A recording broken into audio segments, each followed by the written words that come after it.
Atomic Habits by James Clear. Introduction. My story. On the final day of my sophomore year of high school, I was hit in the face with a baseball bat. As my classmate took a full swing, the bat slipped out of his hands and came flying toward me before striking me directly between the eyes. I have no memory of the moment of impact. The bat smashed into my face with such force that it crushed my nose into a distorted U-shape. The collision sent the soft tissue of my brain slamming into the inside of my skull.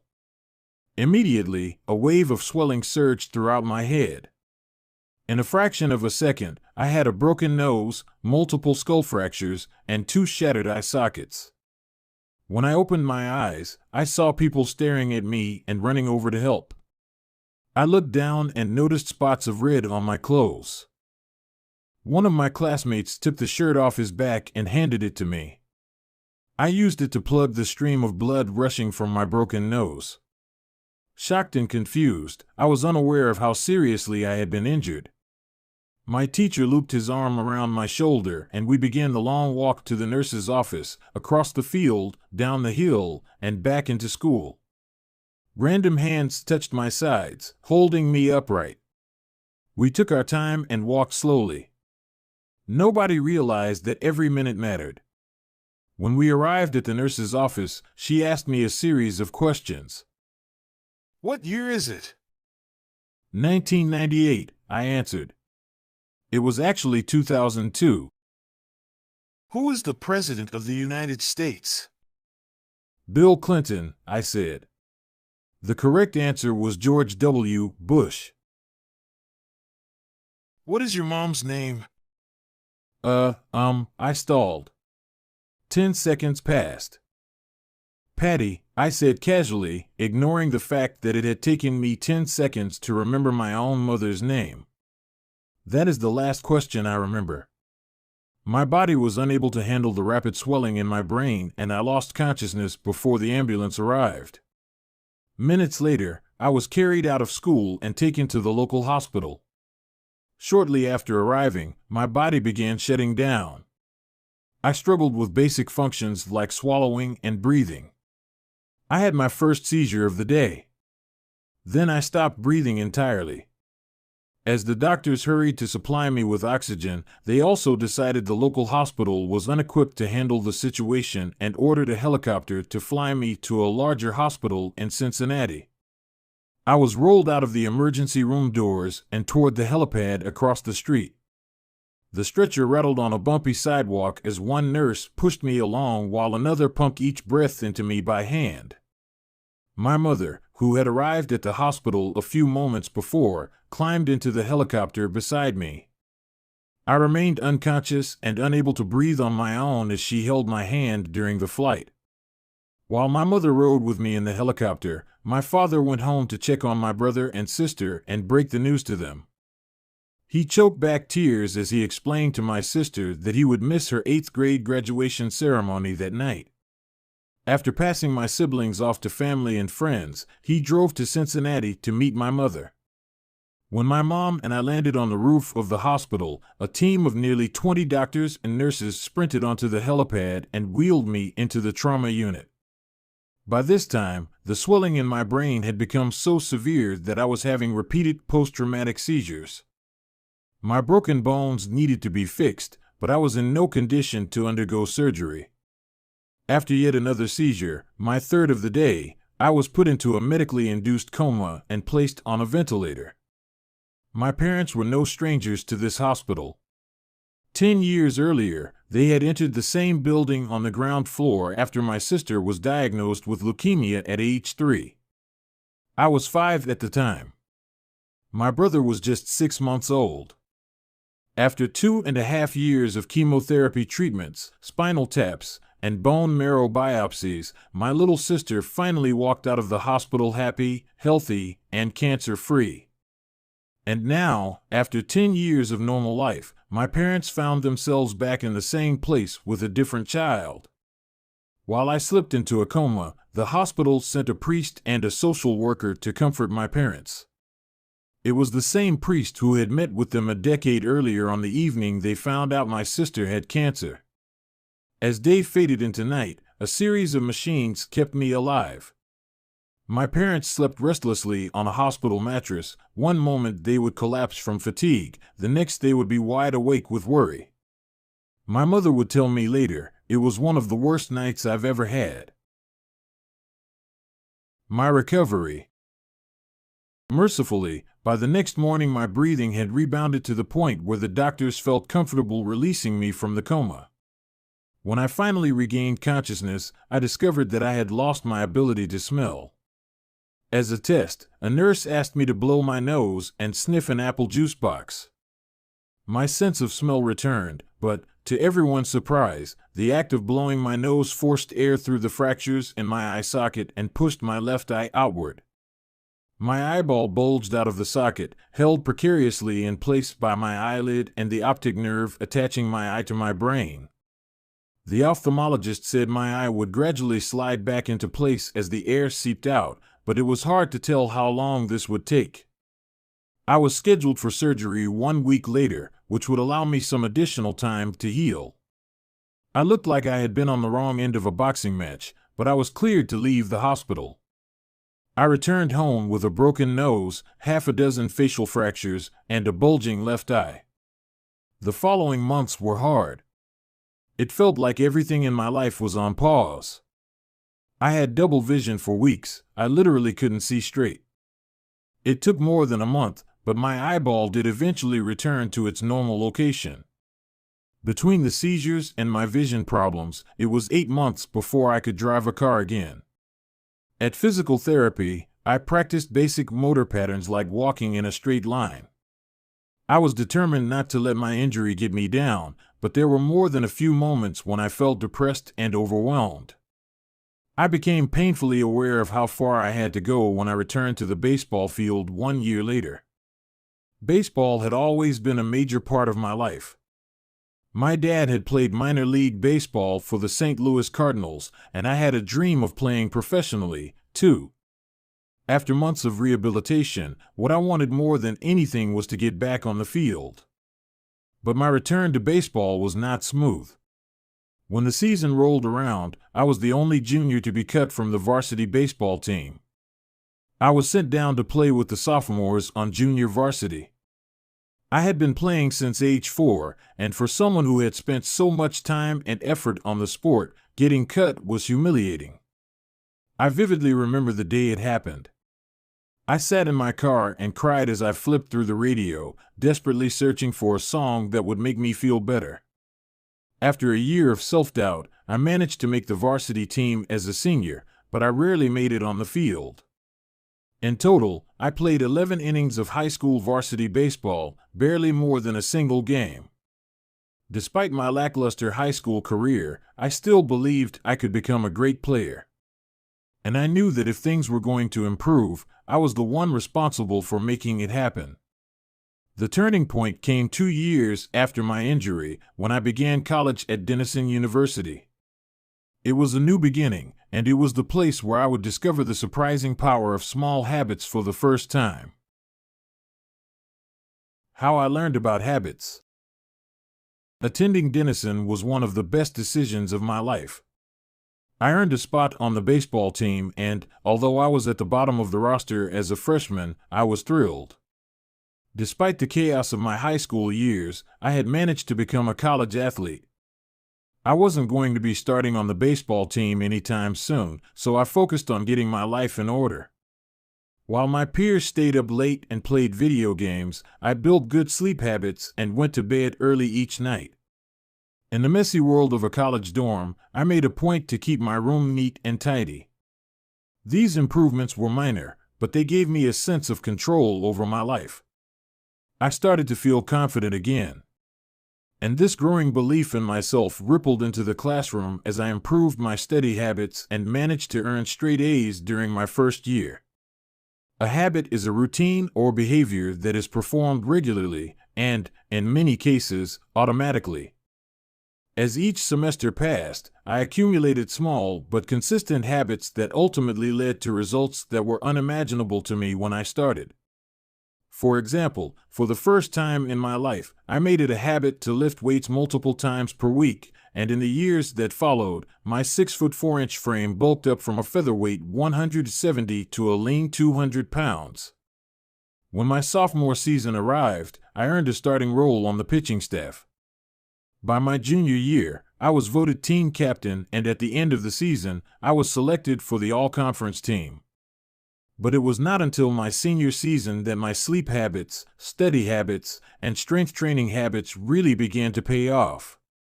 6 years after I had been hit in the face with a baseball bat, flown to the hospital, and placed into a coma, I was selected as the top male athlete at Denison University and named to the ESPN Academic All-America team, an honor given to just 33 players across the country. By the time I graduated, I was listed in the school record books in 8 different categories. That same year, I was awarded the university's highest academic honor, the President's Medal. I hope you'll forgive me if this sounds boastful. To be honest, there was nothing legendary or historic about my athletic career. I never ended up playing professionally. However, looking back on those years, I believe I accomplished something just as rare. I fulfilled my potential. And I believe the concepts in this book can help you fulfill your potential as well. We all face challenges in life. This injury was one of mine, and the experience taught me a critical lesson. Changes that seem small and unimportant at first will compound into remarkable results if you're willing to stick with them for years. We all deal with setbacks, but in the long run, the quality of our lives often depends on the quality of our habits. With the same habits, you'll end up with the same results. But with better habits, anything is possible. Maybe there are people who can achieve incredible success overnight. I don't know any of them, and I'm certainly not one of them. There wasn't one defining moment on my journey from a medically induced coma to academic All-American. There were many. It was a gradual evolution, a long series of small wins and tiny breakthroughs. The only way I made progress, the only choice I had, was to start small. And I employed this same strategy a few years later when I started my own business and began working on this book. How and why I wrote this book. In November 2012, I began publishing articles at jamesclear.com. For years, I had been keeping notes about my personal experiments with habits, and I was finally ready to share some of them publicly. I began by publishing a new article every Monday and Thursday. Within a few months, this simple writing habit led to my first 1,000 email subscribers, and by the end of 2013, that number had grown to more than 30,000 people. In 2014, my email list expanded to over 100,000 subscribers, which made it one of the fastest-growing newsletters on the internet. I had felt like an imposter when I began writing 2 years earlier, but now I was becoming known as an expert on habits, a new label that excited me but also felt uncomfortable. I had never considered myself a master of the topic, but rather someone who was experimenting alongside my readers. In 2015, I reached 200,000 email subscribers and signed a book deal with Penguin Random House to begin writing the book you are reading now. As my audience grew, so did my business opportunities. I was increasingly asked to speak at top companies about the science of habit formation, behavior change, and continuous improvement. I found myself delivering keynote speeches at conferences in the United States and Europe. In 2016, my articles began to appear regularly in major publications like Time, Entrepreneur, and Forbes. Incredibly, my writing was read by over 8 million people that year. Coaches in the NFL, NBA, and MLB began reading my work and sharing it with their teams. At the start of 2017, I launched the Habits Academy, which became the premier training platform for organizations and individuals interested in building better habits in life and work. Fortune 500 companies and growing startups began to enroll their leaders and train their staff. In total, over 10,000 leaders, managers, coaches, and teachers have graduated from the Habits Academy, and my work with them has taught me an incredible amount about what it takes to make habits work in the real world. As I put the finishing touches on this book in 2018, JamesClear.com is receiving millions of visitors per month and nearly 500,000 people subscribe to my weekly email newsletter, a number that is so far beyond my expectations when I began that I'm not even sure what to think of it. How this book will benefit you. The entrepreneur and investor Naval Ravikant has said, to write a great book, you must first become the book. I originally learned about the ideas mentioned here because I had to live them. I had to rely on small habits to rebound from my injury, to get stronger in the gym, to perform at a high level on the field, to become a writer, to build a successful business, and simply to develop into a responsible adult. Small habits helped me fulfill my potential, and since you picked up this book, I'm guessing you'd like to fulfill yours as well. In the pages that follow, I will share a step-by-step plan for building better habits, not for days or weeks, but for a lifetime. While science supports everything I've written, this book is not an academic research paper, it's an operating manual. You'll find wisdom and practical advice front and center as I explain the science of how to create and change your habits in a way that is easy to understand and apply. The fields I draw on, biology, neuroscience, philosophy, psychology, and more, have been around for many years.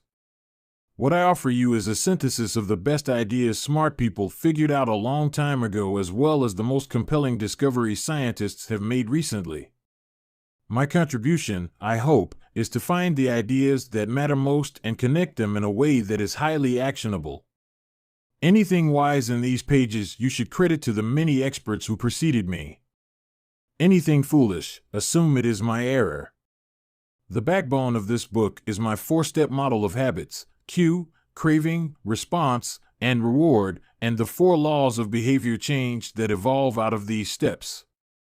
Readers with a psychology background may recognize some of these terms from operant conditioning, which was first proposed as stimulus, response, reward by B. F. Skinner in the 1930s and has been popularized more recently as cue, routine, reward in The Power of Habit by Charles Duhigg. Behavioral scientists like Skinner realized that if you offered the right reward or punishment, you could get people to act in a certain way. But while Skinner's model did an excellent job of explaining how external stimuli influenced our habits, it lacked a good explanation for how our thoughts, feelings, and beliefs impact our behavior. Internal states, our moods and emotions, matter, too. In recent decades, scientists have begun to determine the connection between our thoughts, feelings, and behavior. This research will also be covered in these pages. In total, the framework I offer is an integrated model of the cognitive and behavioral sciences. I believe it is one of the first models of human behavior to accurately account for both the influence of external stimuli and internal emotions on our habits. While some of the language may be familiar, I am confident that the details and the applications of the 4 laws of behavior change will offer a new way to think about your habits. Human behavior is always changing, situation to situation, moment to moment, second to second. But this book is about what doesn't change. It's about the fundamentals of human behavior. The lasting principles you can rely on year after year. The ideas you can build a business around, build a family around, build a life around. There is no one right way to create better habits, but this book describes the best way I know, an approach that will be effective regardless of where you start or what you're trying to change. The strategies I cover will be relevant to anyone looking for a step-by-step system for improvement, whether your goals center on health, money, productivity, relationships, or all of the above. As long as human behavior is involved, this book will be your guide. The fundamentals. Why tiny changes make a big difference. Chapter 1. The surprising power of atomic habits. The fate of British cycling changed one day in 2003.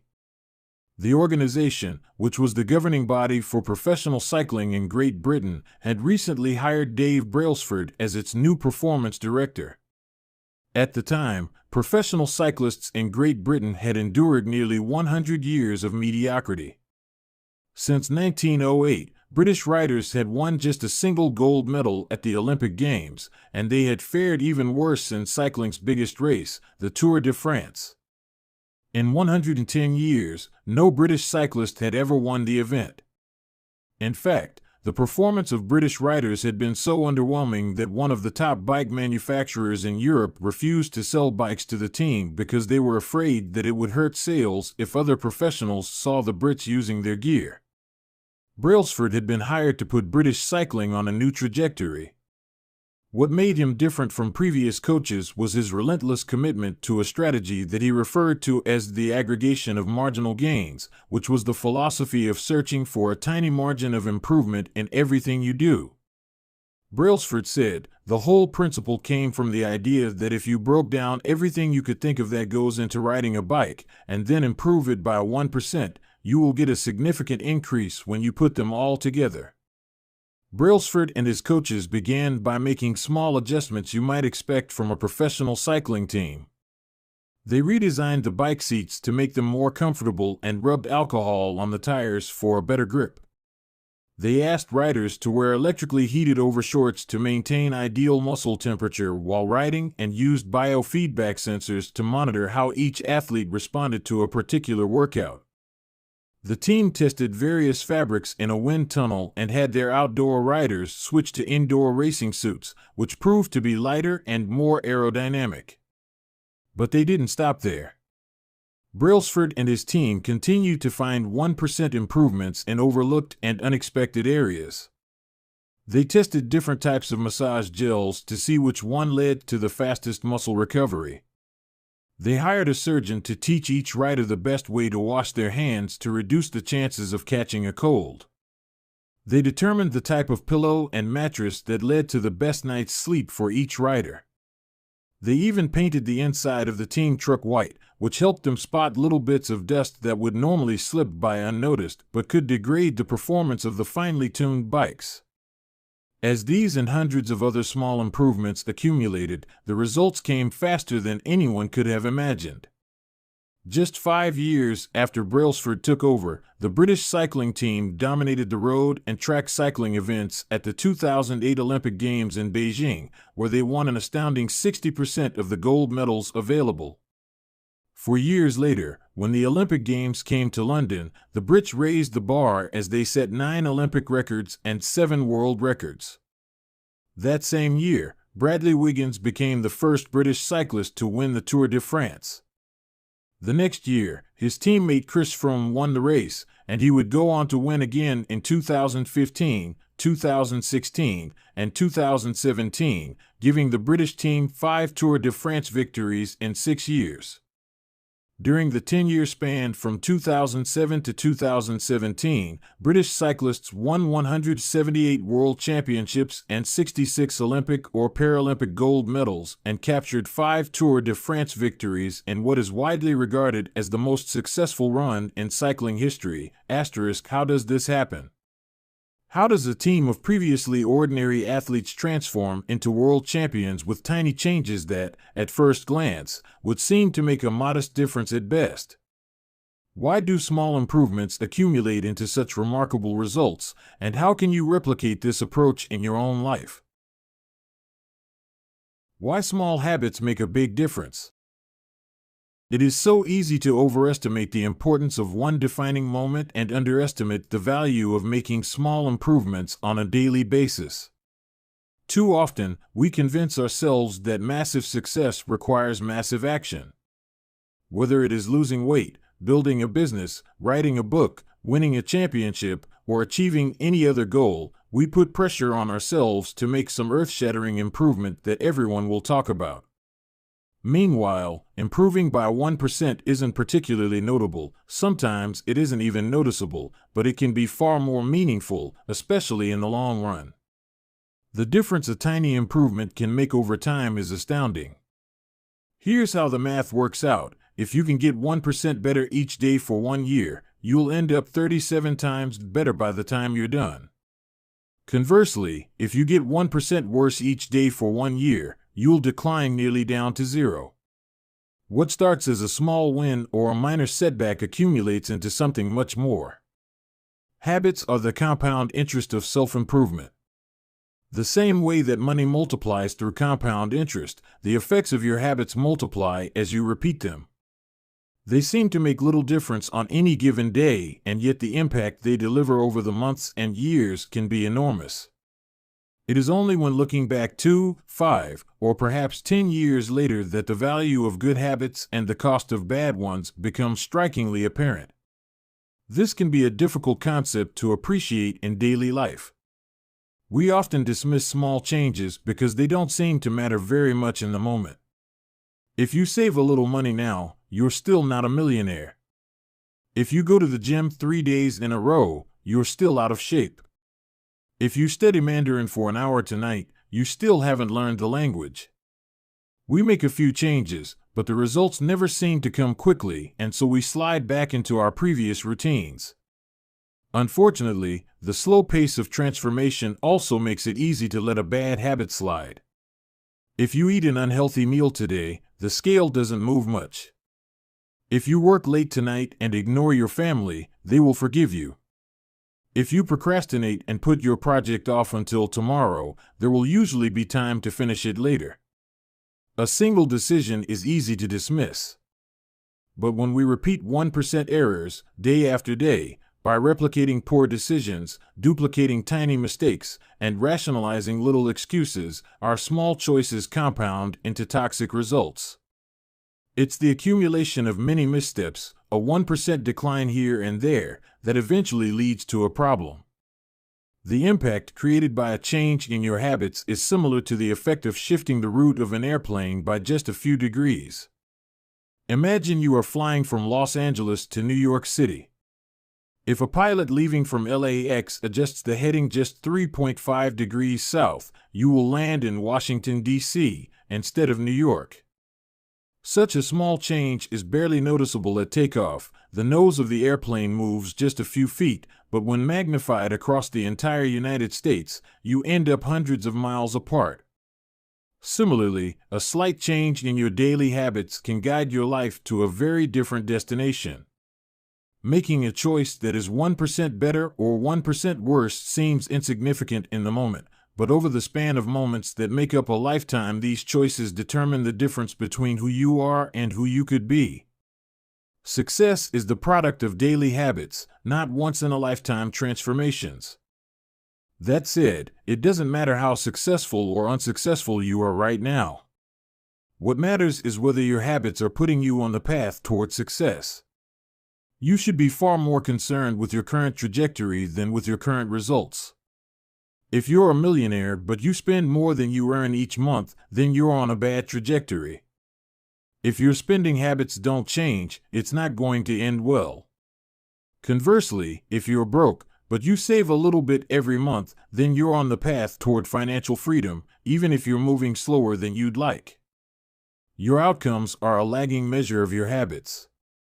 Your net worth is a lagging measure of your financial habits. Your weight is a lagging measure of your eating habits. Your knowledge is a lagging measure of your learning habits. Your clutter is a lagging measure of your cleaning habits. You get what you repeat.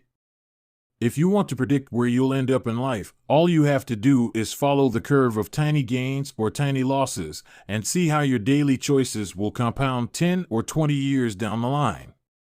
Are you spending less than you earn each month? Are you making it into the gym each week? Are you reading books and learning something new each day? Tiny battles like these are the ones that will define your future self. Time magnifies the margin between success and failure. It will multiply whatever you feed it. Good habits make time your ally. Bad habits make time your enemy. Habits are a double-edged sword. Bad habits can cut you down just as easily as good habits can build you up, which is why understanding the details is crucial. You need to know how habits work and how to design them to your liking, so you can avoid the dangerous half of the blade. Your habits can compound for you or against you. Positive compounding. Productivity compounds. Accomplishing one extra task is a small feat on any given day, but it counts for a lot over an entire career.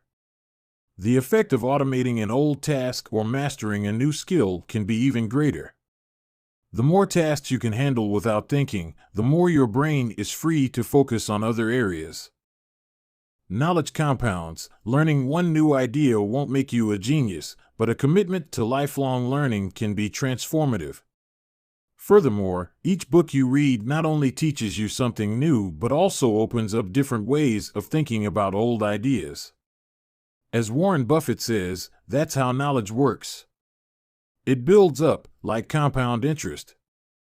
Relationships compound. People reflect your behavior back to you. The more you help others, the more others want to help you. Being a little bit nicer in each interaction can result in a network of broad and strong connections over time. Negative compounding. Stress compounds. The frustration of a traffic jam. The weight of parenting responsibilities. The worry of making ends meet. The strain of slightly high blood pressure. By themselves, these common causes of stress are manageable. But when they persist for years, little stresses compound into serious health issues. Negative thoughts compound. The more you think of yourself as worthless, stupid, or ugly, the more you condition yourself to interpret life that way. You get trapped in a thought loop. The same is true for how you think about others. Once you fall into the habit of seeing people as angry, unjust, or selfish, you see those kind of people everywhere. Outrage compounds. Riots, protests, and mass movements are rarely the result of a single event. Instead, a long series of microaggressions and daily aggravations slowly multiply until one event tips the scales and outrage spreads like wildfire.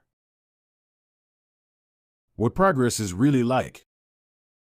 Imagine that you have an ice cube sitting on the table in front of you.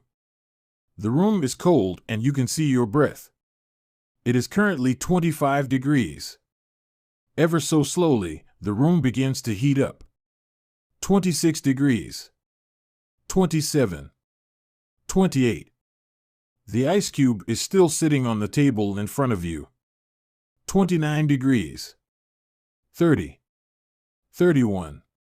Still, nothing has happened. Then, 32 degrees. The ice begins to melt. A 1-degree shift, seemingly no different from the temperature increases before it, has unlocked a huge change. Breakthrough moments are often the result of many previous actions, which build up the potential required to unleash a major change. This pattern shows up everywhere. Cancer spends 80% of its life undetectable, then takes over the body in months. Bamboo can barely be seen for the first 5 years as it builds extensive root systems underground before exploding 90 feet into the air within 6 weeks. Similarly, habits often appear to make no difference until you cross a critical threshold and unlock a new level of performance. In the early and middle stages of any quest, there is often a valley of disappointment. You expect to make progress in a linear fashion, and it's frustrating how ineffective changes can seem during the first days, weeks, and even months. It doesn't feel like you are going anywhere. It's a hallmark of any compounding process. The most powerful outcomes are delayed. This is one of the core reasons why it is so hard to build habits that last. People make a few small changes, fail to see a tangible result, and decide to stop. You think, I've been running every day for a month, so why can't I see any change in my body? Once this kind of thinking takes over, it's easy to let good habits fall by the wayside. But in order to make a meaningful difference, habits need to persist long enough to break through this plateau, what I call the plateau of latent potential. If you find yourself struggling to build a good habit or break a bad one, it is not because you have lost your ability to improve. It is often because you have not yet crossed the plateau of latent potential. Complaining about not achieving success despite working hard is like complaining about an ice cube not melting when you heated it from 25 to 31 degrees. Your work was not wasted, it is just being stored. All the action happens at 32 degrees. When you finally break through the plateau of latent potential, people will call it an overnight success. The outside world only sees the most dramatic event rather than all that preceded it. But you know that it's the work you did long ago, when it seemed that you weren't making any progress, that makes the jump today possible. It is the human equivalent of geological pressure. Two tectonic plates can grind against one another for millions of years, the tension slowly building all the while.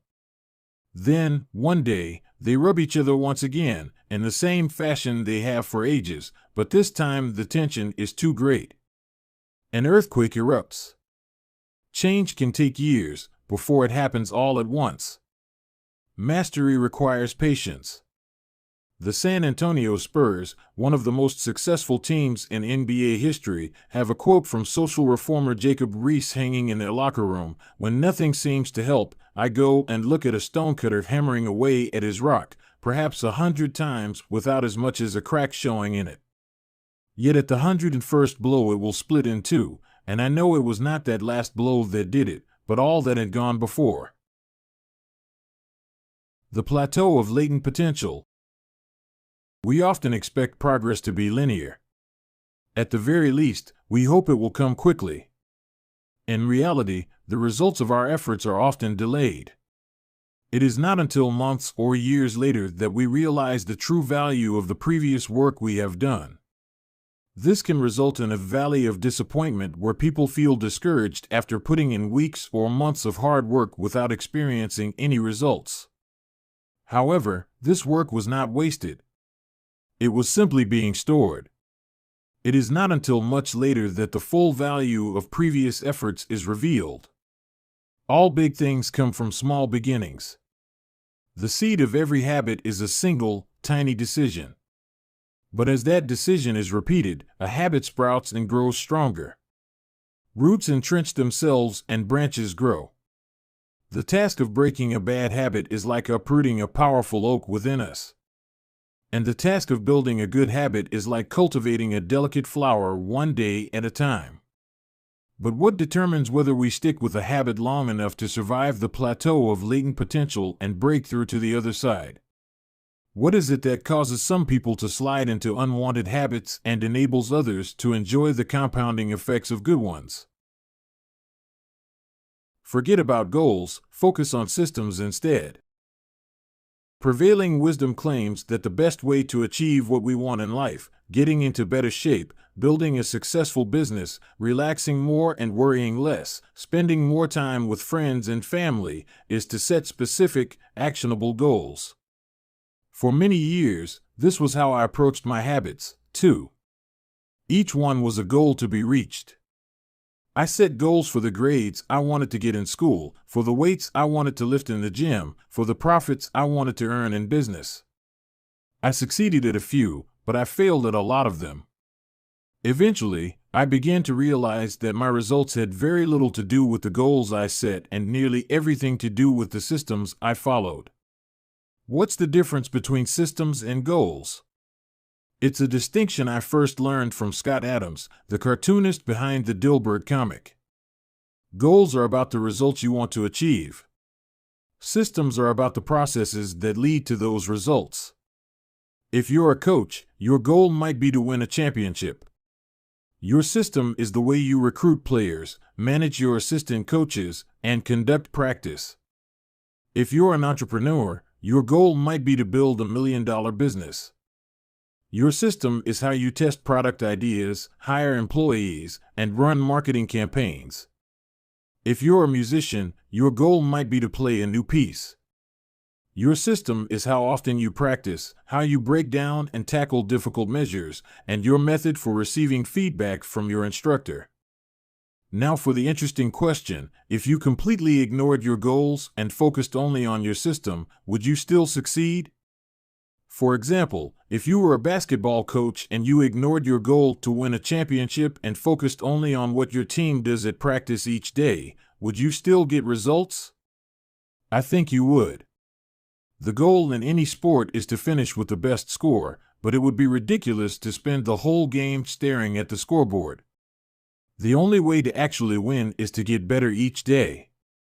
In the words of three-time Super Bowl winner Bill Walsh, the score takes care of itself. The same is true for other areas of life. If you want better results, then forget about setting goals.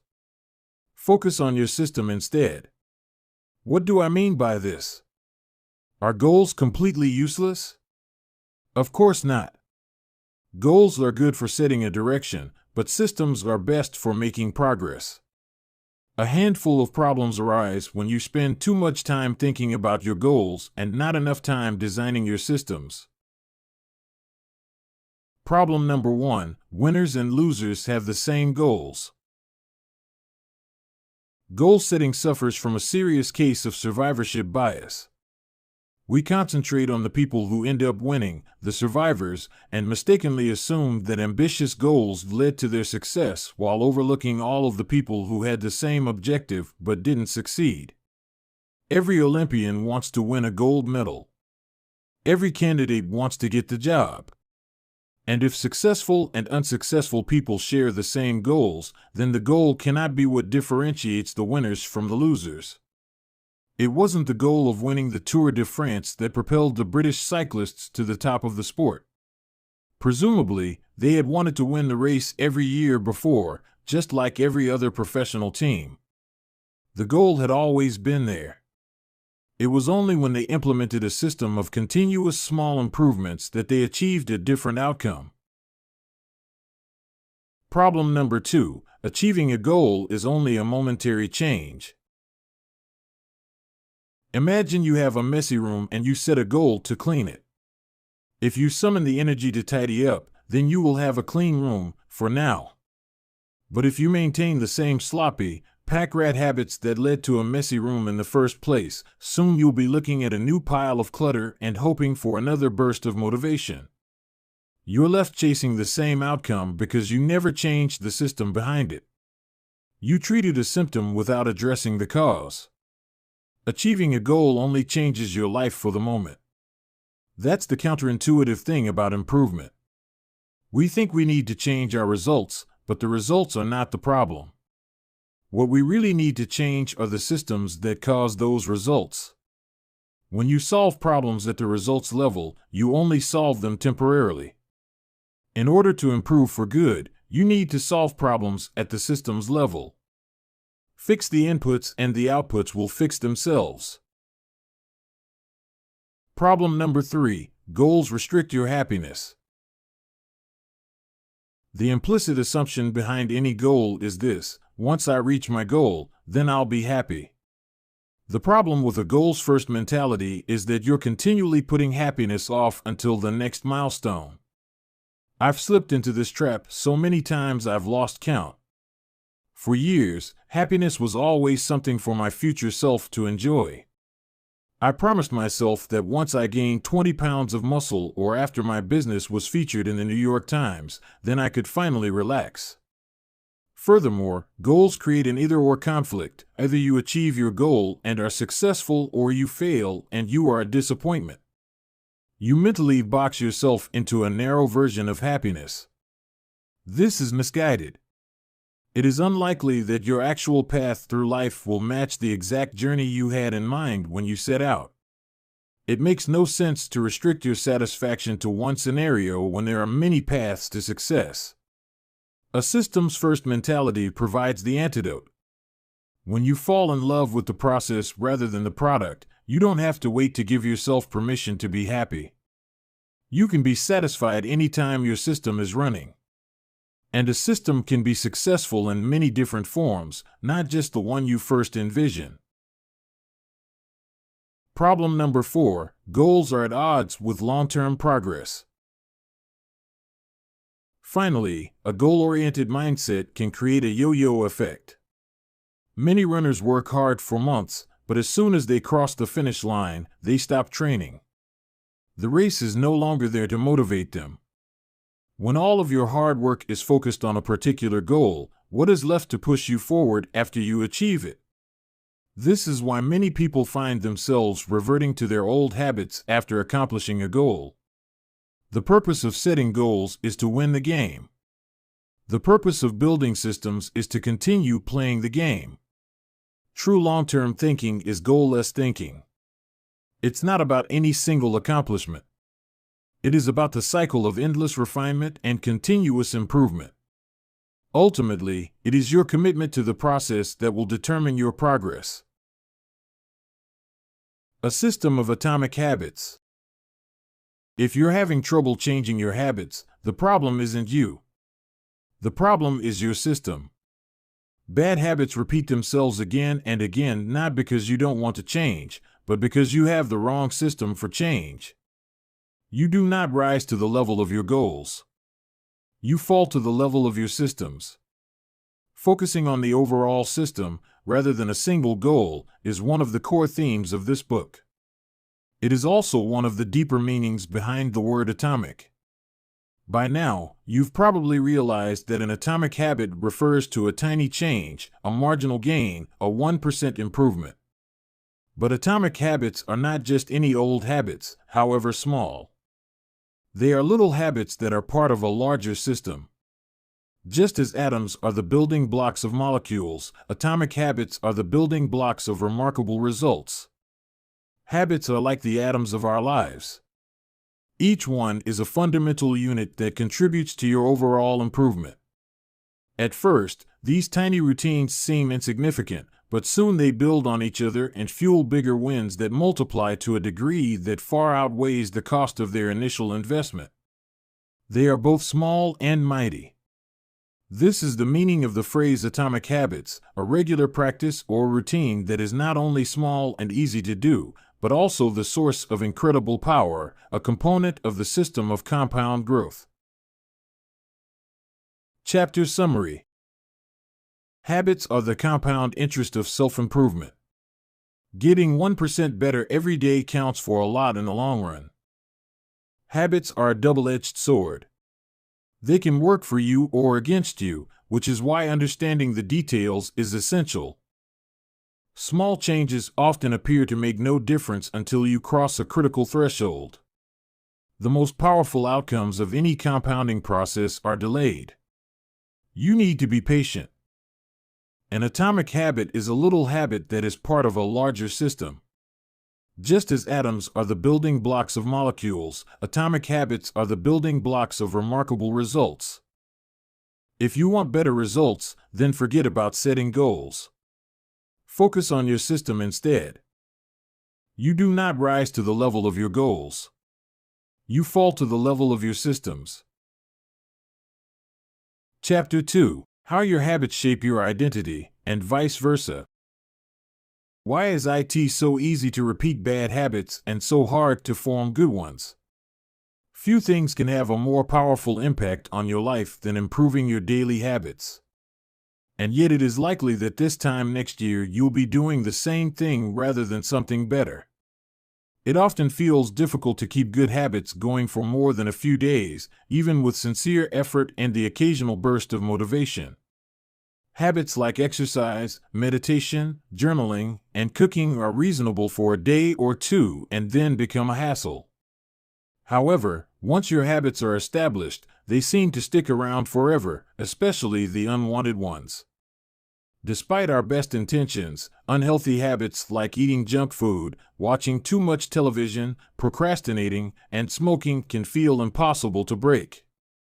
Changing our habits is challenging for two reasons. 1, we try to change the wrong thing, and 2, we try to change our habits in the wrong way.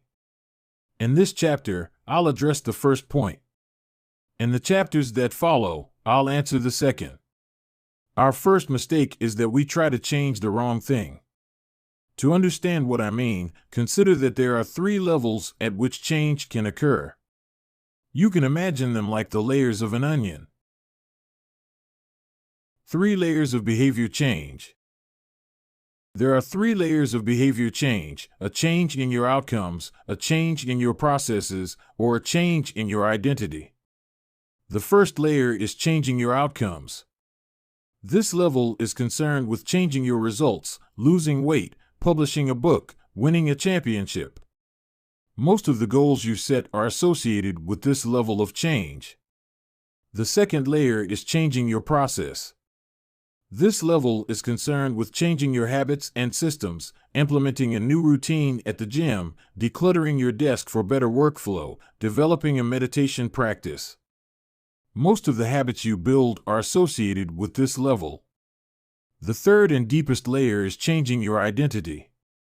This level is concerned with changing your beliefs, your worldview, your self-image, your judgments about yourself and others.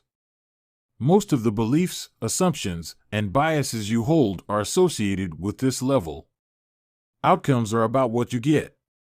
Processes are about what you do. Identity is about what you believe. When it comes to building habits that last, when it comes to building a system of 1% improvements, the problem is not that one level is better or worse than another.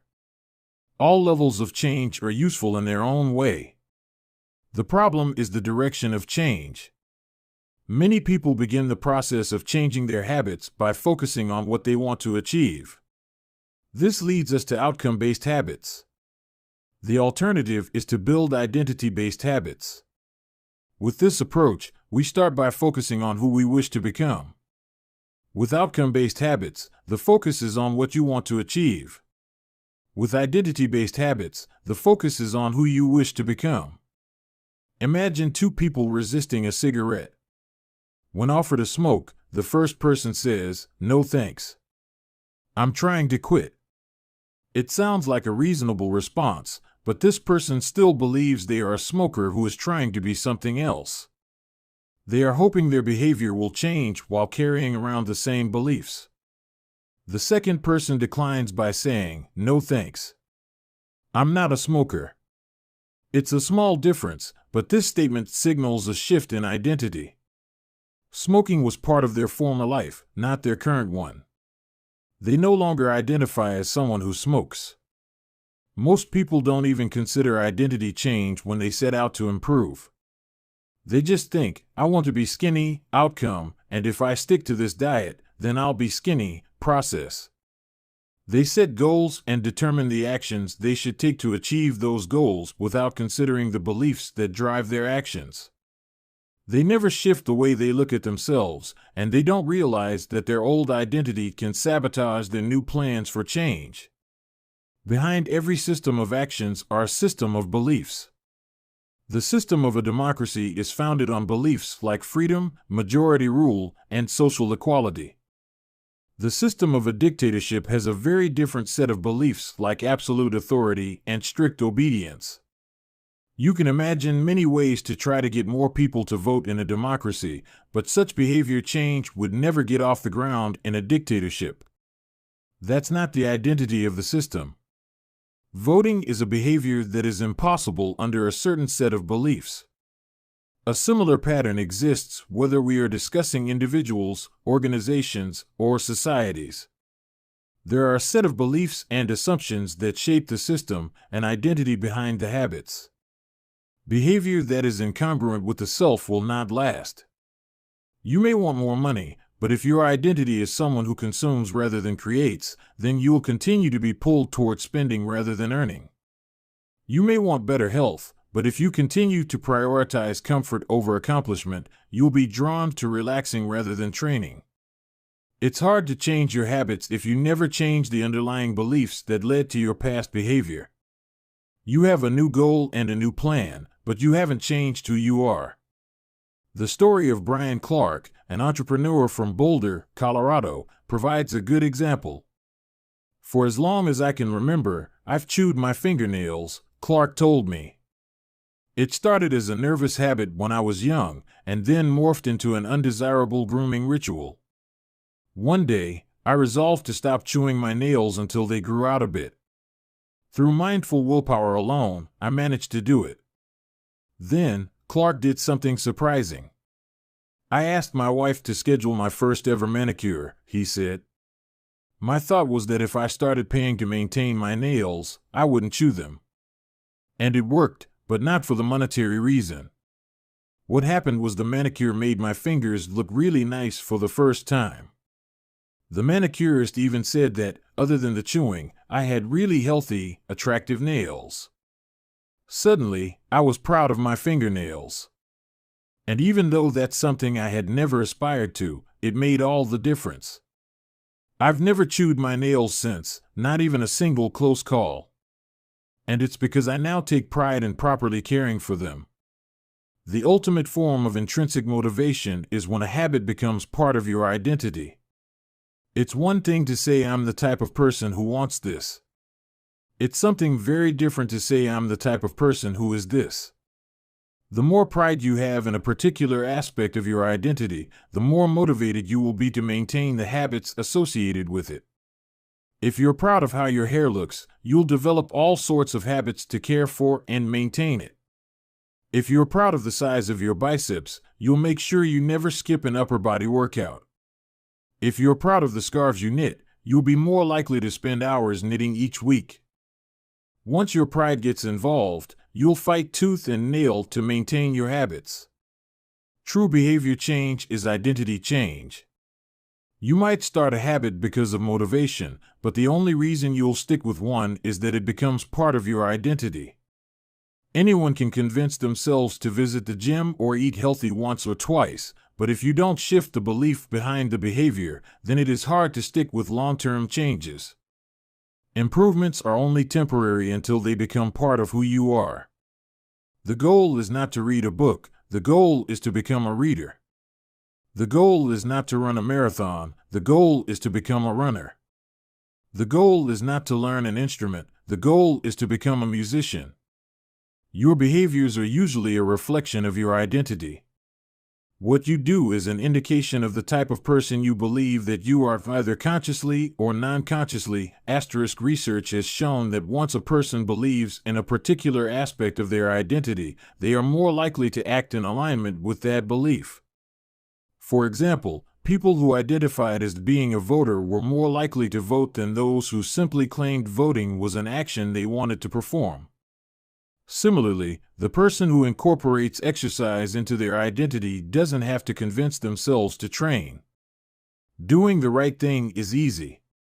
After all, when your behavior and your identity are fully aligned, you are no longer pursuing behavior change.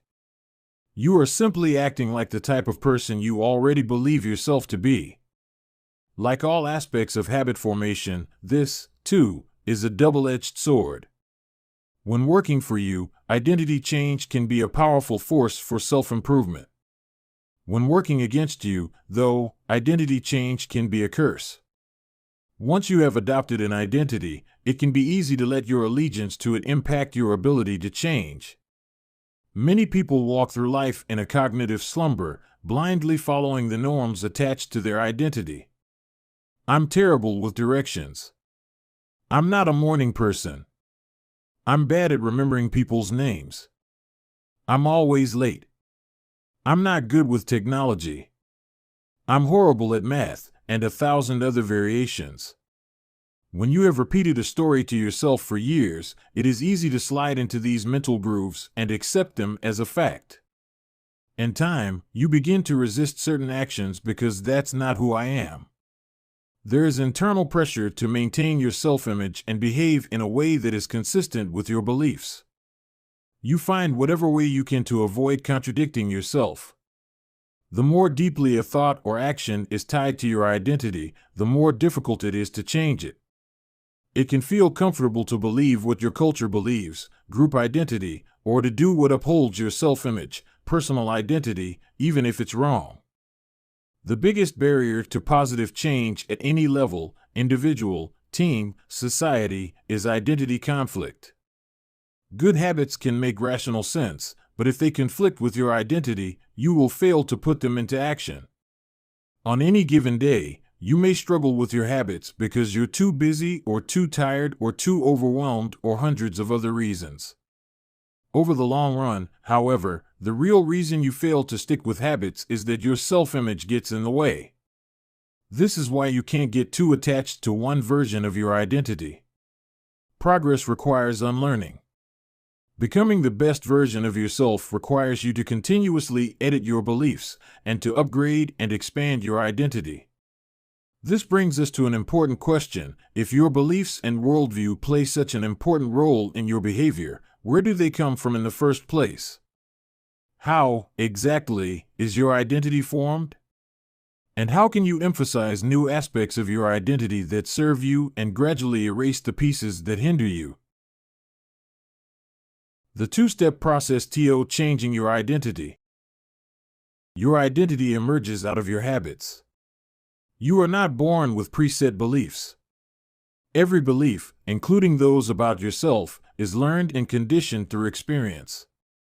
More precisely, your habits are how you embody your identity.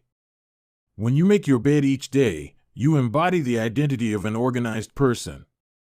When you write each day, you embody the identity of a creative person. When you train each day, you embody the identity of an athletic person.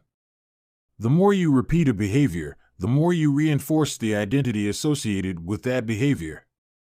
In fact, the word identity was originally derived from the Latin words essentitas, which means being, and identitum, which means repeatedly.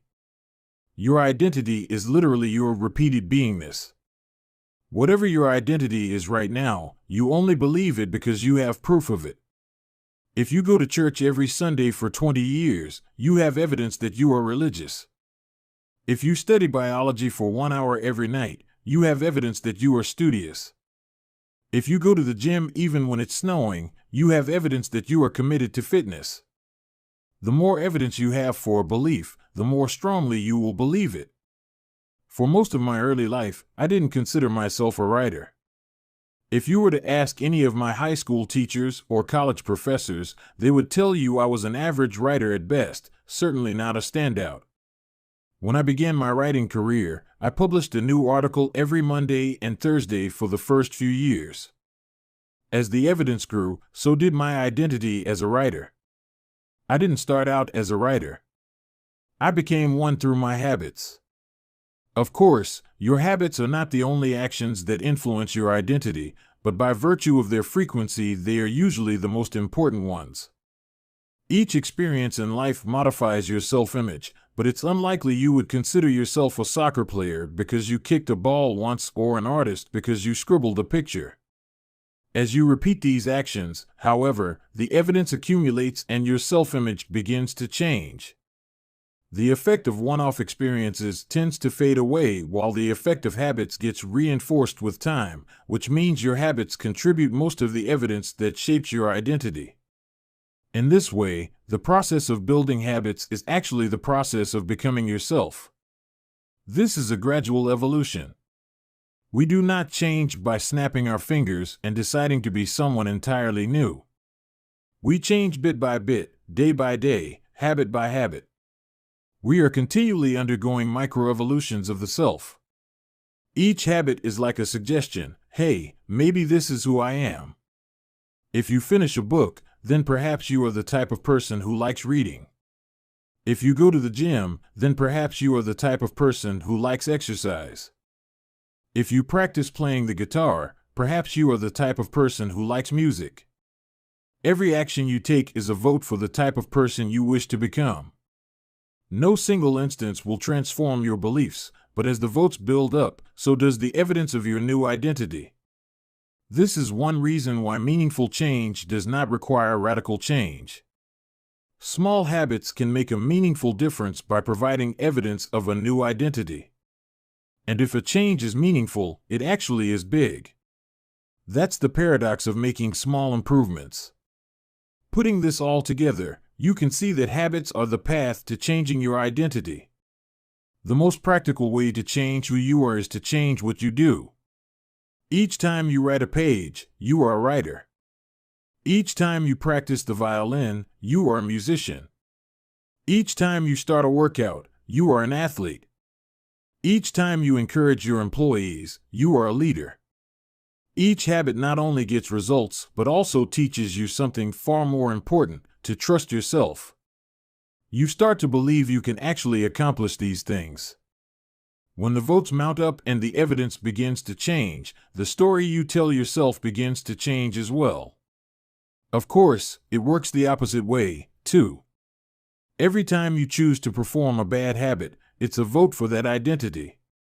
The good news is that you don't need to be perfect.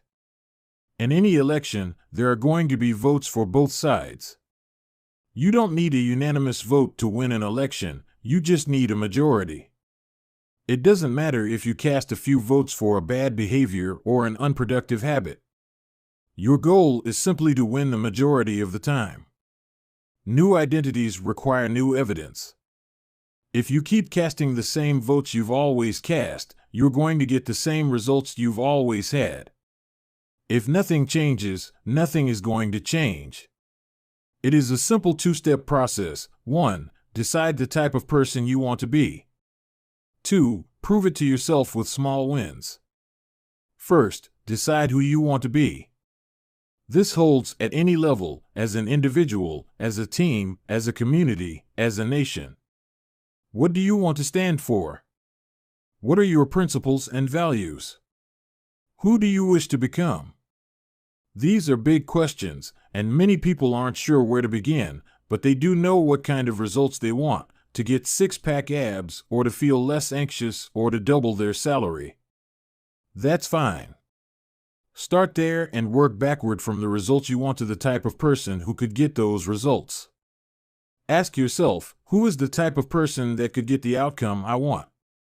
Who is the type of person that could lose 40 pounds? Who is the type of person that could learn a new language?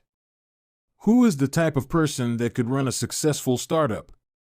For example, who is the type of person who could write a book? It's probably someone who is consistent and reliable. Now your focus shifts from writing a book, outcome-based, to being the type of person who is consistent and reliable, identity-based.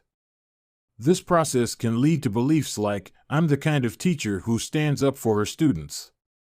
I'm the kind of doctor who gives each patient the time and empathy they need. I'm the kind of manager who advocates for her employees. Once you have a handle on the type of person you want to be, you can begin taking small steps to reinforce your desired identity. I have a friend who lost over 100 pounds by asking herself, what would a healthy person do? All day long, she would use this question as a guide. Would a healthy person walk or take a cab? Would a healthy person order a burrito or a salad? She figured if she acted like a healthy person long enough, eventually she would become that person. She was right. The concept of identity-based habits is our first introduction to another key theme in this book: feedback loops. Your habits shape your identity, and your identity shapes your habits. It's a two-way street. The formation of all habits is a feedback loop, a concept we will explore in depth in the next chapter, but it's important to let your values, principles, and identity drive the loop rather than your results.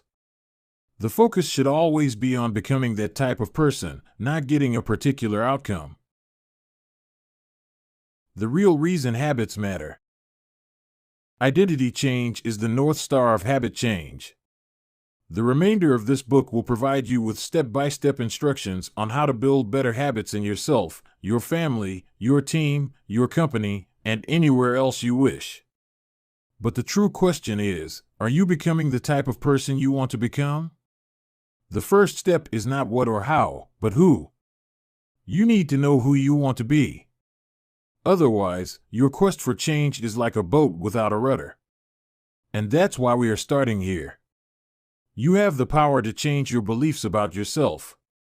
Your identity is not set in stone. You have a choice in every moment. You can choose the identity you want to reinforce today with the habits you choose today. And this brings us to the deeper purpose of this book and the real reason habits matter. Building better habits isn't about littering your day with life hacks. It's not about flossing one tooth each night or taking a cold shower each morning or wearing the same outfit each day. It's not about achieving external measures of success like earning more money, losing weight, or reducing stress. Habits can help you achieve all of these things, but fundamentally they are not about having something. They are about becoming someone. Ultimately, your habits matter because they help you become the type of person you wish to be. They are the channel through which you develop your deepest beliefs about yourself. Quite literally, you become your habits. Chapter Summary. There are 3 levels of change: outcome change, process change, and identity change. The most effective way to change your habits is to focus not on what you want to achieve, but on who you wish to become. Your identity emerges out of your habits. Every action is a vote for the type of person you wish to become. Becoming the best version of yourself requires you to continuously edit your beliefs and to upgrade and expand your identity. The real reason habits matter is not because they can get you better results, although they can do that, but because they can change your beliefs about yourself. Chapter 3: How to Build Better Habits in 4 Simple Steps. In 1898, a psychologist named Edward Thorndike conducted an experiment that would lay the foundation for our understanding of how habits form and the rules that guide our behavior. Thorndike was interested in studying the behavior of animals, and he started by working with cats. He would place each cat inside a device known as a puzzle box. The box was designed so that the cat could escape through a door by some simple act, such as pulling at a loop of cord, pressing a lever, or stepping on a platform. For example, one box contained a lever that, when pressed, would open a door on the side of the box. Once the door had been opened, the cat could dart out and run over to a bowl of food. Most cats wanted to escape as soon as they were placed inside the box. They would poke their nose into the corners, stick their paws through openings, and claw at loose objects. After a few minutes of exploration, the cats would happen to press the magical lever, the door would open, and they would escape. Thorndike tracked the behavior of each cat across many trials. In the beginning, the animals moved around the box at random. But as soon as the lever had been pressed and the door opened, the process of learning began. Gradually, each cat learned to associate the action of pressing the lever with the reward of escaping the box and getting to the food. After 20 to 30 trials, this behavior became so automatic and habitual that the cat could escape within a few seconds. For example, Thorndike noted, Cat 12 took the following times to perform the act: 160 seconds, 30 seconds, 90 seconds, 60, 15, 28, 20, 30, 22, 11, 15, 20, 12, 10, 14, 10, 8, 8, 5, 10, 8, 6, 6, 7.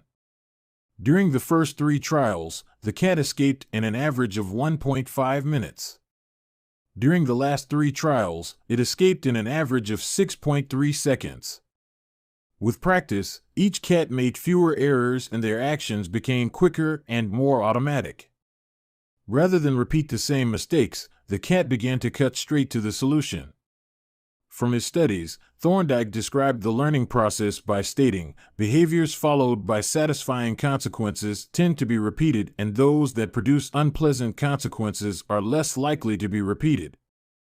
His work provides the perfect starting point for discussing how habits form in our own lives. It also provides answers to some fundamental questions like, what are habits? And why does the brain bother building them at all? Why your brain builds habits. A habit is a behavior that has been repeated enough times to become automatic. The process of habit formation begins with trial and error. Whenever you encounter a new situation in life, your brain has to make a decision. How do I respond to this? The first time you come across a problem, you're not sure how to solve it. Like Thorndike's cat, you're just trying things out to see what works. Neurological activity in the brain is high during this period. You are carefully analyzing the situation and making conscious decisions about how to act. You're taking in tons of new information and trying to make sense of it all. The brain is busy learning the most effective course of action. Occasionally, like a cat pressing on a lever, you stumble across a solution. You're feeling anxious, and you discover that going for a run calms you down. You're mentally exhausted from a long day of work, and you learn that playing video games relaxes you. You're exploring, and then, bam, a reward. After you stumble upon an unexpected reward, you alter your strategy for next time. Your brain immediately begins to catalog the events that preceded the reward. Wait a minute, that felt good. What did I do right before that? This is the feedback loop behind all human behavior. Try, fail, learn, try differently. With practice, the useless movements fade away and the useful actions get reinforced. That's a habit forming. Whenever you face a problem repeatedly, your brain begins to automate the process of solving it. Your habits are just a series of automatic solutions that solve the problems and stresses you face regularly. As behavioral scientist Jason Rea writes, habits are, simply, reliable solutions to recurring problems in our environment. As habits are created, the level of activity in the brain decreases. You learn to lock in on the cues that predict success and tune out everything else. When a similar situation arises in the future, you know exactly what to look for. There is no longer a need to analyze every angle of a situation. Your brain skips the process of trial and error and creates a mental rule: if this, then that. These cognitive scripts can be followed automatically whenever the situation is appropriate. Now, whenever you feel stressed, you get the itch to run. As soon as you walk in the door from work, you grab the video game controller. A choice that once required effort is now automatic. A habit has been created. Habits are mental shortcuts learned from experience.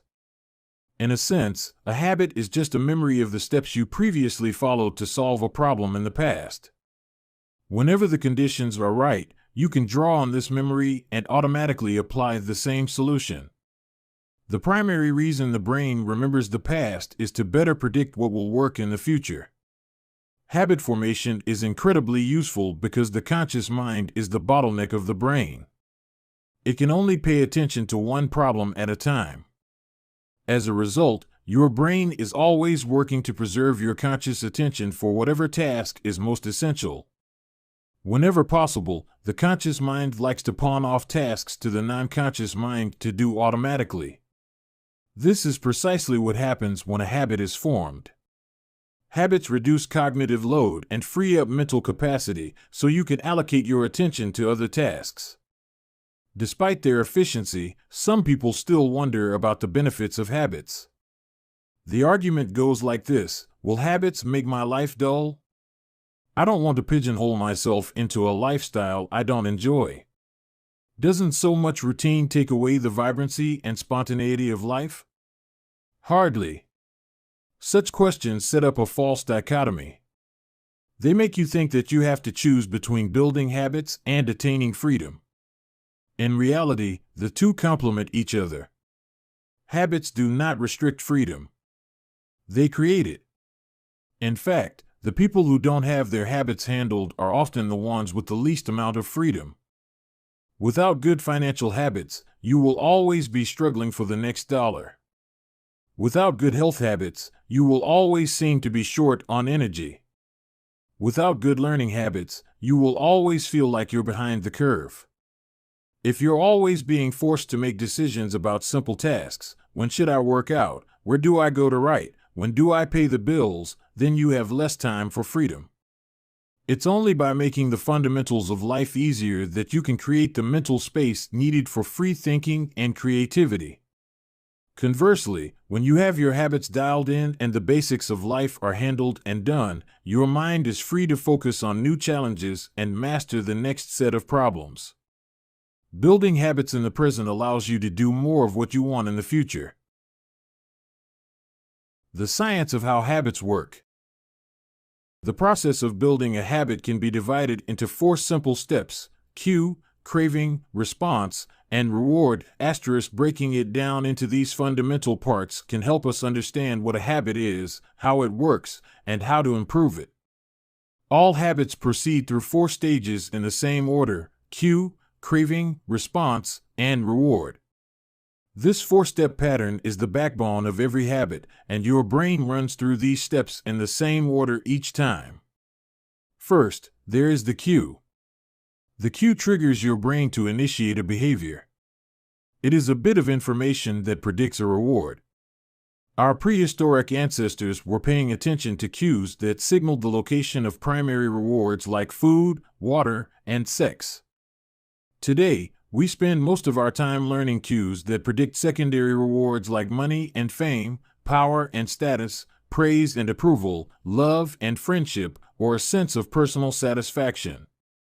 Of course, these pursuits also indirectly improve our odds of survival and reproduction, which is the deeper motive behind everything we do. Your mind is continuously analyzing your internal and external environment for hints of where rewards are located. Because the cue is the first indication that we're close to a reward, it naturally leads to a craving. Cravings are the second step, and they are the motivational force behind every habit. Without some level of motivation or desire, without craving a change, we have no reason to act. What you crave is not the habit itself, but the change instead it delivers. You do not crave smoking a cigarette, you crave the feeling of relief it provides. You are not motivated by brushing your teeth, but rather by the feeling of a clean mouth. You do not want to turn on the television, you want to be entertained. Every craving is linked to a desire to change your internal state. This is an important point that we will discuss in detail later. Cravings differ from person to person. In theory, any piece of information could trigger a craving, but in practice, people are not motivated by the same cues. For a gambler, the sound of slot machines can be a potent trigger that sparks an intense wave of desire. For someone who rarely gambles, the jingles and chimes of the casino are just background noise. Cues are meaningless until they are interpreted. The thoughts, feelings, and emotions of the observer are what transform a cue into a craving. The third step is the response. The response is the actual habit you perform, which can take the form of a thought or an action. Whether a response occurs depends on how motivated you are and how much friction is associated with the behavior. If a particular action requires more physical or mental effort than you are willing to expend, then you won't do it. Your response also depends on your ability. It sounds simple, but a habit can occur only if you are capable of doing it. If you want to dunk a basketball but can't jump high enough to reach the hoop, well, you're out of luck. Finally, the response delivers a reward. Rewards are the end goal of every habit. The cue is about noticing the reward. The craving is about wanting the reward. The response is about obtaining the reward. We chase rewards because they serve 2 purposes: 1, they satisfy us, and 2, they teach us. The first purpose of rewards is to satisfy your craving. Yes, rewards provide benefits on their own. Food and water deliver the energy you need to survive. Getting a promotion brings more money and respect. Getting in shape improves your health and your dating prospects. But the more immediate benefit is that rewards satisfy your craving to eat or to gain status or to win approval. At least for a moment, rewards deliver contentment and relief from craving.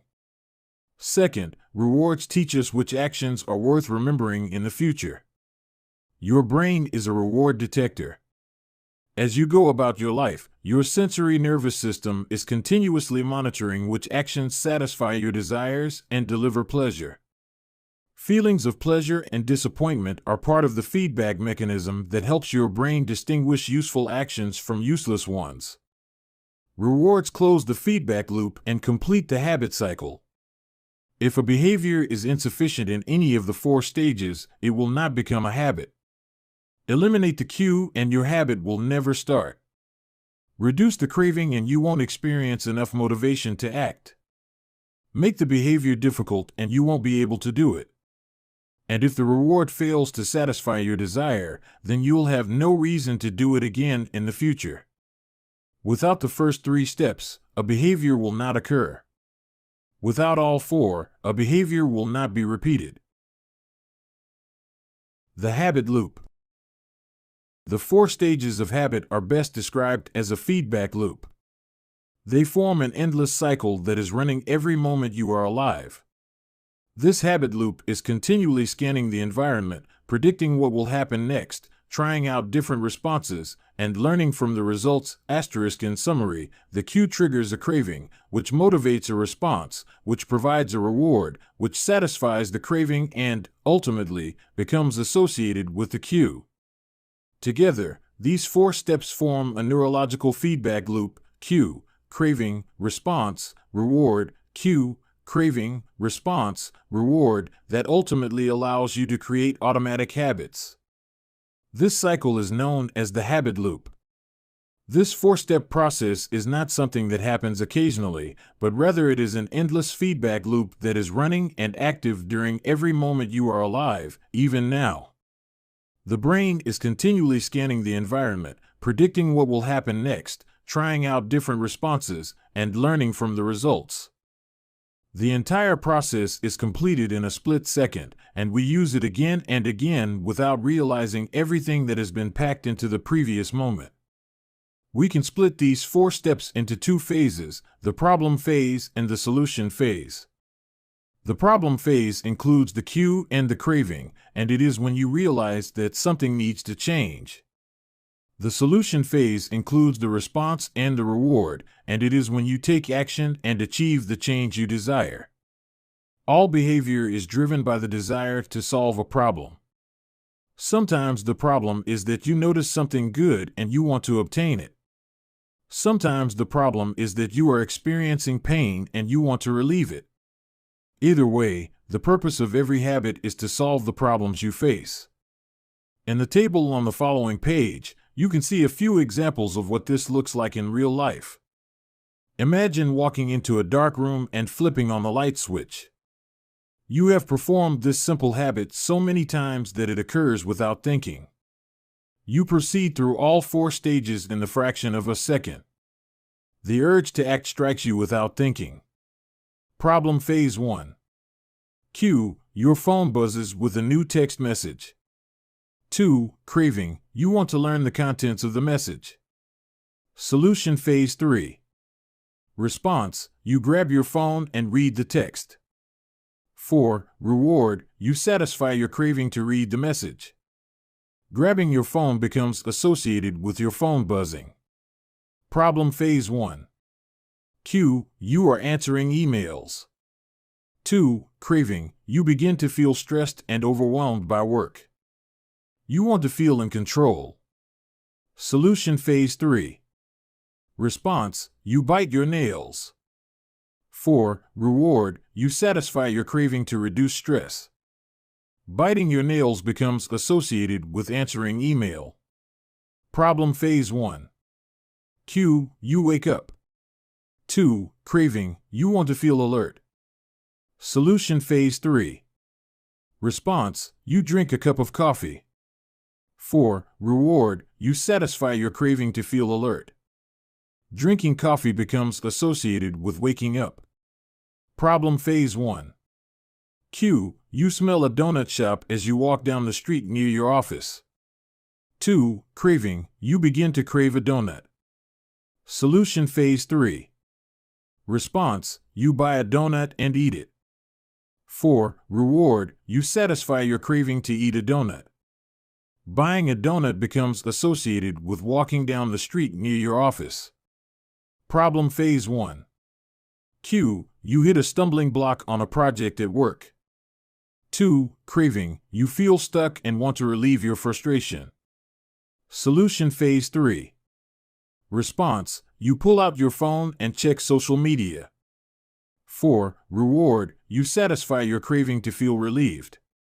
Checking social media becomes associated with feeling stalled at work. Problem phase 1. Cue, you walk into a dark room. 2. Craving, you want to be able to see. Solution phase 3. Response, you flip the light switch. 4. Reward, you satisfy your craving to see. Turning on the light switch becomes associated with being in a dark room. By the time we become adults, we rarely notice the habits that are running our lives. Most of us never give a second thought to the fact that we tie the same shoe first each morning, or unplug the toaster after each use, or always change into comfortable clothes after getting home from work. After decades of mental programming, we automatically slip into these patterns of thinking and acting. The 4 laws of behavior change. In the following chapters, we will see time and again how the 4 stages of cue, craving, response, and reward influence nearly everything we do each day. But before we do that, we need to transform these 4 steps into a practical framework that we can use to design good habits and eliminate bad ones. I refer to this framework as the 4 laws of behavior change, and it provides a simple set of rules for creating good habits and breaking bad ones. You can think of each law as a lever that influences human behavior. When the levers are in the right positions, creating good habits is effortless. When they are in the wrong positions, it is nearly impossible. How to create a good habit. The first law, cue, make it obvious. The second law, craving, make it attractive. The third law, response, make it easy. The fourth law, reward, make it satisfying. We can invert these laws to learn how to break a bad habit. How to break a bad habit. Inversion of the first law, cue, make it invisible. Inversion of the second law, craving, make it unattractive. Inversion of the third law, response, make it difficult.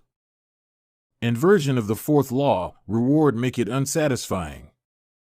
It would be irresponsible for me to claim that these 4 laws are an exhaustive framework for changing any human behavior, but I think they're close. As you will soon see, the 4 laws of behavior change apply to nearly every field, from sports to politics, art to medicine, comedy to management.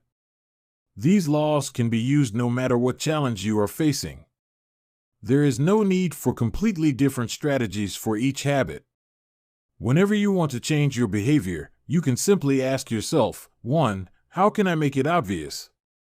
2. How can I make it attractive? 3. How can I make it easy? 4. How can I make it satisfying? If you have ever wondered, why don't I do what I say I'm going to do? Why don't I lose the weight or stop smoking or save for retirement or start that side business?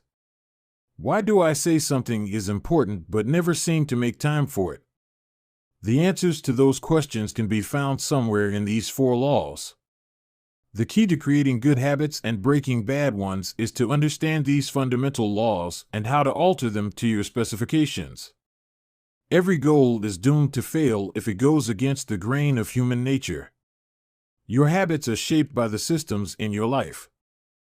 In the chapters that follow, we will discuss these laws one by one and show how you can use them to create a system in which good habits emerge naturally and bad habits wither away. Chapter Summary. A habit is a behavior that has been repeated enough times to become automatic. The ultimate purpose of habits is to solve the problems of life with as little energy and effort as possible.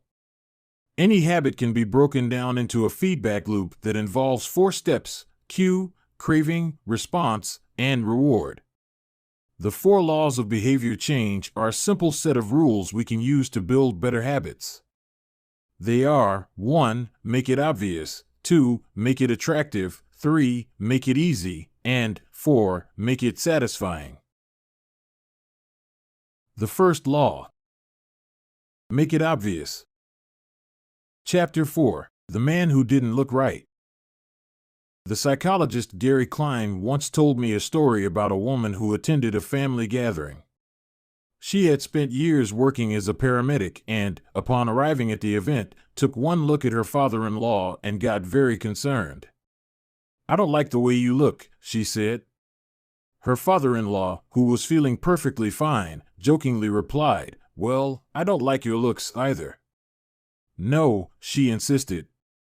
You need to go to the hospital now. A few hours later, the man was undergoing life-saving surgery after an examination had revealed that he had a blockage to a major artery and was at immediate risk of a heart attack.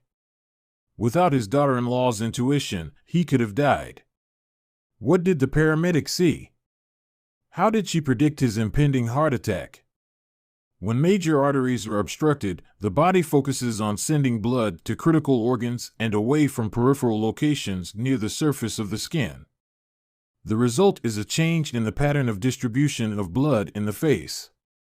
After many years of working with people with heart failure, the woman had unknowingly developed the ability to recognize this pattern on sight. She couldn't explain what it was that she noticed in her father-in-law's face, but she knew something was wrong. Similar stories exist in other fields. For example, military analysts can identify which blip on a radar screen is an enemy missile and which one is a plane from their own fleet, even though they are traveling at the same speed, flying at the same altitude, and look identical on radar in nearly every respect. During the Gulf War, Lieutenant Commander Michael Riley saved an entire battleship when he ordered a missile shot down, despite the fact that it looked exactly like the battleship's own planes on radar. He made the right call, but even his superior officers couldn't explain how he did it. Museum curators have been known to discern the difference between an authentic piece of art and an expertly produced counterfeit, even though they can't tell you precisely which details tipped them off. Experienced radiologists can look at a brain scan and predict the area where a stroke will develop before any obvious signs are visible to the untrained eye. I've even heard of hairdressers noticing whether a client is pregnant based only on the feel of her hair. The human brain is a prediction machine. It is continuously taking in your surroundings and analyzing the information it comes across. Whenever you experience something repeatedly, like a paramedic seeing the face of a heart attack patient or a military analyst seeing a missile on a radar screen, your brain begins noticing what is important, sorting through the details and highlighting the relevant cues, and cataloging that information for future use. With enough practice, you can pick up on the cues that predict certain outcomes without consciously thinking about it. Automatically, your brain encodes the lessons learned through experience. We can't always explain what it is we are learning, but learning is happening all along the way, and your ability to notice the relevant cues in a given situation is the foundation for every habit you have. We underestimate how much our brains and bodies can do without thinking. You do not tell your hair to grow, your heart to pump, your lungs to breathe, or your stomach to digest. And yet your body handles all this and more on autopilot. You are much more than your conscious self. Consider hunger. How do you know when you're hungry? You don't necessarily have to see a cookie on the counter to realize that it is time to eat. Appetite and hunger are governed non-consciously. Your body has a variety of feedback loops that gradually alert you when it is time to eat again and that track what is going on around you and within you. Cravings can arise thanks to hormones and chemicals circulating through your body. Suddenly, you're hungry even though you're not quite sure what tipped you off. This is one of the most surprising insights about our habits. You don't need to be aware of the cue for a habit to begin. You can notice an opportunity and take action without dedicating conscious attention to it. This is what makes habits useful. It's also what makes them dangerous. As habits form, your actions come under the direction of your automatic and non-conscious mind. You fall into old patterns before you realize what's happening. Unless someone points it out, you may not notice that you cover your mouth with your hand whenever you laugh, that you apologize before asking a question, or that you have a habit of finishing other people's sentences. And the more you repeat these patterns, the less likely you become to question what you're doing and why you're doing it.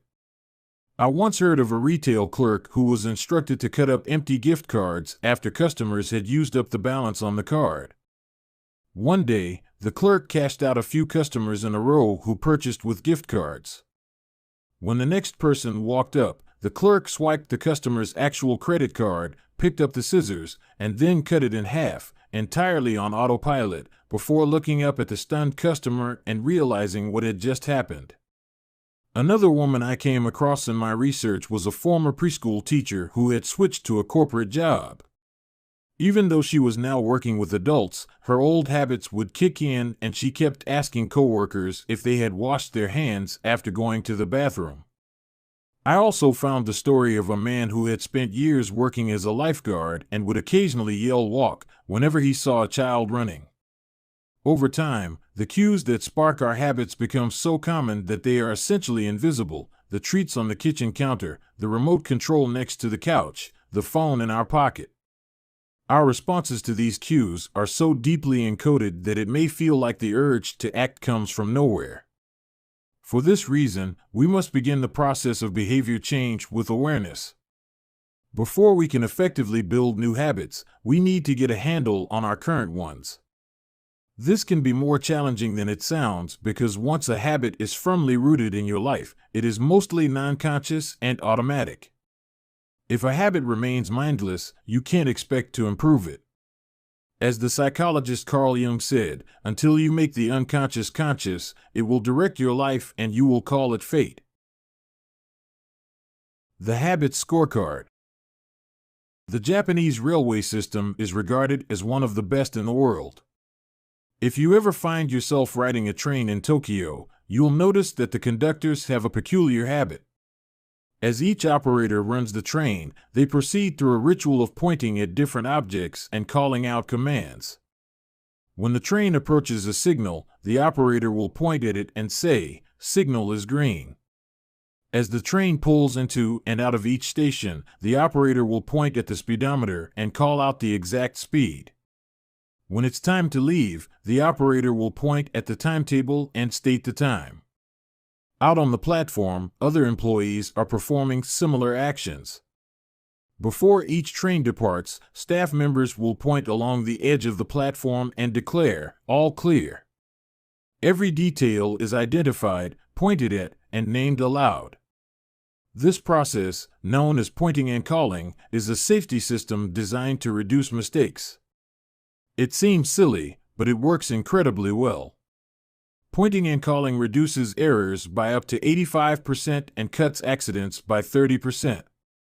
The MTA subway system in New York City adopted a modified version that is point-only, and within 2 years of implementation, incidents of incorrectly berthed subways fell 57%. Pointing and calling is so effective because it raises the level of awareness from a non-conscious habit to a more conscious level. Because the train operators must use their eyes, hands, mouth, and ears, they are more likely to notice problems before something goes wrong. My wife does something similar. Whenever we are preparing to walk out the door for a trip, she verbally calls out the most essential items in her packing list. "I've got my keys. I've got my wallet. I've got my glasses. I've got my husband." The more automatic a behavior becomes, the less likely we are to consciously think about it. And when we've done something 1,000 times before, we begin to overlook things. We assume that the next time will be just like the last. We're so used to doing what we've always done that we don't stop to question whether it's the right thing to do at all. Many of our failures in performance are largely attributable to a lack of self-awareness. One of our greatest challenges in changing habits is maintaining awareness of what we are actually doing. This helps explain why the consequences of bad habits can sneak up on us. We need a point-and-call system for our personal lives. That's the origin of the Habit Scorecard, which is a simple exercise you can use to become more aware of your behavior. To create your own, make a list of your daily habits. Here's a sample of where your list might start. Wake up. Turn off alarm. Check my phone. Go to the bathroom. Weigh myself. Take a shower. Brush my teeth. Floss my teeth. Put on deodorant. Hang up towel to dry. Get dressed. Make a cup of tea. And so on. Once you have a full list, look at each behavior and ask yourself, is this a good habit, a bad habit, or a neutral habit. If it is a good habit, write plus next to it. If it is a bad habit, write. If it is a neutral habit, write equal sign. For example, the list above might look like this: wake up equals turn off alarm equals check my phone, go to the bathroom equals weigh myself plus take a shower plus brush my teeth plus floss my teeth plus put on deodorant plus hang up towel to dry equals get dressed equals make a cup of tea plus the marks you give to a particular habit will depend on your situation and your goals. For someone who is trying to lose weight, eating a bagel with peanut butter every morning might be a bad habit. For someone who is trying to bulk up and add muscle, the same behavior might be a good habit. It all depends on what you're working toward. Scoring your habits can be a bit more complex for another reason as well. The labels good habit and bad habit are slightly inaccurate. There are no good habits or bad habits. There are only effective habits. That is, effective at solving problems. All habits serve you in some way, even the bad ones, which is why you repeat them. For this exercise, categorize your habits by how they will benefit you in the long run. Generally speaking, good habits will have net positive outcomes. Bad habits have net negative outcomes. Smoking a cigarette may reduce stress right now, that's how it's serving you, but it's not a healthy long-term behavior. If you're still having trouble determining how to rate a particular habit, here is a question I like to use. Does this behavior help me become the type of person I wish to be? Does this habit cast a vote for or against my desired identity? Habits that reinforce your desired identity are usually good. Habits that conflict with your desired identity are usually bad. As you create your habit scorecard, there is no need to change anything at first. The goal is to simply notice what is actually going on. Observe your thoughts and actions without judgment or internal criticism. Don't blame yourself for your faults. Don't praise yourself for your successes. If you eat a chocolate bar every morning, acknowledge it, almost as if you were watching someone else. Oh, how interesting that they would do such a thing. If you binge eat, simply notice that you are eating more calories than you should. If you waste time online, notice that you are spending your life in a way that you do not want to. The first step to changing bad habits is to be on the lookout for them. If you feel like you need extra help, then you can try pointing and calling in your own life. Say out loud the action that you are thinking of taking and what the outcome will be. If you want to cut back on your junk food habit but notice yourself grabbing another cookie, say out loud, "I'm about to eat this cookie, but I don't need it. Eating it will cause me to gain weight and hurt my health." Hearing your bad habits spoken aloud makes the consequences seem more real. It adds weight to the action rather than letting yourself mindlessly slip into an old routine. This approach is useful even if you're simply trying to remember a task on your to-do list. Just saying out loud, "Tomorrow, I need to go to the post office after lunch," increases the odds that you'll actually do it. You're getting yourself to acknowledge the need for action, and that can make all the difference. The process of behavior change always starts with awareness. Strategies like pointing and calling and the habit scorecard are focused on getting you to recognize your habits and acknowledge the cues that trigger them, which makes it possible to respond in a way that benefits you. Chapter Summary. With enough practice, your brain will pick up on the cues that predict certain outcomes without consciously thinking about it. Once our habits become automatic, we stop paying attention to what we are doing. The process of behavior change always starts with awareness. You need to be aware of your habits before you can change them. Pointing and calling raises your level of awareness from a non-conscious habit to a more conscious level by verbalizing your actions. The habit scorecard is a simple exercise you can use to become more aware of your behavior. Chapter 5. The best way to start a new habit. In 2001, researchers in Great Britain began working with 248 people to build better exercise habits over the course of 2 weeks. The subjects were divided into 3 groups. The first group was the control group. They were simply asked to track how often they exercised. The second group was the motivation group. They were asked not only to track their workouts, but also to read some material on the benefits of exercise. The researchers also explained to the group how exercise could reduce the risk of coronary heart disease and improve heart health. Finally, there was the third group. These subjects received the same presentation as the second group, which ensured that they had equal levels of motivation. However, they were also asked to formulate a plan for when and where they would exercise over the following week. Specifically, each member of the third group completed the following sentence: during the next week, I will partake in at least 20 minutes of vigorous exercise on day, at time, in place.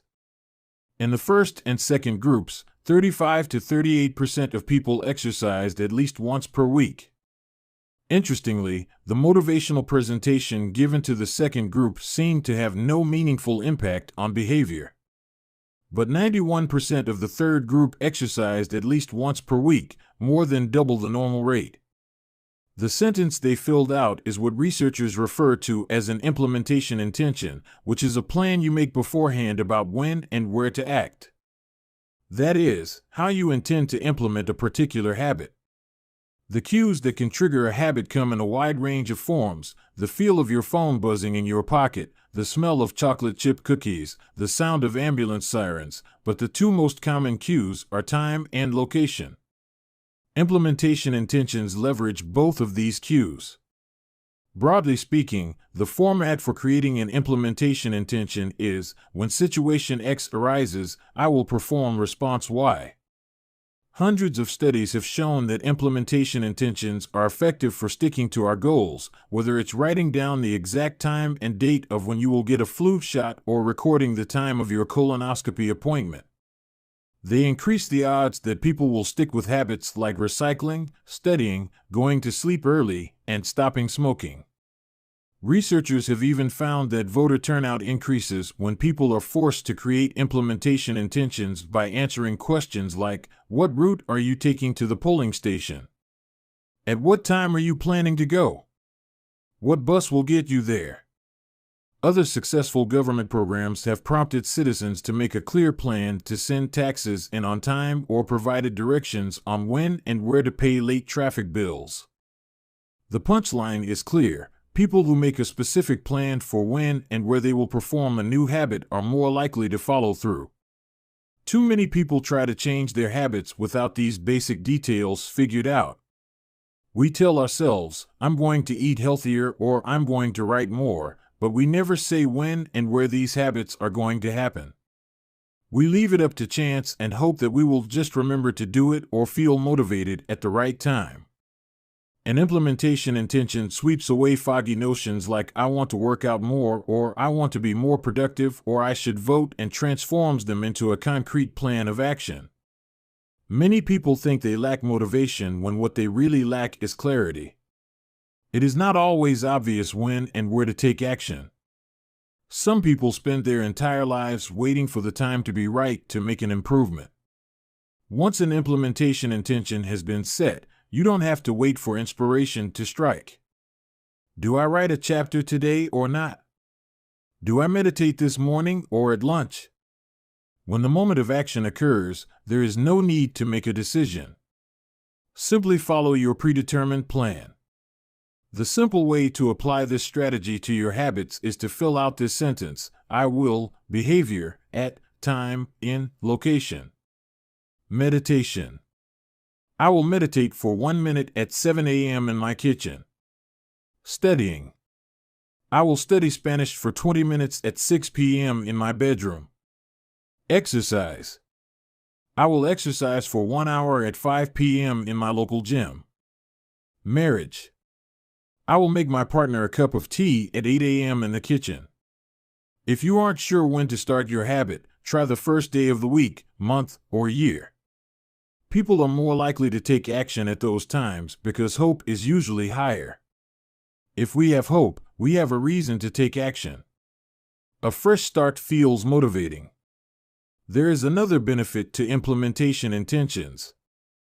Being specific about what you want and how you will achieve it helps you say no to things that derail progress, distract your attention, and pull you off course. We often say yes to little requests because we are not clear enough about what we need to be doing instead. When your dreams are vague, it's easy to rationalize little exceptions all day long and never get around to the specific things you need to do to succeed. Give your habits a time and a space to live in the world. The goal is to make the time and location so obvious that, with enough repetition, you get an urge to do the right thing at the right time, even if you can't say why. As the writer Jason Zweig noted, obviously you're never going to just work out without conscious thought. But like a dog salivating at a bell, maybe you start to get antsy around the time of day you normally work out. There are many ways to use implementation intentions in your life and work. My favorite approach is one I learned from Stanford professor B.J. Fogg, and it is a strategy one referred to as habit stacking. Habit stacking, a simple plan to overhaul your habits. The French philosopher Denis Diderot lived nearly his entire life in poverty, but that all changed one day in 1765. Diderot's daughter was about to be married and he could not afford to pay for the wedding. Despite his lack of wealth, Diderot was well known for his role as the co-founder and writer of Encyclopedia, one of the most comprehensive encyclopedias of the time. When Catherine the Great, the Empress of Russia, heard of Diderot's financial troubles, her heart went out to him. She was a book lover and greatly enjoyed his encyclopedia. She offered to buy Diderot's personal library for £1,000, more than $150,000 today. Suddenly, Diderot had money to spare. With his new wealth, he not only paid for the wedding but also acquired a scarlet robe for himself. Diderot's scarlet robe was beautiful. So beautiful, in fact, that he immediately noticed how out of place it seemed when surrounded by his more common possessions. He wrote that there was no more coordination, no more unity, no more beauty between his elegant robe and the rest of his stuff. Diderot soon felt the urge to upgrade his possessions. He replaced his rug with one from Damascus. He decorated his home with expensive sculptures. He bought a mirror to place above the mantel and a better kitchen table. He tossed aside his old straw chair for a leather one.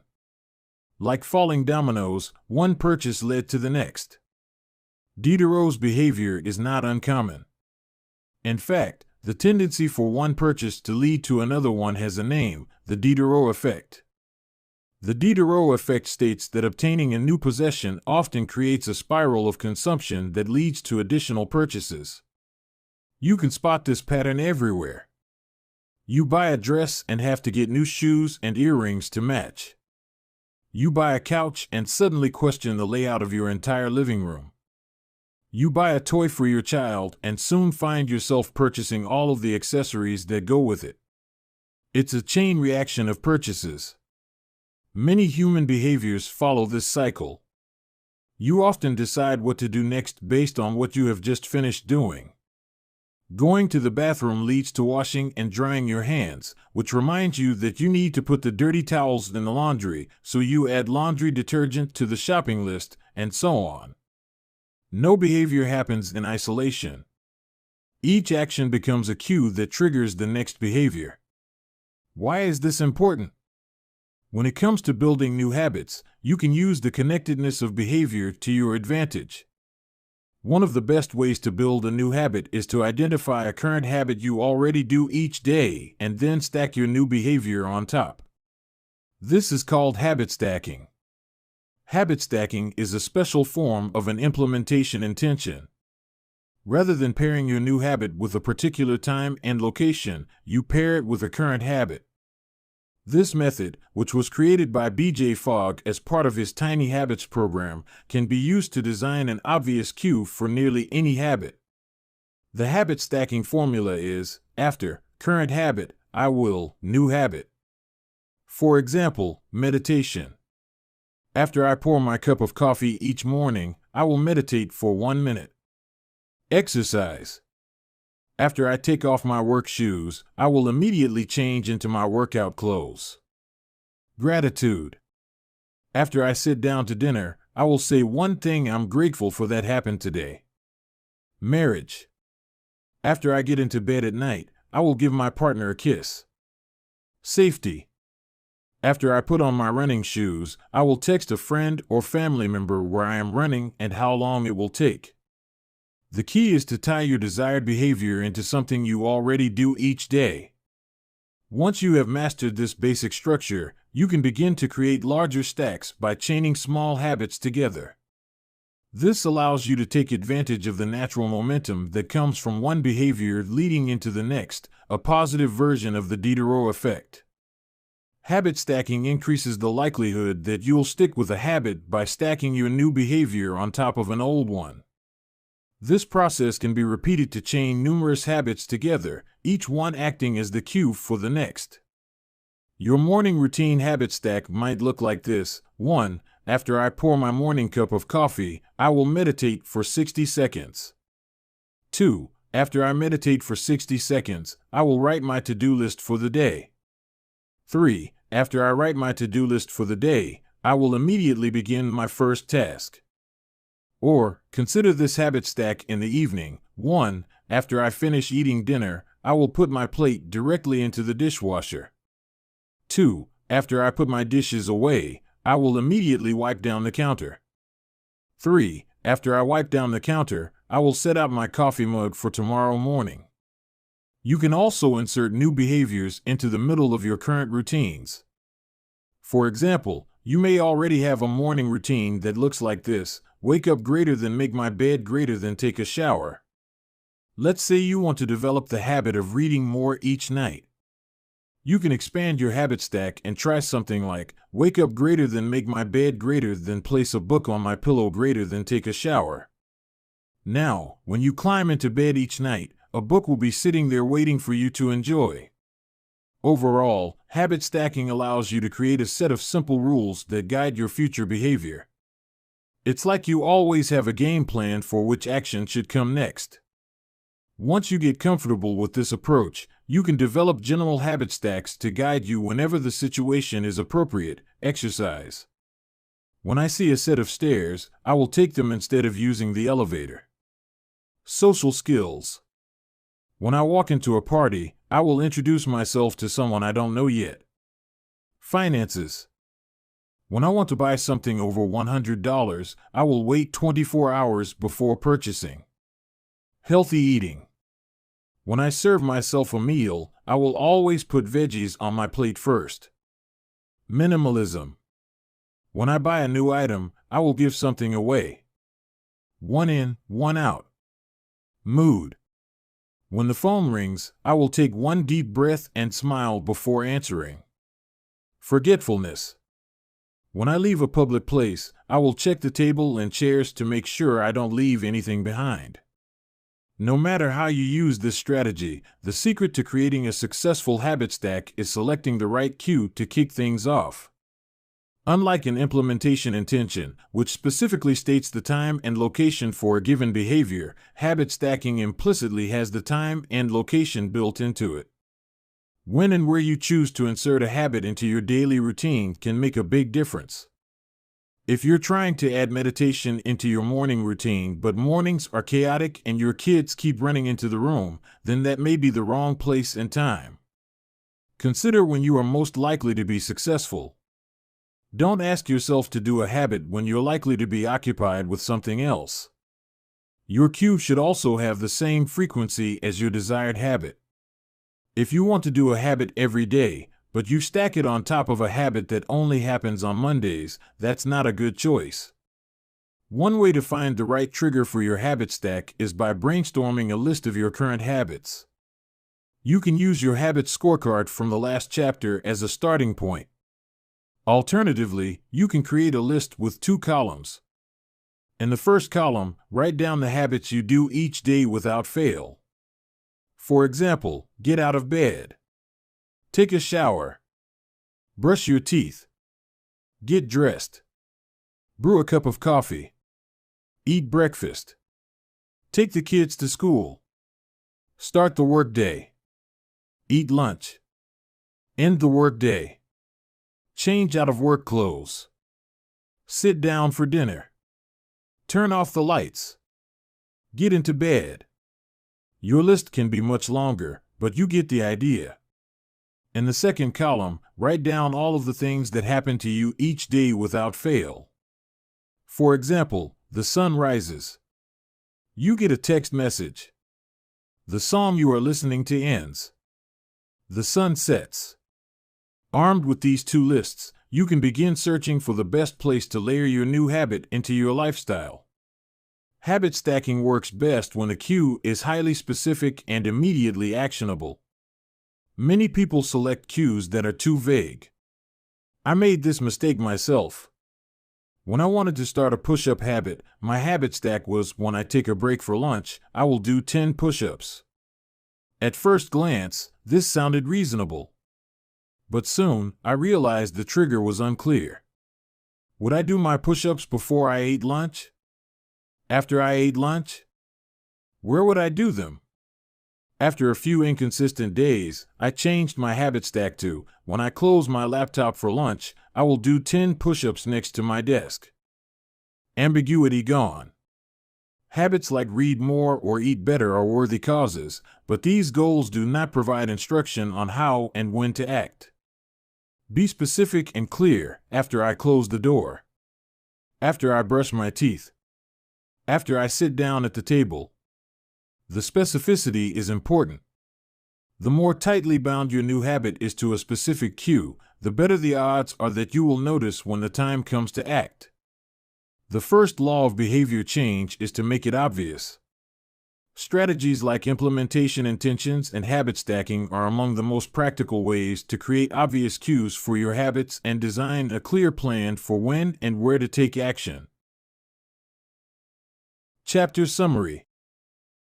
The first law of behavior change is make it obvious. The two most common cues are time and location. Creating an implementation intention is a strategy you can use to pair a new habit with a specific time and location. The implementation intention formula is I will, behavior, at, time, in, location. Habit stacking is a strategy you can use to pair a new habit with a current habit. The habit stacking formula is after, current habit, I will, new habit. Chapter 6. Motivation is overrated. Environment often matters more. Anne Thorndike, a primary care physician at Massachusetts General Hospital in Boston, had a crazy idea. She believed she could improve the eating habits of thousands of hospital staff and visitors without changing their willpower or motivation in the slightest way. In fact, she didn't plan on talking to them at all.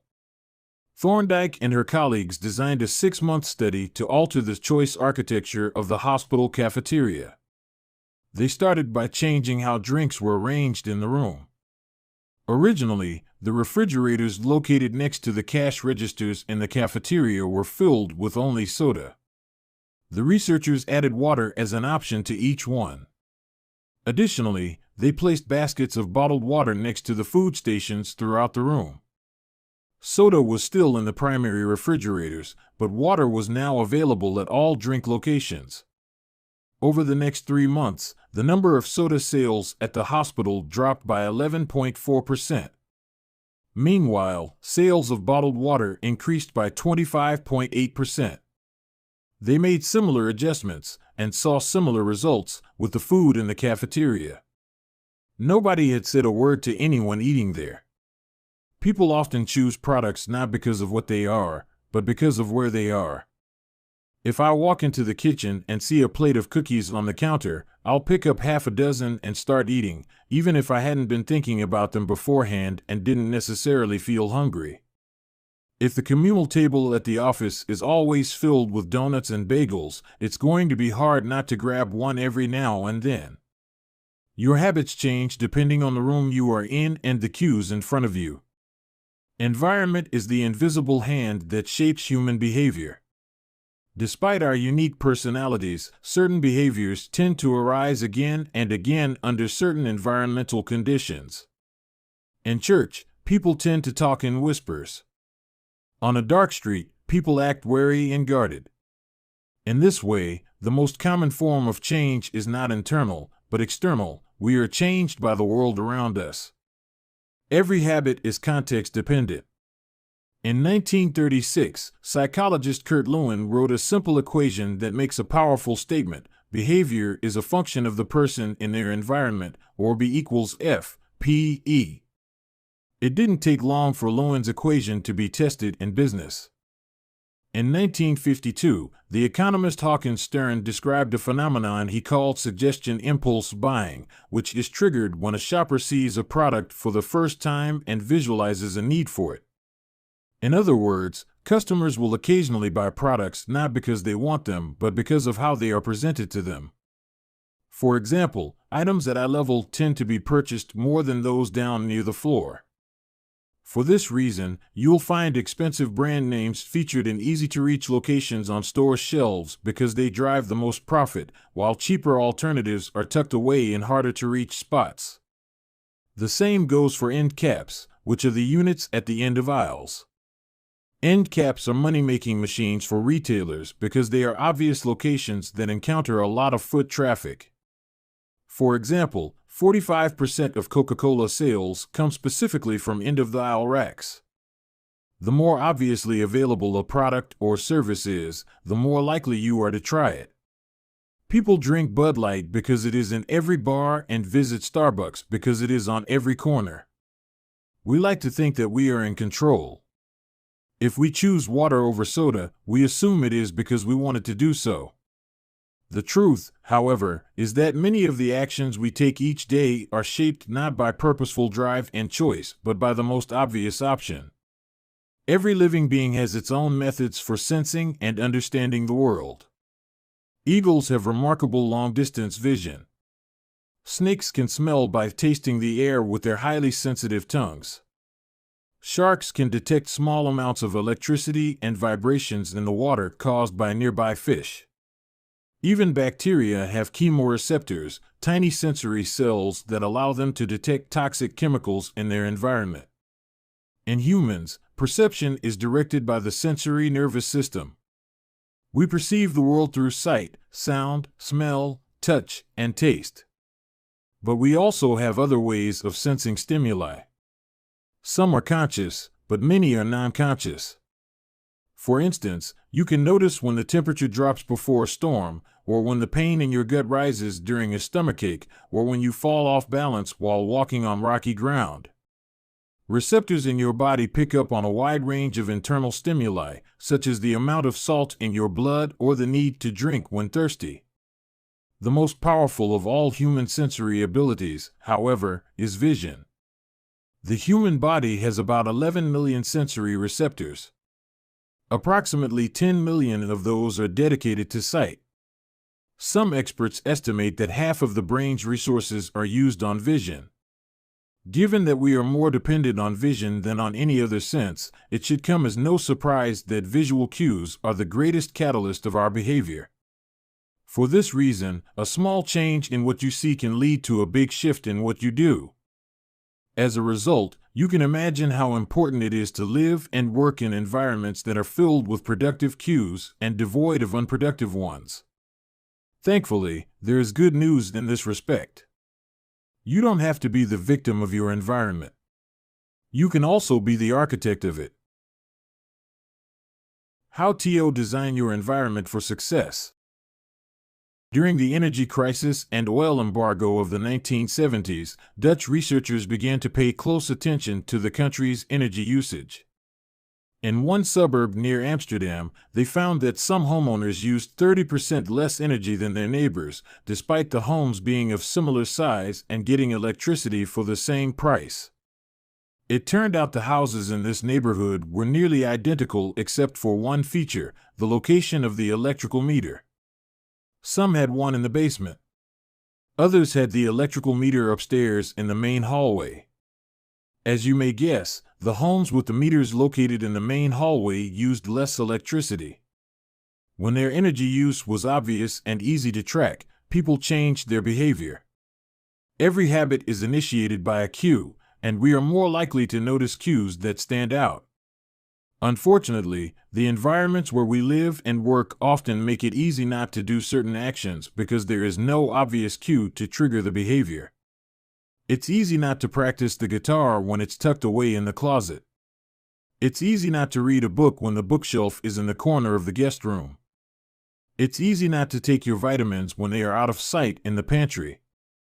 When the cues that spark a habit are subtle or hidden, they are easy to ignore. By comparison, creating obvious visual cues can draw your attention toward a desired habit.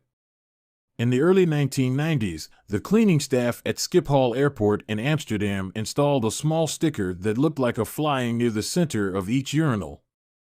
Apparently, when men stepped up to the urinals, they aimed for what they thought was a bug. The stickers improved their aim and significantly reduced spillage around the urinals. Further analysis determined that the stickers cut bathroom cleaning costs by 8% per year. I've experienced the power of obvious cues in my own life. I used to buy apples from the store, put them in the crisper in the bottom of the refrigerator, and forget all about them. By the time I remembered, the apples would have gone bad. I never saw them, so I never ate them. Eventually, I took my own advice and redesigned my environment. I bought a large display bowl and placed it in the middle of the kitchen counter. The next time I bought apples, that was where they went, out in the open where I could see them. Almost like magic, I began eating a few apples each day simply because they were obvious rather than out of sight. Here are a few ways you can redesign your environment and make the cues for your preferred habits more obvious. If you want to remember to take your medication each night, put your pill bottle directly next to the faucet on the bathroom counter. If you want to practice guitar more frequently, place your guitar stand in the middle of the living room. If you want to remember to send more thank you notes, keep a stack of stationery on your desk. If you want to drink more water, fill up a few water bottles each morning and place them in common locations around the house. If you want to make a habit a big part of your life, make the cue a big part of your environment. The most persistent behaviors usually have multiple cues. Consider how many different ways the smoker could be prompted to pull out a cigarette, driving in the car, seeing a friend smoke, feeling stressed at work, and so on. The same strategy can be employed for good habits. By sprinkling triggers throughout your surroundings, you increase the odds that you'll think about your habit throughout the day. Make sure the best choice is the most obvious one. Making a better decision is easy and natural when the cues for good habits are right in front of you. Environment design is powerful not only because it influences how we engage with the world, but also because we rarely do it. Most people live in a world others have created for them. But you can alter the spaces where you live and work to increase your exposure to positive cues and reduce your exposure to negative ones. Environment design allows you to take back control and become the architect of your life. Be the designer of your world and not merely the consumer of it. The context is the CUE. The cues that trigger a habit can start out very specific, but over time your habits become associated not with a single trigger but with the entire context surrounding the behavior. For example, many people drink more in social situations than they would ever drink alone. The trigger is rarely a single cue, but rather the whole situation: watching your friends order drinks, hearing the music at the bar, seeing the beers on tap. We mentally assign our habits to the locations in which they occur: the home, the office, the gym. Each location develops a connection to certain habits and routines. You establish a particular relationship with the objects on your desk, the items on your kitchen counter, the things in your bedroom. Our behavior is not defined by the objects in the environment, but by our relationship to them. In fact, this is a useful way to think about the influence of the environment on your behavior. Stop thinking about your environment as filled with objects. Start thinking about it as filled with relationships. Think in terms of how you interact with the spaces around you. For one person, her couch is the place where she reads for an hour each night. For someone else, the couch is where he watches television and eats a bowl of ice cream after work. Different people can have different memories and thus different habits associated with the same place. The good news? You can train yourself to link a particular habit with a particular context. In one study, scientists instructed insomniacs to get into bed only when they were tired. If they couldn't fall asleep, they were told to sit in a different room until they became sleepy. Over time, subjects began to associate the context of their bed with the action of sleeping, and it became easier to quickly fall asleep when they climbed in bed. Their brains learned that sleeping, not browsing on their phones, not watching television, not staring at the clock, was the only action that happened in that room. The power of context also reveals an important strategy. Habits can be easier to change in a new environment. It helps to escape the subtle triggers and cues that nudge you toward your current habits. Go to a new place, a different coffee shop, a bench in the park, a corner of your room you seldom use, and create a new routine there. It is easier to associate a new habit with a new context than to build a new habit in the face of competing cues. It can be difficult to go to bed early if you watch television in your bedroom each night. It can be hard to study in the living room without getting distracted if that's where you always play video games. But when you step outside your normal environment, you leave your behavioral biases behind. You aren't battling old environmental cues, which allows new habits to form without interruption. Want to think more creatively?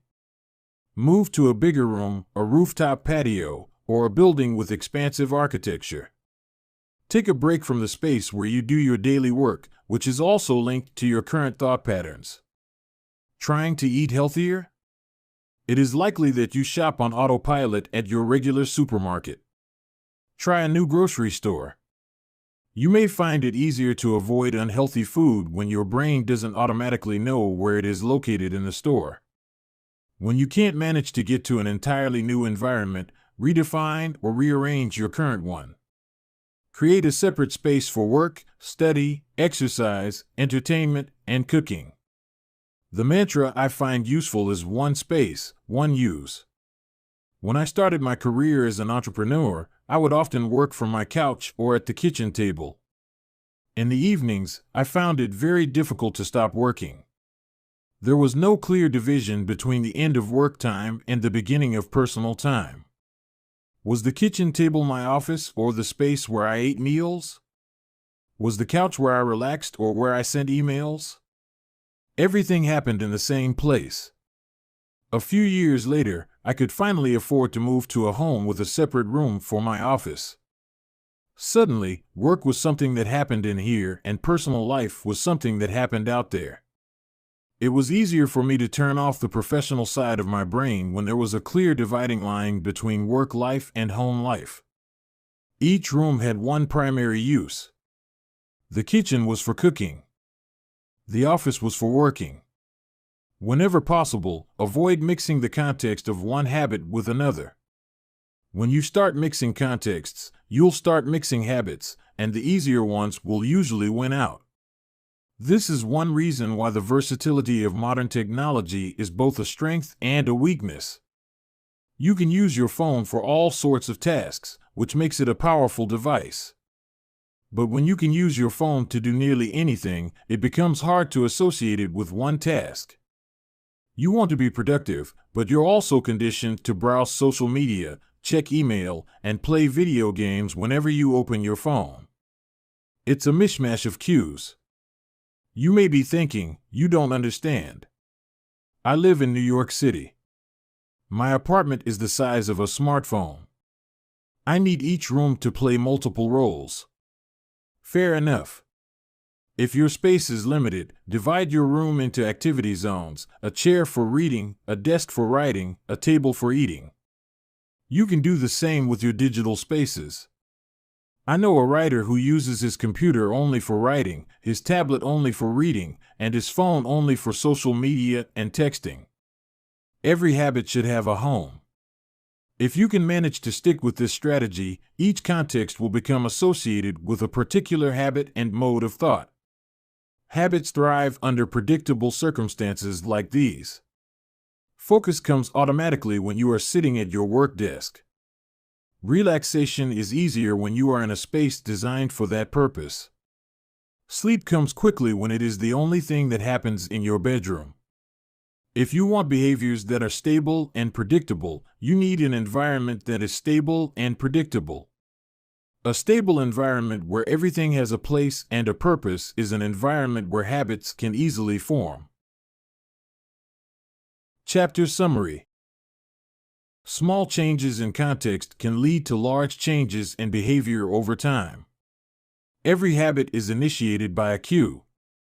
We are more likely to notice cues that stand out. Make the cues of good habits obvious in your environment.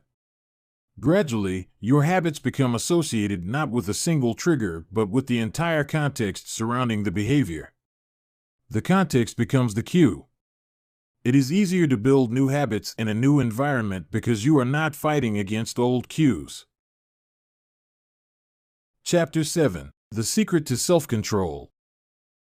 In 1971, as the Vietnam War was heading into its 16th year, Congressman Robert Steele from Connecticut and Morgan Murphy from Illinois made a discovery that stunned the American public. While visiting the troops, they had learned that over 15% of U.S. soldiers stationed there were heroin addicts.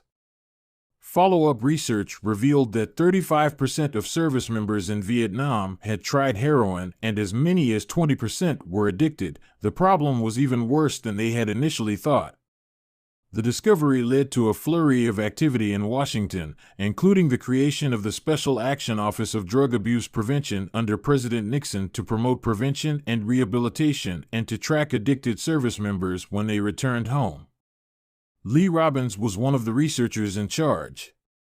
In a finding that completely upended the accepted beliefs about addiction, Robbins found that when soldiers who had been heroin users returned home, only 5% of them became re-addicted within a year, and just 12% relapsed within 3 years. In other words, approximately 9 out of 10 soldiers who used heroin in Vietnam eliminated their addiction nearly overnight. This finding contradicted the prevailing view at the time, which considered heroin addiction to be a permanent and irreversible condition. Instead, Robbins revealed that addictions could spontaneously dissolve if there was a radical change in the environment. In Vietnam, soldiers spent all day surrounded by cues triggering heroin use. It was easy to access, they were engulfed by the constant stress of war, they built friendships with fellow soldiers who were also heroin users, and they were thousands of miles from home. Once a soldier returned to the United States, though, he found himself in an environment devoid of those triggers. When the context changed, so did the habit. Compare this situation to that of a typical drug user. Someone becomes addicted at home or with friends, goes to a clinic to get clean, which is devoid of all the environmental stimuli that prompt their habit, then returns to their old neighborhood with all of their previous cues that caused them to get addicted in the first place. It's no wonder that usually you see numbers that are the exact opposite of those in the Vietnam study. Typically, 90% of heroin users become re-addicted once they return home from rehab. The Vietnam studies ran counter to many of our cultural beliefs about bad habits because it challenged the conventional association of unhealthy behavior as a moral weakness. If you're overweight, a smoker, or an addict, you've been told your entire life that it is because you lack self-control, maybe even that you're a bad person. The idea that a little bit of discipline would solve all our problems is deeply embedded in our culture. Recent research, however, shows something different. When scientists analyze people who appear to have tremendous self-control, it turns out those individuals aren't all that different from those who are struggling. Instead, disciplined people are better at structuring their lives in a way that does not require heroic willpower and self-control. In other words, they spend less time in tempting situations. The people with the best self-control are typically the ones who need to use it the least. It's easier to practice self-restraint when you don't have to use it very often. So, yes, perseverance, grit, and willpower are essential to success, but the way to improve these qualities is not by wishing you were a more disciplined person, but by creating a more disciplined environment. This counterintuitive idea makes even more sense once you understand what happens when a habit is formed in the brain. A habit that has been encoded in the mind is ready to be used whenever the relevant situation arises. When Patty Olwell, a therapist from Austin, Texas, started smoking, she would often light up while riding horses with a friend. Eventually, she quit smoking and avoided it for years. She had also stopped riding. Decades later, she hopped on a horse again and found herself craving a cigarette for the first time in forever.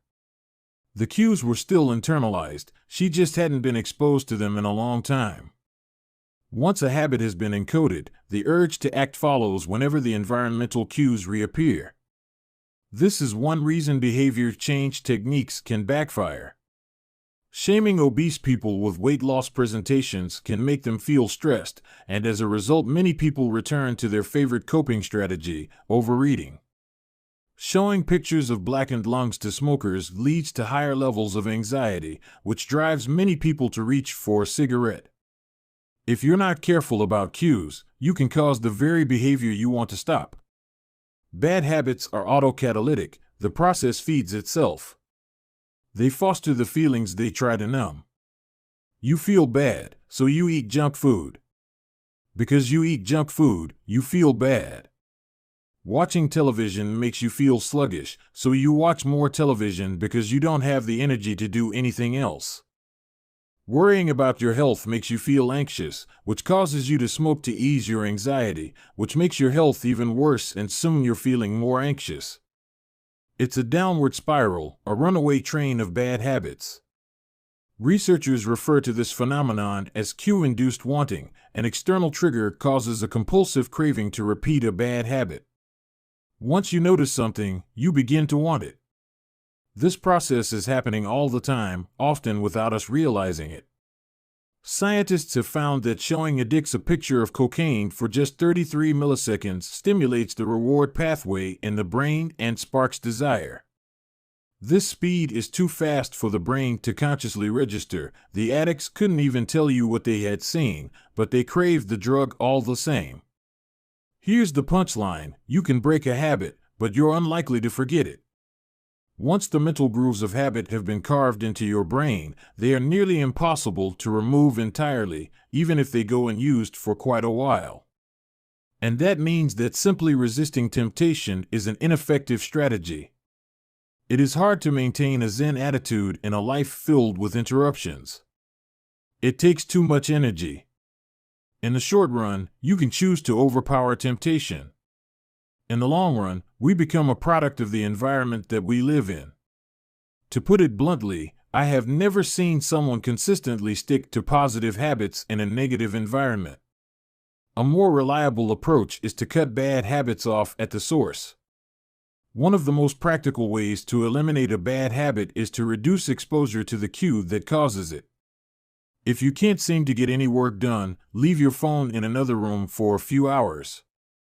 If you're continually feeling like you're not enough, stop following social media accounts that trigger jealousy and envy. If you're wasting too much time watching television, move the TV out of the bedroom. If you're spending too much money on electronics, quit reading reviews of the latest tech gear. If you're playing too many video games, unplug the console and put it in a closet after each use. This practice is an inversion of the first law of behavior change. Rather than make it obvious, you can make it invisible. I'm often surprised by how effective simple changes like these can be. Remove a single cue and the entire habit often fades away. Self-control is a short-term strategy, not a long-term one. You may be able to resist temptation once or twice, but it's unlikely you can muster the willpower to override your desires every time. Instead of summoning a new dose of willpower whenever you want to do the right thing, your energy would be better spent optimizing your environment. This is the secret to self-control. Make the cues of your good habits obvious and the cues of your bad habits invisible. Chapter Summary. The inversion of the first law of behavior change is make it invisible. Once a habit is formed, it is unlikely to be forgotten. People with high self-control tend to spend less time in tempting situations. It's easier to avoid temptation than resist it. One of the most practical ways to eliminate a bad habit is to reduce exposure to the cue that causes it. Self-control is a short-term strategy, not a long-term one. The second law: make it attractive. Chapter 8: How to make a habit irresistible.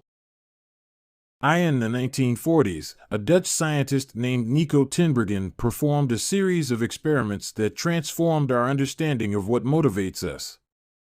Tinbergen, who eventually won a Nobel Prize for his work, was investigating herring gulls, the gray and white birds often seen flying along the seashores of North America. Adult herring gulls have a small red on their beak, and Tinbergen noticed that newly hatched chicks would peck this spot whenever they wanted food. To begin one experiment, he created a collection of fake cardboard beaks, just a head without a body. When the parents had flown away, he went over to the nest and offered these dummy beaks to the chicks. The beaks were obvious fakes, and he assumed the baby birds would reject them altogether. However, when the tiny gulls saw the red spot on the cardboard beak, they pecked away just as if it were attached to their own mother. They had a clear preference for those red spots, as if they had been genetically programmed at birth. Soon Tinbergen discovered that the bigger the red spot, the faster the chicks pecked. Eventually, he created a beak with 3 large red dots on it. When he placed it over the nest, the baby birds went crazy with delight. They pecked at the little red patches as if it was the greatest beak they had ever seen. Tinbergen and his colleagues discovered similar behavior in other animals. For example, the greylag goose is a ground-nesting bird. Occasionally, as the mother moves around on the nest, one of the eggs will roll out and settle on the grass nearby. Whenever this happens, the goose will waddle over to the egg and use its beak and neck to pull it back into the nest. Tinbergen discovered that the goose will pull any nearby round object, such as a billiard ball or a light bulb, back into the nest. The bigger the object, the greater their response. One goose even made a tremendous effort to roll a volleyball back and sit on top.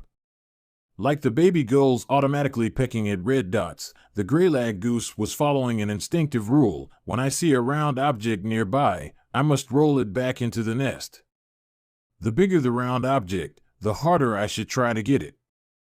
It's like the brain of each animal is preloaded with certain rules for behavior, and when it comes across an exaggerated version of that rule, it lights up like a Christmas tree. Scientists refer to these exaggerated cues as supernormal stimuli. A supernormal stimulus is a heightened version of reality, like a beak with 3 red dots or an egg the size of a volleyball, and it elicits a stronger response than usual. Humans are also prone to fall for exaggerated versions of reality. Junk food, for example, drives our reward systems into a frenzy. After spending hundreds of thousands of years hunting and foraging for food in the wild, the human brain has evolved to place a high value on salt, sugar, and fat. Such foods are often calorie-dense, and they were quite rare when our ancient ancestors were roaming the savannah. When you don't know where your next meal is coming from, eating as much as possible is an excellent strategy for survival. Today, however, we live in a calorie-rich environment. Food is abundant, but your brain continues to crave it like it is scarce. Placing a high value on salt, sugar, and fat is no longer advantageous to our health, but the craving persists because the brain's reward centers have not changed for approximately 50,000 years. The modern food industry relies on stretching our Paleolithic instincts beyond their evolutionary purpose. A primary goal of food science is to create products that are more attractive to consumers. Nearly every food in a bag, box, or jar has been enhanced in some way, if only with additional flavoring. Companies spend millions of dollars to discover the most satisfying level of crunch in a potato chip or the perfect amount of fizz in a soda. Entire departments are dedicated to optimizing how a product feels in your mouth, a quality known as oral sensation. French fries, for example, are a potent combination, golden brown and crunchy on the outside, light and smooth on the inside. Other processed foods enhance dynamic contrast, which refers to items with a combination of sensations, like crunchy and creamy. Imagine the gooiness of melted cheese on top of a crispy pizza crust, or the crunch of an Oreo cookie combined with its smooth center. With natural, unprocessed foods, you tend to experience the same sensations over and over. How's that 17th bite of kale taste? After a few minutes, your brain loses interest and you begin to feel full. But foods that are high in dynamic contrast keep the experience novel and interesting, encouraging you to eat more. Ultimately, such strategies enable food scientists to find the bliss point for each product, the precise combination of salt, sugar, and fat that excites your brain and keeps you coming back for more. The result, of course, is that you overeat because hyperpalatable foods are more attractive to the human brain. As Stephen Guyenet, a neuroscientist who specializes in eating behavior and obesity, says, "We've gotten too good at pushing our own buttons." The modern food industry, and the overeating habits it has spawned, is just one example of the second law of behavior change: make it attractive. The more attractive an opportunity is, the more likely it is to become habit-forming. Look around. Society is filled with highly engineered versions of reality that are more attractive than the world our ancestors evolved in. Stores feature mannequins with exaggerated hips and breasts to sell clothes. Social media delivers more likes and praise in a few minutes than we could ever get in the office or at home. Online porn splices together stimulating scenes at a rate that would be impossible to replicate in real life. Advertisements are created with a combination of ideal lighting, professional makeup, and photoshopped edits. Even the model doesn't look like the person in the final image. These are the supernormal stimuli of our modern world. They exaggerate features that are naturally attractive to us, and our instincts go wild as a result, driving us into excessive shopping habits, social media habits, porn habits, eating habits, and many others. If history serves as a guide, the opportunities of the future will be more attractive than those of today. The trend is for rewards to become more concentrated and stimuli to become more enticing. Junk food is a more concentrated form of calories than natural foods. Hard liquor is a more concentrated form of alcohol than beer. Video games are a more concentrated form of play than board games. Compared to nature, these pleasure-packed experiences are hard to resist. We have the brains of our ancestors, but temptations they never had to face. If you want to increase the odds that a behavior will occur, then you need to make it attractive. Throughout our discussion of the second law, our goal is to learn how to make our habits irresistible. While it is not possible to transform every habit into a supernormal stimulus, we can make any habit more enticing. To do this, we must start by understanding what a craving is and how it works. We begin by examining a biological signature that all habits share: the dopamine spike. The dopamine-driven feedback loop.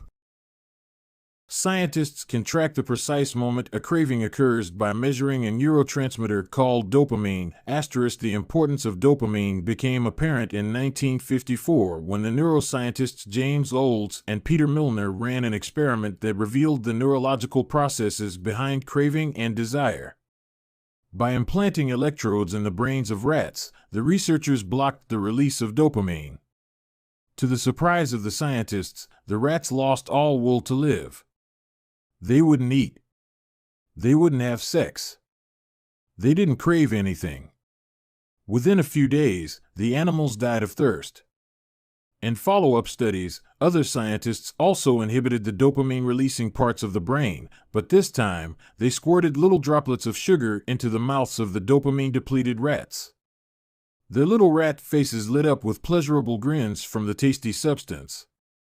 Even though dopamine was blocked, they liked the sugar just as much as before, they just didn't want it anymore. The ability to experience pleasure remained, but without dopamine, desire died. And without desire, action stopped.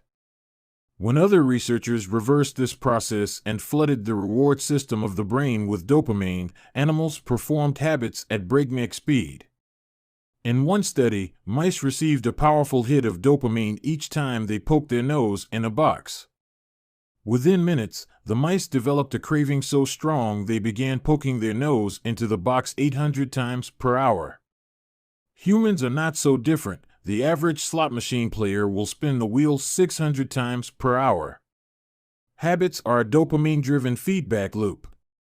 Every behavior that is highly habit-forming, taking drugs, eating junk food, playing video games, browsing social media, is associated with higher levels of dopamine. The same can be said for our most basic habitual behaviors like eating food, drinking water, having sex, and interacting socially.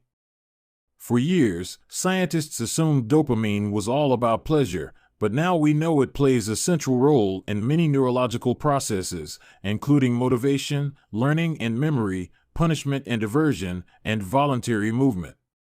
When it comes to habits, the key takeaway is this: dopamine is released not only when you experience pleasure, but also when you anticipate it. Gambling addicts have a dopamine spike right before they place a bet, not after they win. Cocaine addicts get a surge of dopamine when they see the powder, not after they take it. Whenever you predict that an opportunity will be rewarding, your levels of dopamine spike in anticipation. And whenever dopamine rises, so does your motivation to act. It is the anticipation of a reward, not the fulfillment of it, that gets us to take action. Interestingly, the reward system that is activated in the brain when you receive a reward is the same system that is activated when you anticipate a reward. This is one reason the anticipation of an experience can often feel better than the attainment of it. As a child, thinking about Christmas morning can be better than opening the gifts. As an adult, daydreaming about an upcoming vacation can be more enjoyable than actually being on vacation. Scientists refer to this as the difference between wanting and liking. The dopamine spike. Your brain has far more neural circuitry allocated for wanting rewards than for liking them. The wanting centers in the brain are large: the brainstem, the nucleus accumbens, the ventral tegmental area, the dorsal striatum, the amygdala, and portions of the prefrontal cortex. By comparison, the liking centers of the brain are much smaller. They are often referred to as hedonic hotspots and are distributed like tiny islands throughout the brain. For instance, researchers have found that 100% of the nucleus accumbens is activated during wanting. Meanwhile, only 10% of the structure is activated during liking.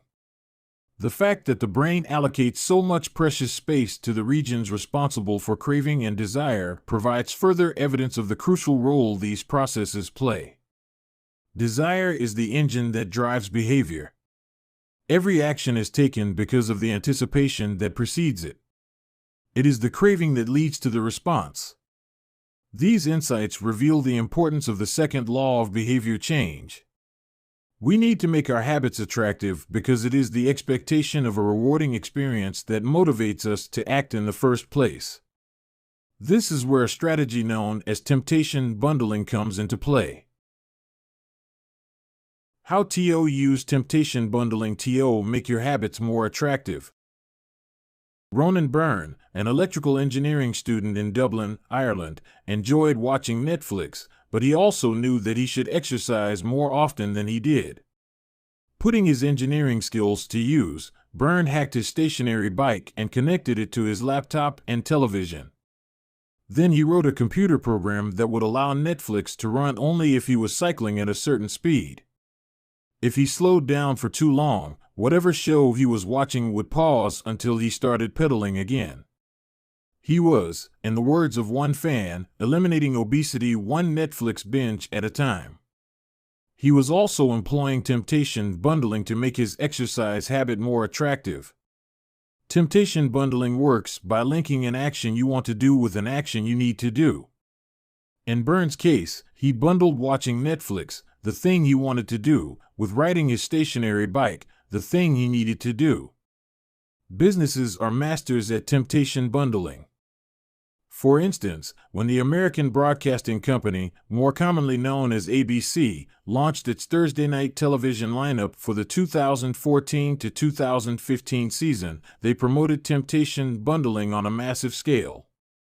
Every Thursday, the company would air 3 shows created by screenwriter Shonda Rhimes: Grey's Anatomy, Scandal, and How to Get Away with Murder. They branded it as TGIT on ABC. TGIT stands for Thank God It's Thursday.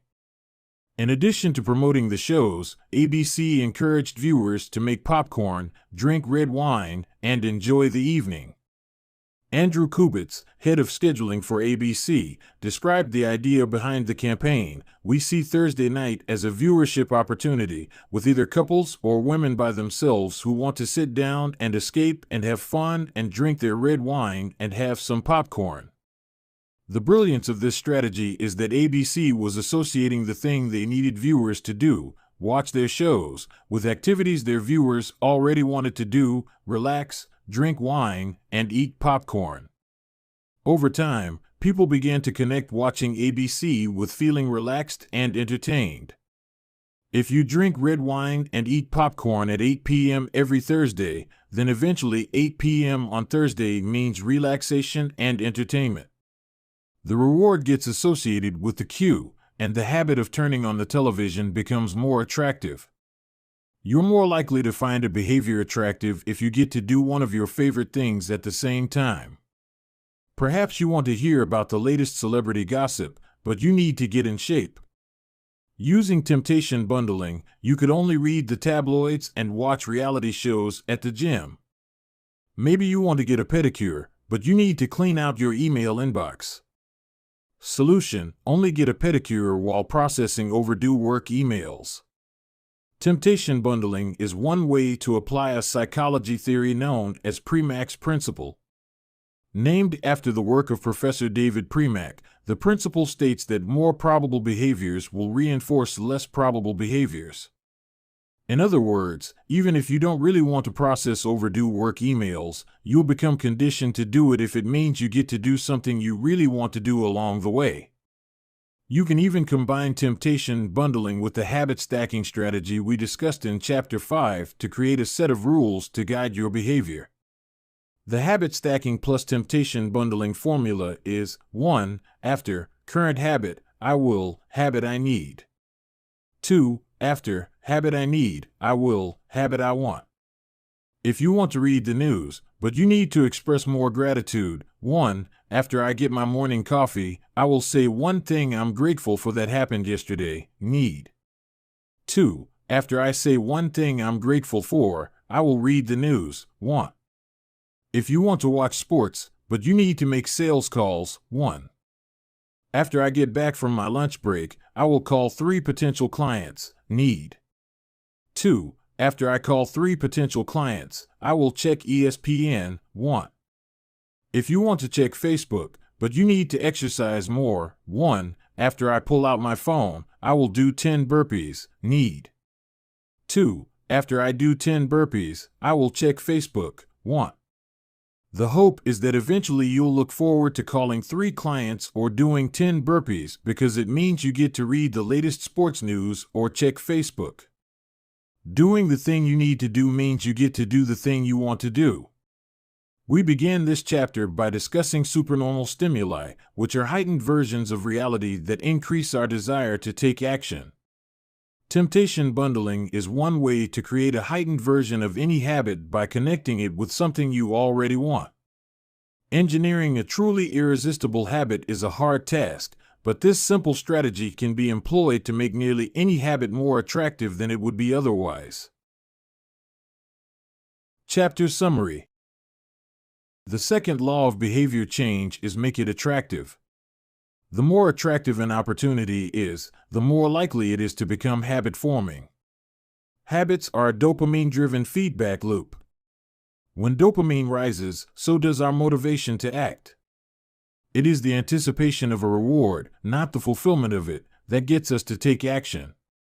The greater the anticipation, the greater the dopamine spike. Temptation bundling is one way to make your habits more attractive. The strategy is to pair an action you want to do with an action you need to do.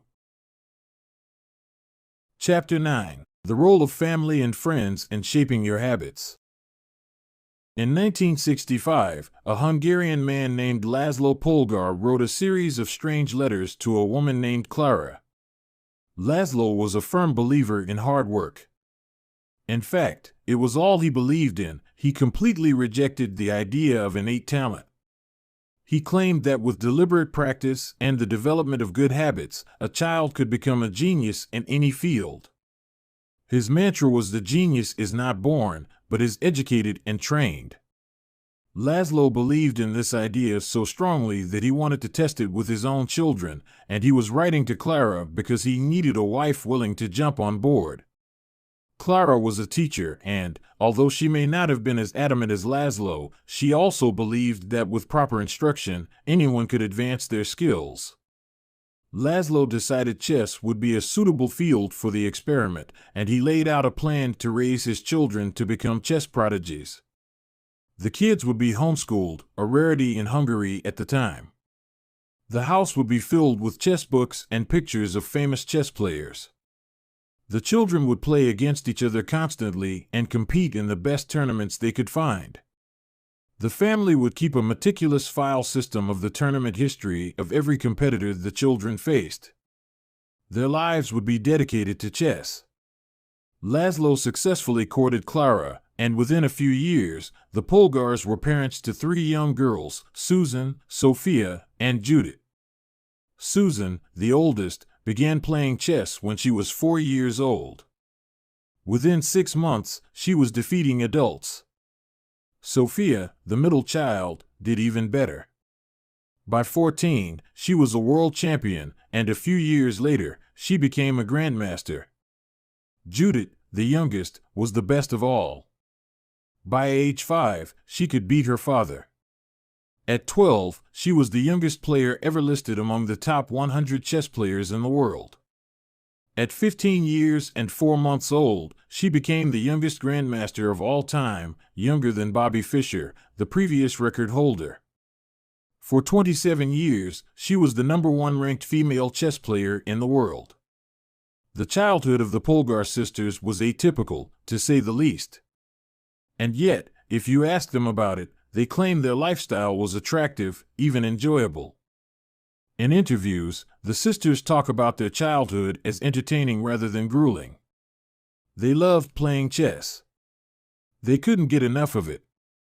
Once, Laszlo reportedly found Sophia playing chess in the bathroom in the middle of the night.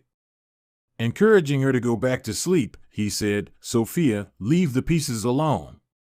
To which she replied, "Daddy, they won't leave me alone." The Polgar sisters grew up in a culture that prioritized chess above all else, praised them for it, rewarded them for it. In their world, an obsession with chess was normal. And as we are about to see, whatever habits are normal in your culture are among the most attractive behaviors you'll find. The seductive pull of social norms. Humans are herd animals. We want to fit in, to bond with others, and to earn the respect and approval of our peers. Such inclinations are essential to our survival. For most of our evolutionary history, our ancestors lived in tribes.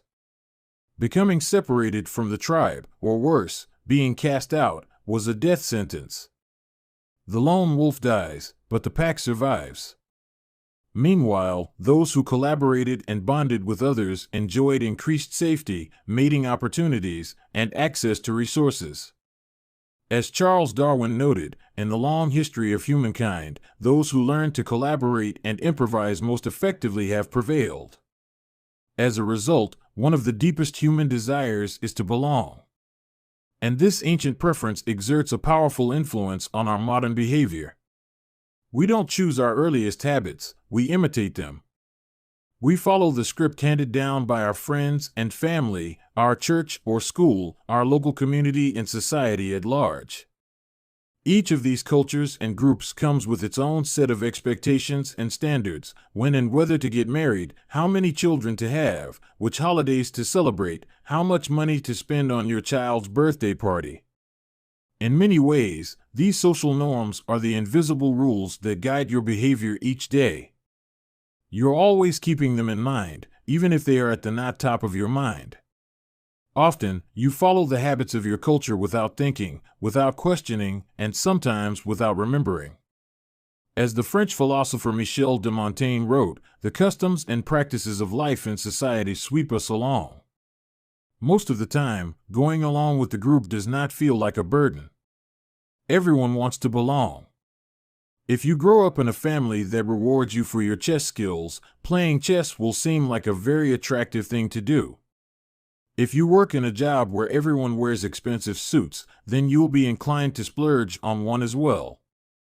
If all of your friends are sharing an inside joke or using a new phrase, you'll want to do it, too, so they know that you get it. Behaviors are attractive when they help us fit in. We imitate the habits of three groups in particular: 1. The close. 2. The many. 3. The powerful.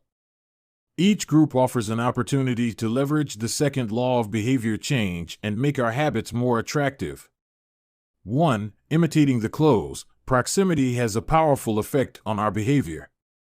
This is true of the physical environment, as we discussed in Chapter 6, but it is also true of the social environment. We pick up habits from the people around us. We copy the way our parents handle arguments, the way our peers flirt with one another, the way our coworkers get results. When your friends smoke pot, you give it a try, too. When your wife has a habit of double-checking that the door is locked before going to bed, you pick it up as well. I find that I often imitate the behavior of those around me without realizing it. In conversation, I'll automatically assume the body posture of the other person. In college, I began to talk like my roommates. When traveling to other countries, I unconsciously imitate the local accent despite reminding myself to stop. As a general rule, the closer we are to someone, the more likely we are to imitate some of their habits. One groundbreaking study tracked 12,000 people for 32 years and found that a person's chances of becoming obese increased by 57% if he or she had a friend who became obese. It works the other way, too. Another study found that if one person in a relationship lost weight, the other partner would also slim down about 1/3 of the time. Our friends and family provide a sort of invisible peer pressure that pulls us in their direction. Of course, peer pressure is bad only if you're surrounded by bad influences.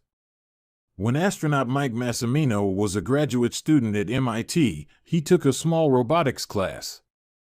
Of the 10 people in the class, 4 became astronauts. If your goal was to make it into space, then that room was about the best culture you could ask for. Similarly, one study found that the higher your best friend's IQ at age 11 or 12, the higher your IQ would be at age 15, even after controlling for natural levels of intelligence. We soak up the qualities and practices of those around us. One of the most effective things you can do to build better habits is to join a culture where your desired behavior is the normal behavior. New habits seem achievable when you see others doing them every day. If you are surrounded by fit people, you are more likely to consider working out to be a common habit. If you're surrounded by jazz lovers, you are more likely to believe it's reasonable to play jazz every day. Your culture sets your expectation for what is normal. Surround yourself with people who have the habits you want to have yourself. You'll rise together. To make your habits even more attractive, you can take this strategy one step further. Join a culture where, 1. Your desired behavior is the normal behavior, and 2. You already have something in common with the group. Steve Kamb, an entrepreneur in New York City, runs a company called Nerd Fitness, which helps nerds, misfits, and mutants lose weight, get strong, and get healthy. His clients include video game lovers, movie fanatics, and average Joes who want to get in shape.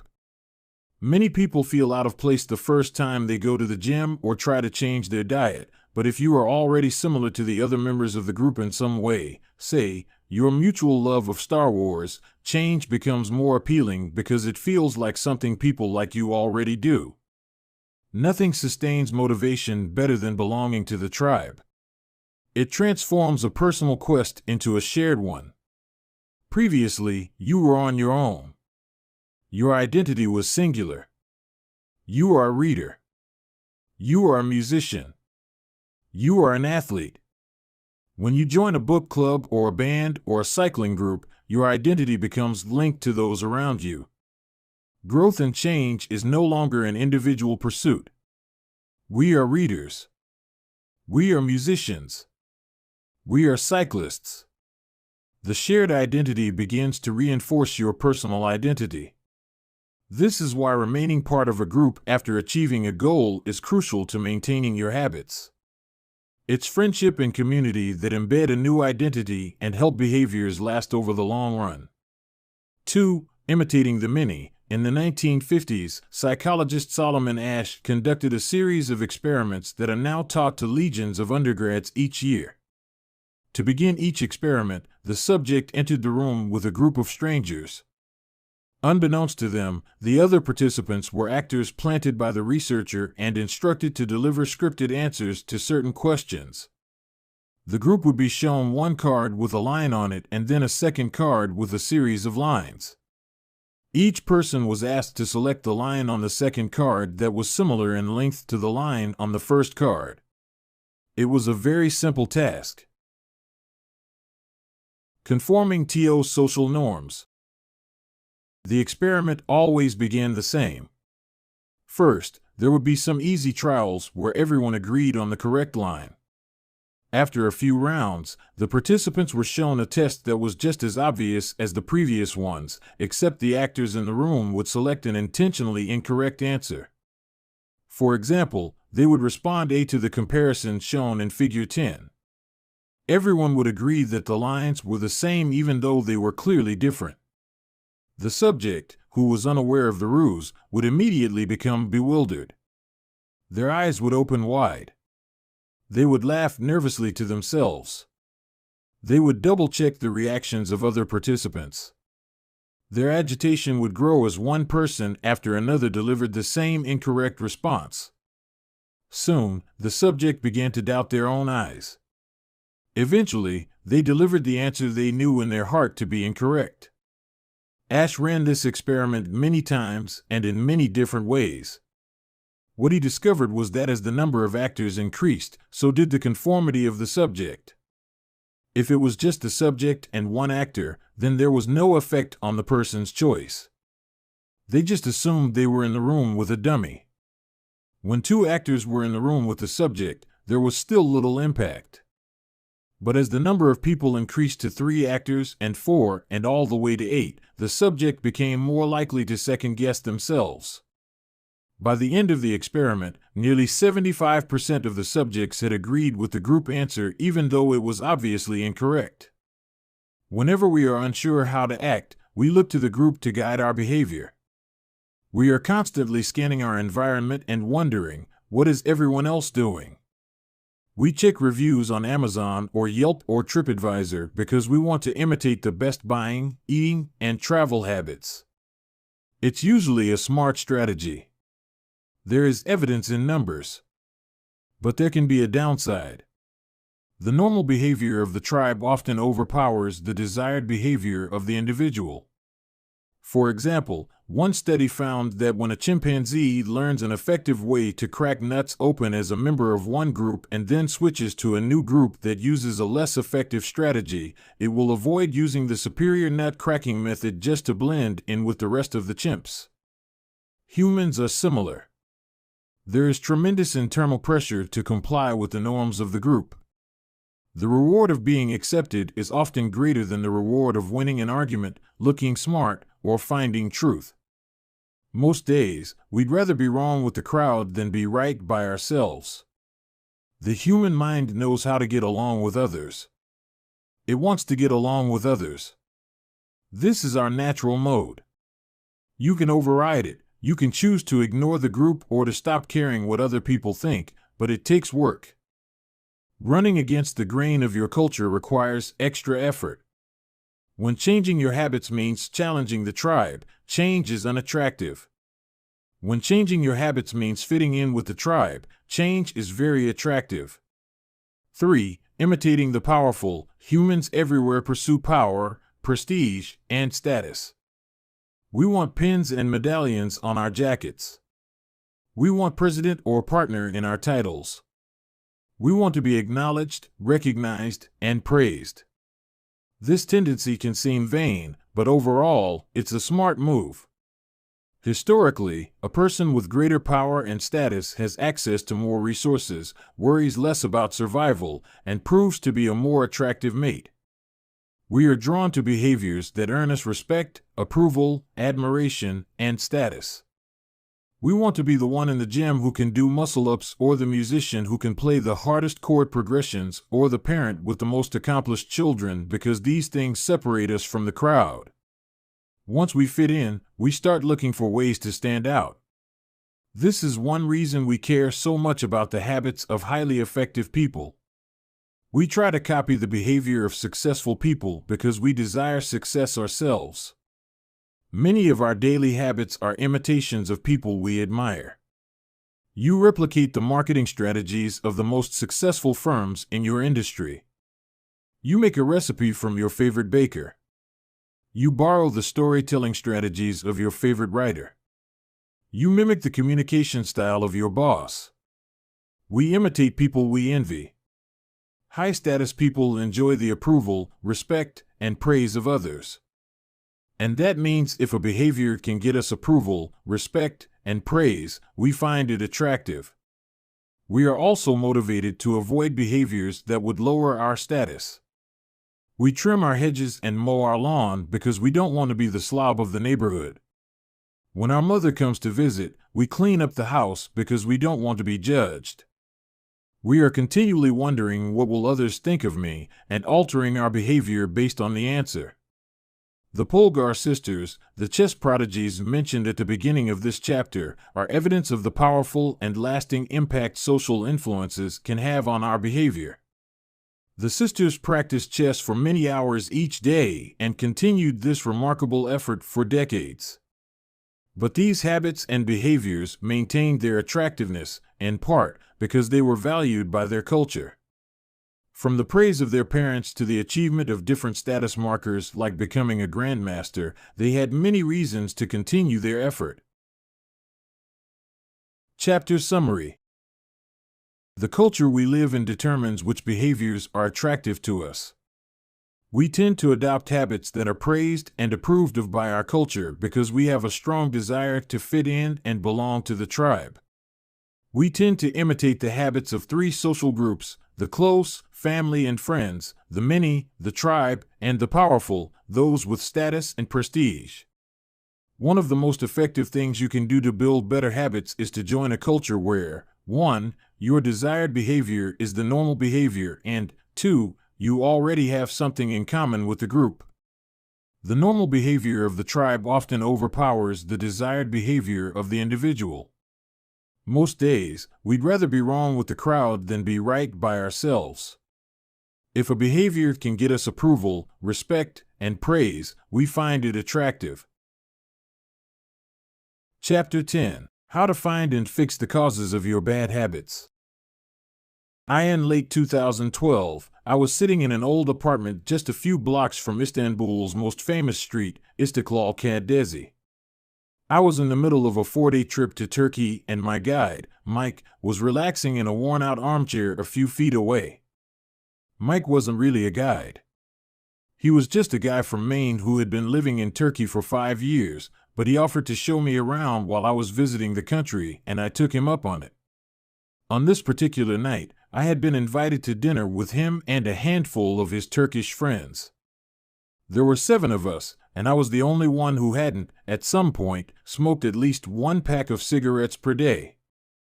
I asked one of the Turks how he got started. "Friends," he said.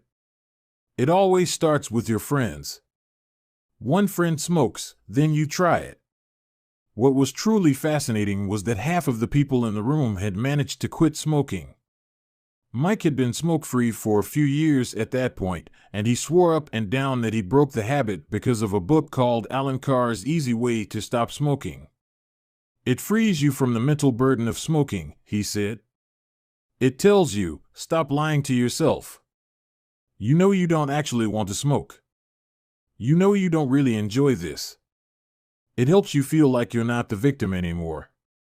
You start to realize that you don't need to smoke. I had never tried a cigarette, but I took a look at the book afterward out of curiosity.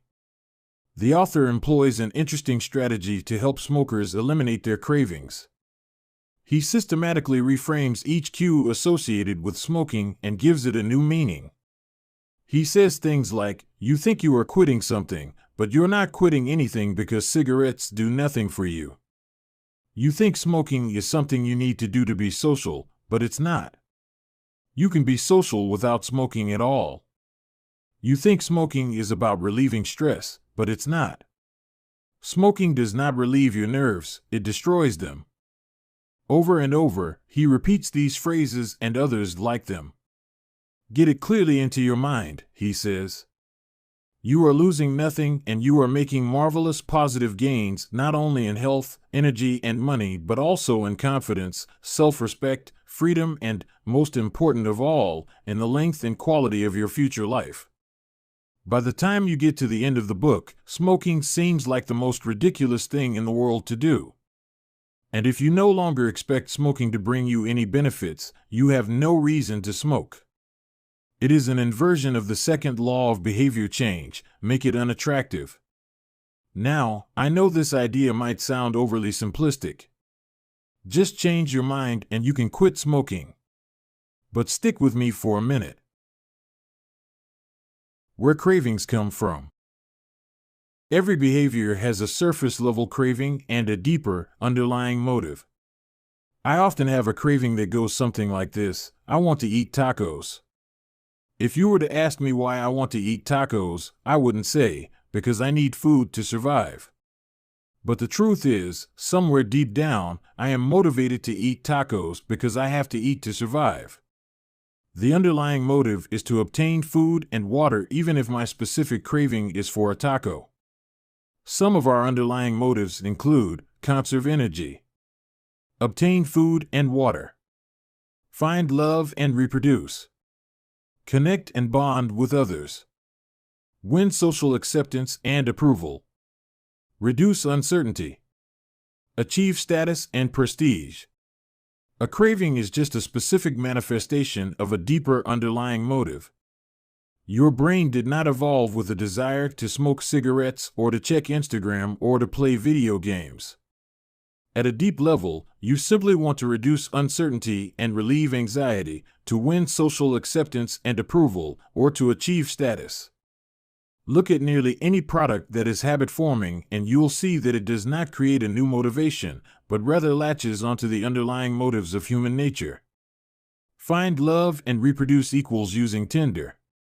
Connect and bond with others equals browsing Facebook. Win social acceptance and approval equals posting on Instagram. Reduce uncertainty equals searching on Google. Achieve status and prestige equals playing video games. Your habits are modern-day solutions to ancient desires. New versions of old vices. The underlying motives behind human behavior remain the same. The specific habits we perform differ based on the period of history. Here's the powerful part: there are many different ways to address the same underlying motive. One person might learn to reduce stress by smoking a cigarette. Another person learns to ease their anxiety by going for a run. Your current habits are not necessarily the best way to solve the problems you face, they are just the methods you learn to use. Once you associate a solution with the problem you need to solve, you keep coming back to it. Habits are all about associations. These associations determine whether we predict a habit to be worth repeating or not. As we covered in our discussion of the first law, your brain is continually absorbing information and noticing cues in the environment. Every time you perceive a cue, your brain runs a simulation and makes a prediction about what to do in the next moment. Q. You notice that the stove is hot. Prediction. If I touch it, I'll get burned, so I should avoid touching it. Q. You see that the traffic light turned green. Prediction. If I step on the gas, I'll make it safely through the intersection and get closer to my destination, so I should step on the gas. You see a Q, categorize it based on past experience, and determine the appropriate response. This all happens in an instant, but it plays a crucial role in your habits because every action is preceded by a prediction. Life feels reactive, but it is actually predictive. All day long, you are making your best guess of how to act given what you've just seen and what has worked for you in the past. You are endlessly predicting what will happen in the next moment. Our behavior is heavily dependent on these predictions. Put another way, our behavior is heavily dependent on how we interpret the events that happen to us, not necessarily the objective reality of the events themselves. Two people can look at the same cigarette, and one feels the urge to smoke while the other is repulsed by the smell. The same cue can spark a good habit or a bad habit depending on your prediction. The cause of your habits is actually the prediction that precedes them. These predictions lead to feelings, which is how we typically describe a craving, a feeling, a desire, an urge. Feelings and emotions transform the cues we perceive and the predictions we make into a signal that we can apply. They help explain what we are currently sensing. For instance, whether or not you realize it, you are noticing how warm or cold you feel right now.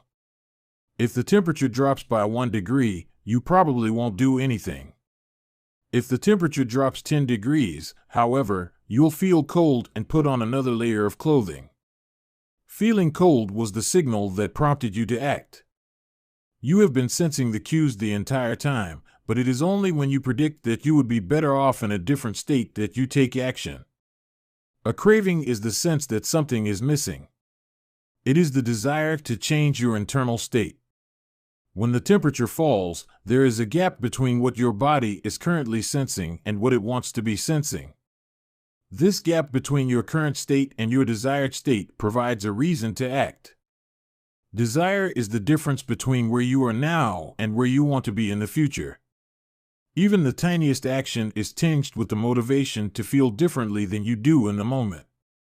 When you binge eat or light up or browse social media, what you really want is not a potato chip or a cigarette or a bunch of likes. What you really want is to feel different. Our feelings and emotions tell us whether to hold steady in our current state or to make a change. They help us decide the best course of action. Neurologists have discovered that when emotions and feelings are impaired, we actually lose the ability to make decisions. We have no signal of what to pursue and what to avoid. As the neuroscientist Antonio Damasio explains, it is emotion that allows you to mark things as good, bad, or indifferent. To summarize, the specific cravings you feel and habits you perform are really an attempt to address your fundamental underlying motives. Whenever a habit successfully addresses a motive, you develop a craving to do it again. In time, you learn to predict that checking social media will help you feel loved or that watching YouTube will allow you to forget your fears.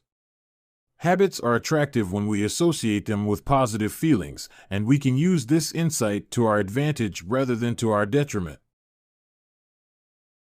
How to reprogram your brain to enjoy hard habits.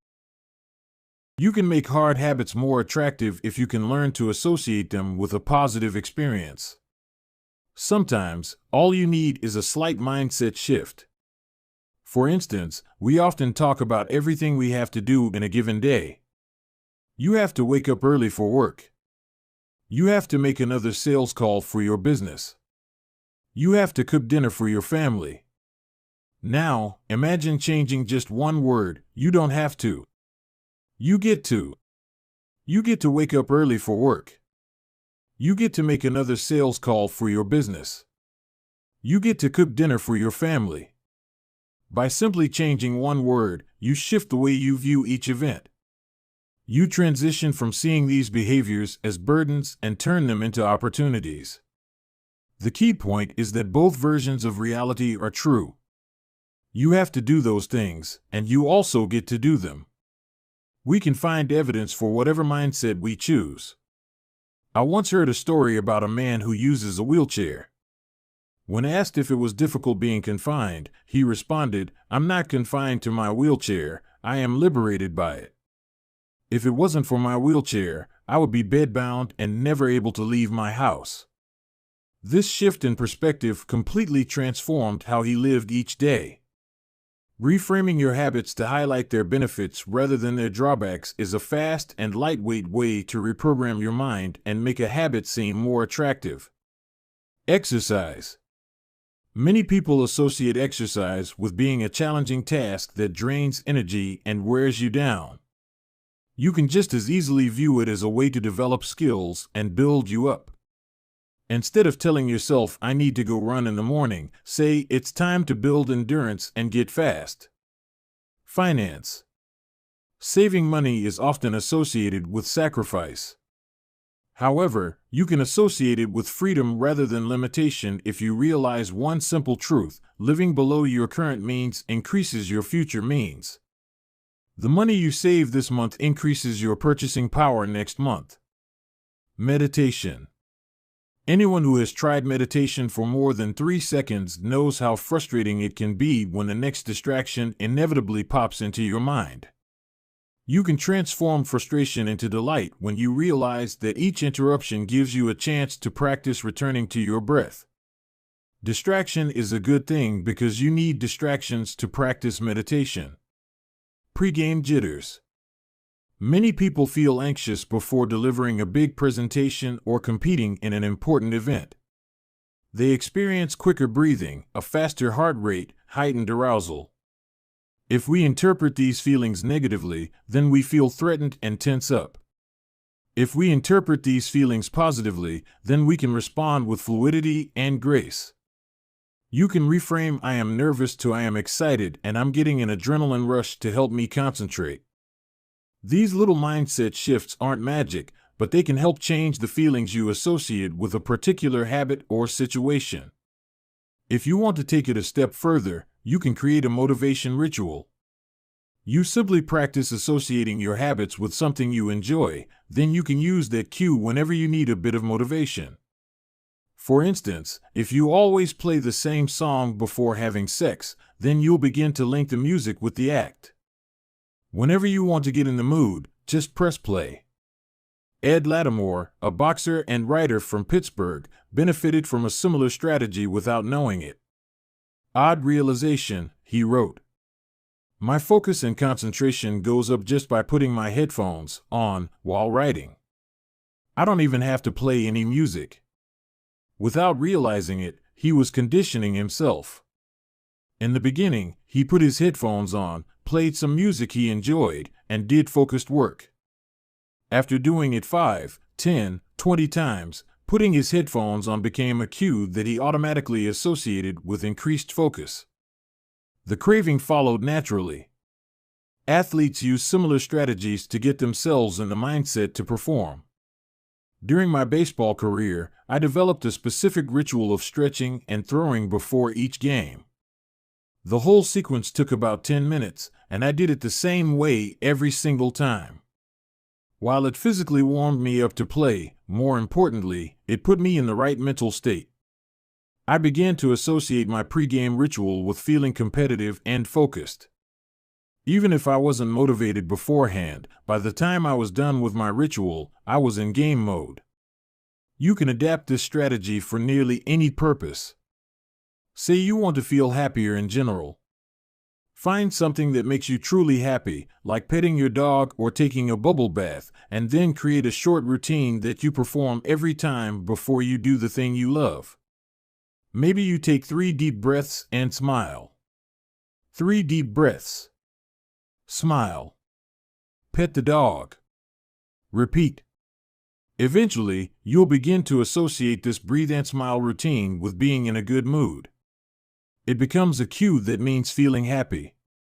Once established, you can break it out anytime you need to change your emotional state. Stressed at work? Take 3 deep breaths and smile. Sad about life?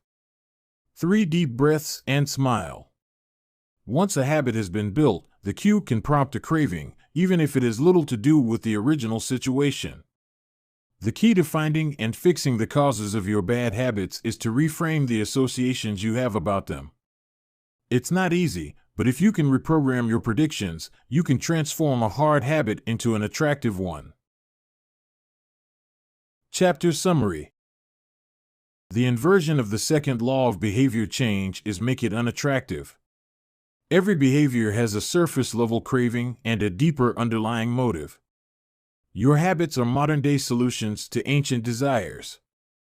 The cause of your habits is actually the prediction that precedes them. The prediction leads to a feeling.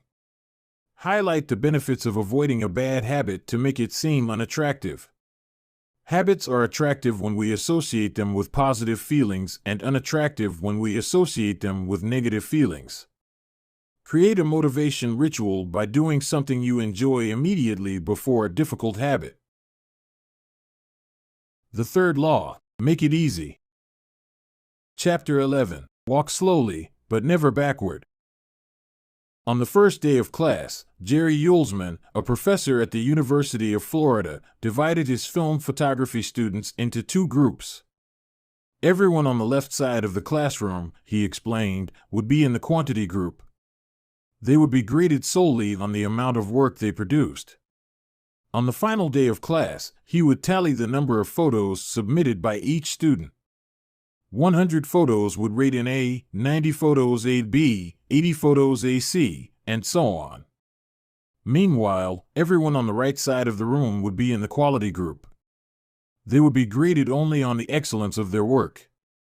They would only need to produce 1 photo during the semester, but to get an A, it had to be a nearly perfect image. At the end of the term, he was surprised to find that all the best photos were produced by the quantity group.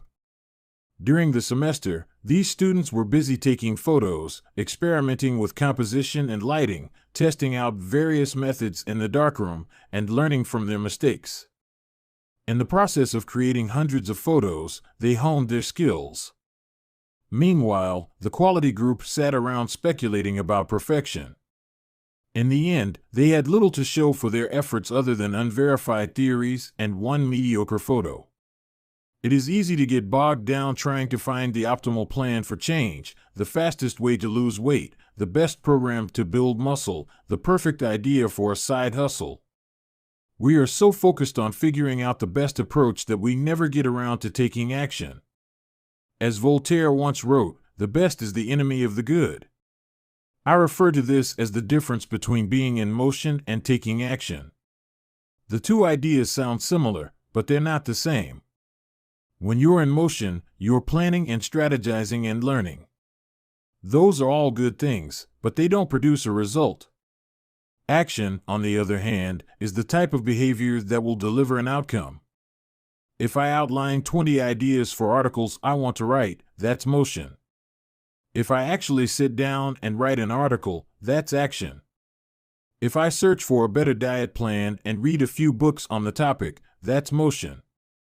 If I actually eat a healthy meal, that's action. Sometimes motion is useful, but it will never produce an outcome by itself. It doesn't matter how many times you go talk to the personal trainer, that motion will never get you in shape. Only the action of working out will get the result you're looking to achieve. If motion doesn't lead to results, why do we do it? Sometimes we do it because we actually need to plan or learn more. But more often than not, we do it because motion allows us to feel like we're making progress without running the risk of failure. Most of us are experts at avoiding criticism. It doesn't feel good to fail or to be judged publicly, so we tend to avoid situations where that might happen. And that's the biggest reason why you slip into motion rather than taking action. You want to delay failure. It's easy to be in motion and convince yourself that you're still making progress. You think, I've got conversations going with 4 potential clients right now. This is good. We're moving in the right direction. Or, I brainstormed some ideas for that book I want to write. This is coming together. Motion makes you feel like you're getting things done. But really, you're just preparing to get something done. When preparation becomes a form of procrastination, you need to change something. You don't want to merely be planning. You want to be practicing. If you want to master a habit, the key is to start with repetition, not perfection. You don't need to map out every feature of a new habit. You just need to practice it. This is the first takeaway of the third law. You just need to get your reps in. How long does it actually take to form a new habit? Habit formation is the process by which a behavior becomes progressively more automatic through repetition. The more you repeat an activity, the more the structure of your brain changes to become efficient at that activity. Neuroscientists call this long-term potentiation, which refers to the strengthening of connections between neurons in the brain based on recent patterns of activity. With each repetition, cell-to-cell signaling improves and the neural connections tighten. First described by neuropsychologist Donald Hebb in 1949, this phenomenon is commonly known as Hebb's law: neurons that fire together wire together. Repeating a habit leads to clear physical changes in the brain. In musicians, the cerebellum, critical for physical movements like plucking a guitar string or pulling a violin bow, is larger than it is in non-musicians. Mathematicians, meanwhile, have increased gray matter in the inferior parietal lobule, which plays a key role in computation and calculation. Its size is directly correlated with the amount of time spent in the field. The older and more experienced the mathematician, the greater the increase in gray matter.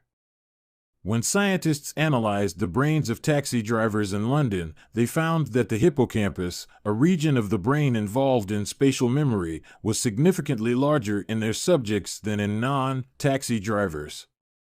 Even more fascinating, the hippocampus decreased in size when a driver retired.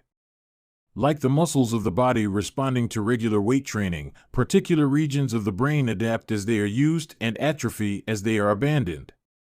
Of course, the importance of repetition in establishing habits was recognized long before neuroscientists began poking around. In 1860, the English philosopher George H. Lewis noted, in learning to speak a new language, to play on a musical instrument, or to perform unaccustomed movements, great difficulty is felt, because the channels through which each sensation has to pass have not become established, but no sooner has frequent repetition cut a pathway than this difficulty vanishes. The actions become so automatic that they can be performed while the mind is otherwise engaged. Both common sense and scientific evidence agree, repetition is a form of change. Each time you repeat an action, you are activating a particular neural circuit associated with that habit. This means that simply putting in your reps is one of the most critical steps you can take to encoding a new habit. It is why the students who took tons of photos improved their skills, while those who merely theorized about perfect photos did not. One group engaged in active practice, the other in passive learning. One in action, the other in motion. All habits follow a similar trajectory from effortful practice to automatic behavior, a process known as automaticity. Automaticity is the ability to perform a behavior without thinking about each step, which occurs when the non-conscious mind takes over. One of the most common questions I hear is, how long does it take to build a new habit? But what people really should be asking is, how many does it take to form a new habit? That is, how many repetitions are required to make a habit automatic? There is nothing magical about time passing with regard to habit formation. It doesn't matter if it's been 21 days or 30 days or 300 days. What matters is the rate at which you perform the behavior. You could do something twice in 30 days, or 200 times. It's the frequency that makes the difference. Your current habits have been internalized over the course of hundreds, if not thousands, of repetitions. New habits require the same level of frequency. You need to string together enough successful attempts until the behavior is firmly embedded in your mind and you cross the habit line. In practice, it doesn't really matter how long it takes for a habit to become automatic. What matters is that you take the actions you need to take to make progress. Whether an action is fully automatic is of less importance. To build a habit, you need to practice it. And the most effective way to make practice happen is to adhere to the third law of behavior change: make it easy. The chapters that follow will show you how to do exactly that. Chapter Summary. The third law of behavior change is make it easy. The most effective form of learning is practice, not planning. Focus on taking action, not being in motion. Habit formation is the process by which a behavior becomes progressively more automatic through repetition. The amount of time you have been performing a habit is not as important as the number of times you have performed it. Chapter 12. The Law of Least Effort. In his award-winning book, Guns, Germs, and Steel, anthropologist and biologist Jared Diamond points out a simple fact: different continents have different shapes. At first glance, this statement seems rather obvious and unimportant, but it turns out to have a profound impact on human behavior. The primary axis of the Americas runs from north to south. That is, the landmass of North and South America tends to be tall and thin rather than wide and fat. The same is generally true for Africa. Meanwhile, the landmass that makes up Europe, Asia, and the Middle East is the opposite. This massive stretch of land tends to be more east-west in shape. According to Diamond, this difference in shape played a significant role in the spread of agriculture over the centuries. When agriculture began to spread around the globe, farmers had an easier time expanding along east-west routes than along north-south ones. This is because locations along the same latitude generally share similar climates, amounts of sunlight and rainfall, and changes in season. These factors allowed farmers in Europe and Asia to domesticate a few crops and grow them along the entire stretch of land from France to China. The shape of human behavior. By comparison, the climate varies greatly when traveling from north to south. Just imagine how different the weather is in Florida compared to Canada. You can be the most talented farmer in the world, but it won't help you grow Florida oranges in the Canadian winter. Snow is a poor substitute for soil. In order to spread crops along north-south routes, farmers would need to find and domesticate new plants whenever the climate changed. As a result, agriculture spread 2 to 3 times faster across Asia and Europe than it did up and down the Americas. Over the span of centuries, this small difference had a very big impact. Increased food production allowed for more rapid population growth. With more people, these cultures were able to build stronger armies and were better equipped to develop new technologies. The changes started out small: a crop that spread slightly farther, a population that grew slightly faster, but compounded into substantial differences over time. The spread of agriculture provides an example of the third law of behavior change on a global scale. Conventional wisdom holds that motivation is the key to habit change. Maybe if you really wanted it, you'd actually do it. But the truth is, our real motivation is to be lazy and to do what is convenient.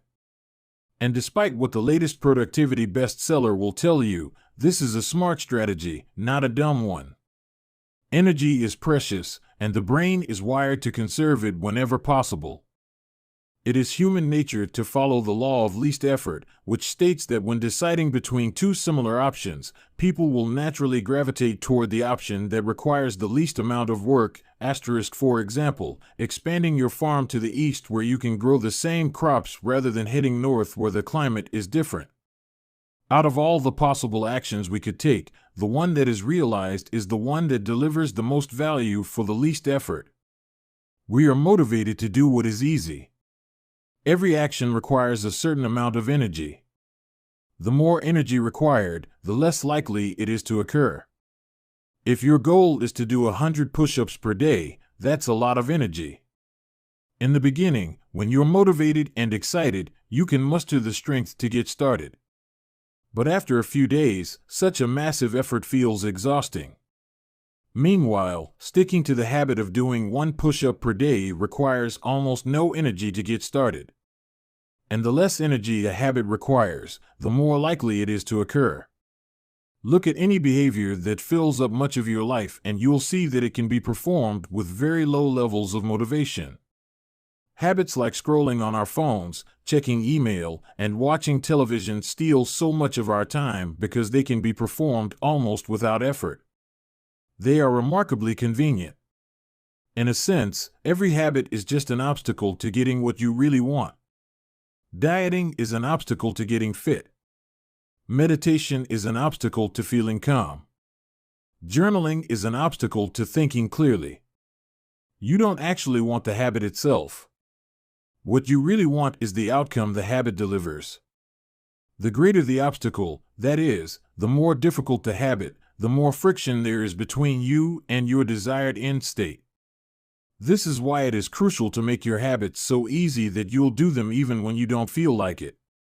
If you can make your good habits more convenient, you'll be more likely to follow through on them. But what about all the moments when we seem to do the opposite? If we're all so lazy, then how do you explain people accomplishing hard things like raising a child or starting a business or climbing Mount Everest? Certainly, you are capable of doing very hard things. The problem is that some days you feel like doing the hard work and some days you feel like giving in.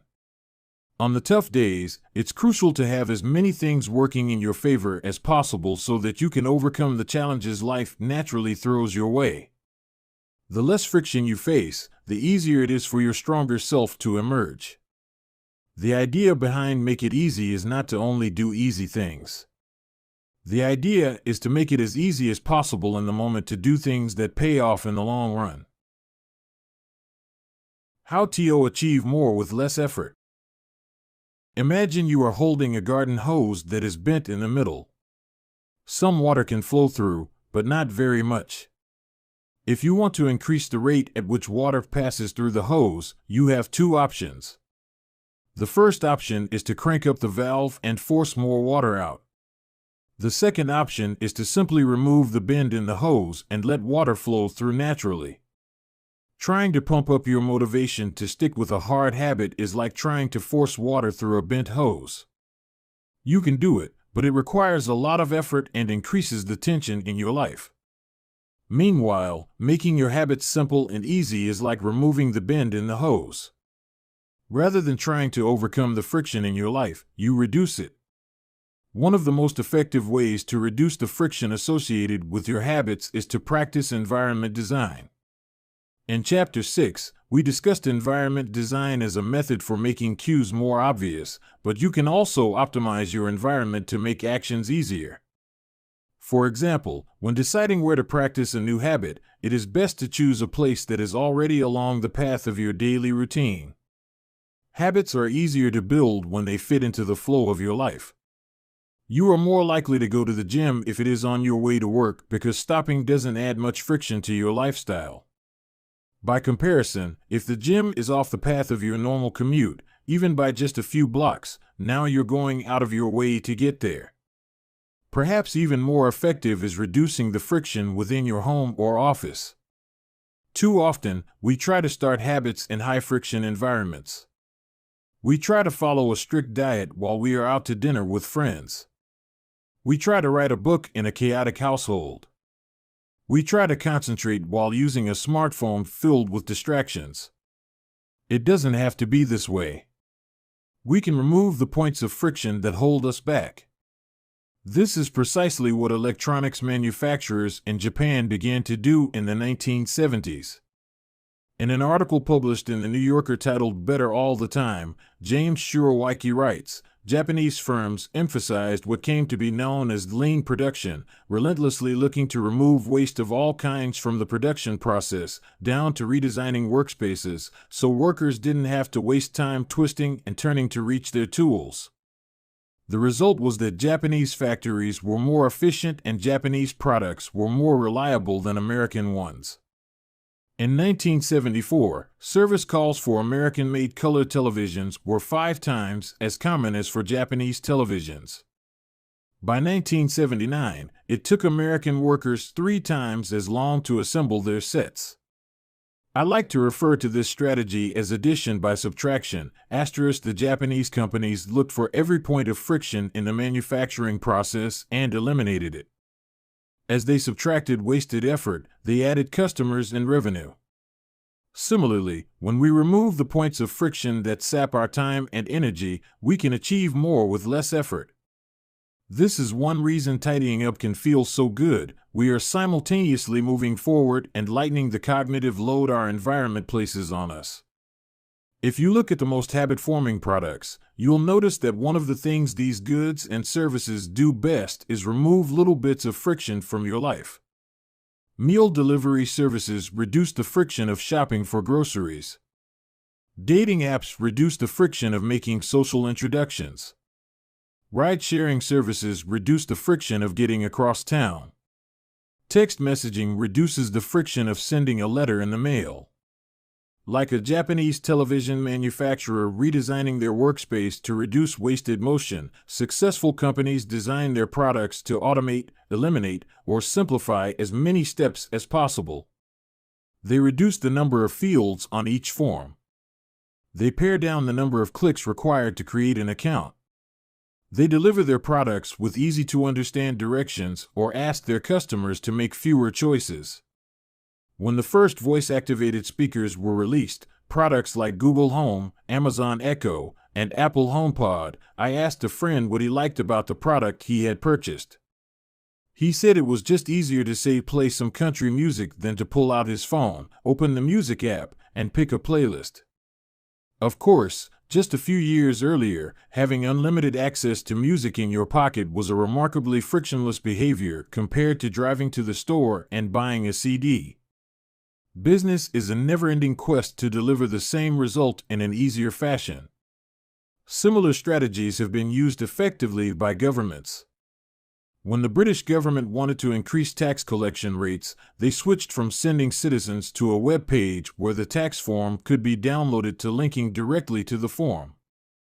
Reducing that one step in the process increased the response rate from 19.2% to 23.4%. For a country like the United Kingdom, those percentage points represent millions in tax revenue.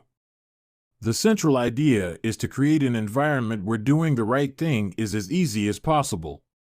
Much of the battle of building better habits comes down to finding ways to reduce the friction associated with our good habits and increase the friction associated with our bad ones. Prime the environment for future use. Oswald Knuckles is an IT developer from Natchez, Mississippi. He is also someone who understands the power of priming his environment. Knuckles dialed in his cleaning habits by following a strategy he refers to as resetting the room. For instance, when he finishes watching television, he places the remote back on the TV stand, arranges the pillows on the couch, and folds the blanket. When he leaves his car, he throws any trash away. Whenever he takes a shower, he wipes down the toilet while the shower is warming up. As he notes, the perfect time to clean the toilet is right before you wash yourself in the shower anyway. The purpose of resetting each room is not simply to clean up after the last action, but to prepare for the next action. When I walk into a room, everything is in its right place, Knuckles wrote. Because I do this every day in every room, stuff always stays in good shape. People think I work hard, but I'm actually really lazy. I'm just proactively lazy. It gives you so much time back. Whenever you organize a space for its intended purpose, you are priming it to make the next action easy. For instance, my wife keeps a box of greeting cards that are pre-sorted by occasion, birthday, sympathy, wedding, graduation, and more. Whenever necessary, she grabs an appropriate card and sends it off. She is incredibly good at remembering to send cards because she has reduced the friction of doing so. For years, I was the opposite. Someone would have a baby and I would think I should send a card. But then weeks would pass, and by the time I remembered to pick one up at the store, it was too late. The habit wasn't easy. There are many ways to prime your environment so it's ready for immediate use. If you want to cook a healthy breakfast, Place the skillet on the stove, set the cooking spray on the counter, and lay out any plates and utensils you'll need the night before. When you wake up, making breakfast will be easy. Want to draw more? Put your pencils, pens, notebooks, and drawing tools on top of your desk, within easy reach. Want to exercise? Set out your workout clothes, shoes, gym bag, and water bottle ahead of time. Want to improve your diet? Chop up a ton of fruits and vegetables on weekends and pack them in containers so you have easy access to healthy, ready-to-eat options during the week. These are simple ways to make the good habit the path of least resistance. You can also invert this principle and prime the environment to make bad behaviors difficult. If you find yourself watching too much television, for example, then unplug it after each use. Only plug it back in if you can say out loud the name of the show you want to watch. This setup creates just enough friction to prevent mindless viewing. If that doesn't do it, you can take it a step further. Unplug the television and take the batteries out of the remote after each use, so it takes an extra 10 seconds to turn it back on. And if you're really hardcore, move the television out of the living room and into a closet after each use. You can be sure you'll only take it out when you really want to watch something. The greater the friction, the less likely the habit. Whenever possible, I leave my phone in a different room until lunch. When it's right next to me, I'll check it all morning for no reason at all. But when it is in another room, I rarely think about it. And the friction is high enough that I won't go get it without a reason. As a result, I get 3 to 4 hours each morning when I can work without interruption. If sticking your phone in another room doesn't seem like enough, tell a friend or family member to hide it from you for a few hours. Ask a coworker to keep it at their desk in the morning and give it back to you at lunch. It is remarkable how little friction is required to prevent unwanted behavior. When I hide beer in the back of the fridge where I can't see it, I drink less. When I delete social media apps from my phone, it can be weeks before I download them again and log in. These tricks are unlikely to curb a true addiction, but for many of us, a little bit of friction can be the difference between sticking with a good habit or sliding into a bad one. Imagine the cumulative impact of making dozens of these changes and living in an environment designed to make the good behaviors easier and the bad behaviors harder. Whether we are approaching behavior change as an individual, a parent, a coach, or a leader, we should ask ourselves the same question: how can we design a world where it's easy to do what's right? Redesign your life so the actions that matter most are also the actions that are easiest to do. Chapter Summary. Human behavior follows the law of least effort. We will naturally gravitate toward the option that requires the least amount of work. Create an environment where doing the right thing is as easy as possible. Reduce the friction associated with good behaviors. When friction is low, habits are easy. Increase the friction associated with bad behaviors. When friction is high, habits are difficult. Prime your environment to make future actions easier. Chapter 13. How to stop procrastinating by using the 2-minute rule. Twyla Tharp is widely regarded as one of the greatest dancers and choreographers of the modern era.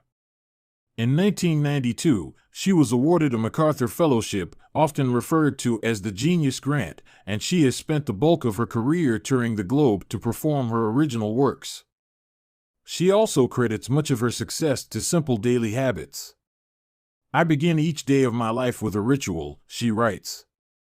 I wake up at 5:30 a.m., put on my workout clothes, my leg warmers, my sweatshirt, and my hat. I walk outside my Manhattan home, hail a taxi, and tell the driver to take me to the Pumping Iron Gym at 91st Street and 1st Avenue, where I work out for 2 hours. The ritual is not the stretching and weight training I put my body through each morning at the gym. The ritual is the cab. The moment I tell the driver where to go, I have completed the ritual. It's a simple act, but doing it the same way each morning habitualizes it, makes it repeatable, easy to do.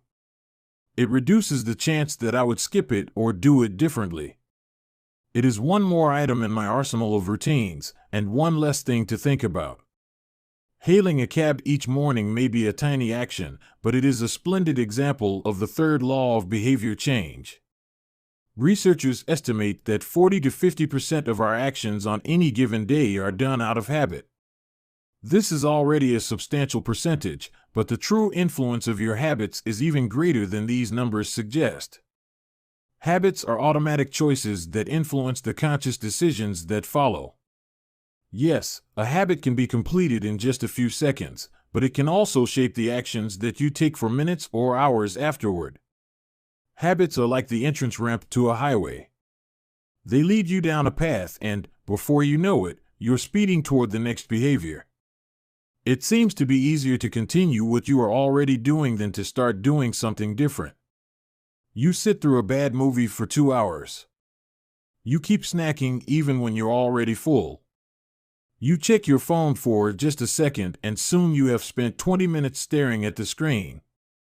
In this way, the habits you follow without thinking often determine the choices you make when you are thinking. Each evening, there is a tiny moment, usually around 5:15 p.m., that shapes the rest of my night. My wife walks in the door from work and either we change into our workout clothes and head to the gym or we crash onto the couch, order Indian food, and watch the Vice, similar to Twyla Tharp hailing the cab. The ritual is changing into my workout clothes. If I change clothes, I know the workout will happen. Everything that follows, driving to the gym, deciding which exercises to do, stepping under the bar, is easy once I've taken the first step. Every day, there are a handful of moments that deliver an outsized impact. I refer to these little choices as decisive moments. The moment you decide between ordering takeout or cooking dinner.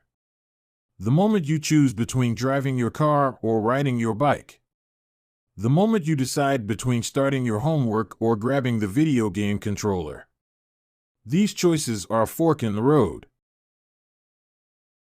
Decisive moments. Decisive moments set the options available to your future self. For instance, walking into a restaurant is a decisive moment because it determines what you'll be eating for lunch. Technically, you are in control of what you order, but in a larger sense, you can only order an item if it is on the menu. If you walk into a steakhouse, you can get a sirloin or a ribeye, but not sushi. Your options are constrained by what's available. They are shaped by the first choice. We are limited by where our habits lead us. This is why mastering the decisive moments throughout your day is so important. Each day is made up of many moments, but it is really a few habitual choices that determine the path you take. These little choices stack up, each one setting the trajectory for how you spend the next chunk of time. Habits are the entry point, not the end point. They are the cab, not the gym. The 2-minute rule. Even when you know you should start small, it's easy to start too big. When you dream about making a change, excitement inevitably takes over and you end up trying to do too much too soon. The most effective way I know to counteract this tendency is to use the 2-minute rule, which states, when you start a new habit, it should take less than 2 minutes to do. You'll find that nearly any habit can be scaled down into a 2-minute version. Read before bed each night becomes read 1 page. Do 30 minutes of yoga becomes take out my yoga mat. Study for class becomes open my notes. Fold the laundry becomes fold 1 pair of socks. Run 3 miles becomes tie my running shoes. The idea is to make your habits as easy as possible to start. Anyone can meditate for 1 minute, read 1 page, or put 1 item of clothing away. And, as we have just discussed, this is a powerful strategy because once you've started doing the right thing, it is much easier to continue doing it. A new habit should not feel like a challenge. The actions that follow can be challenging, but the first 2 minutes should be easy. What you want is a gateway habit that naturally leads you down a more productive path. You can usually figure out the gateway habits that will lead to your desired outcome by mapping out your goals on a scale from very easy to very hard. For instance, running a marathon is very hard. Running a 5K is hard. Walking 10,000 steps is moderately difficult. Walking 10 minutes is easy. And putting on your running shoes is very easy. Your goal might be to run a marathon, but your gateway habit is to put on your running shoes.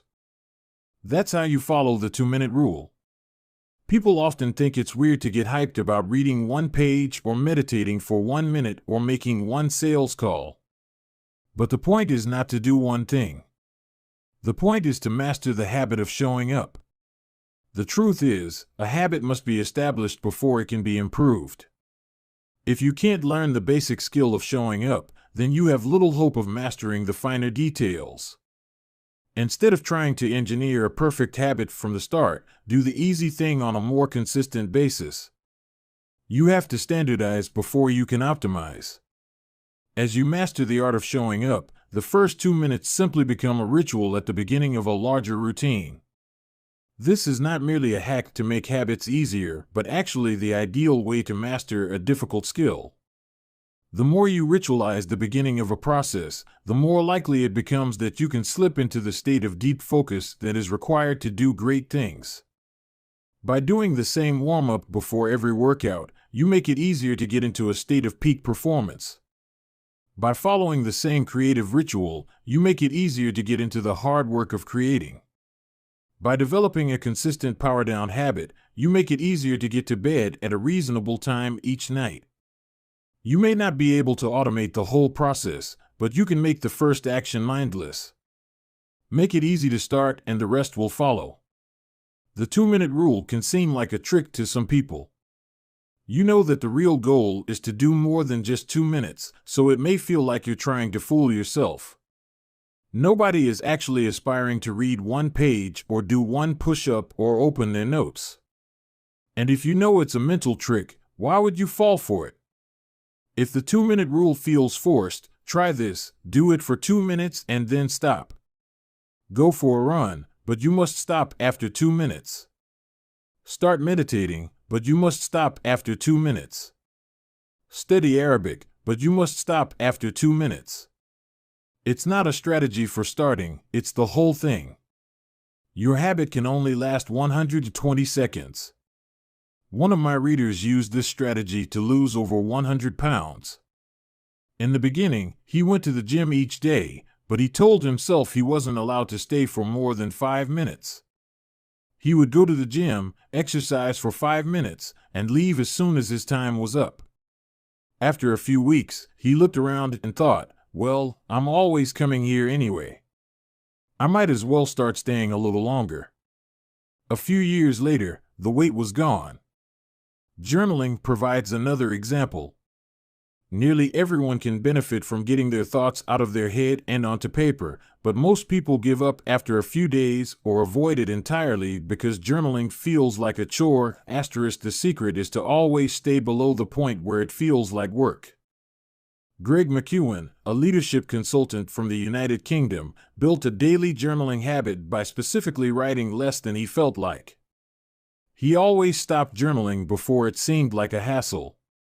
Ernest Hemingway believed in similar advice for any kind of writing. The best way is to always stop when you are going good, he said. Strategies like this work for another reason, too. They reinforce the identity you want to build.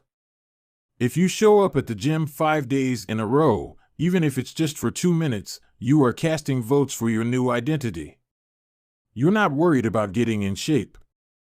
You're focused on becoming the type of person who doesn't miss workouts. You're taking the smallest action that confirms the type of person you want to be.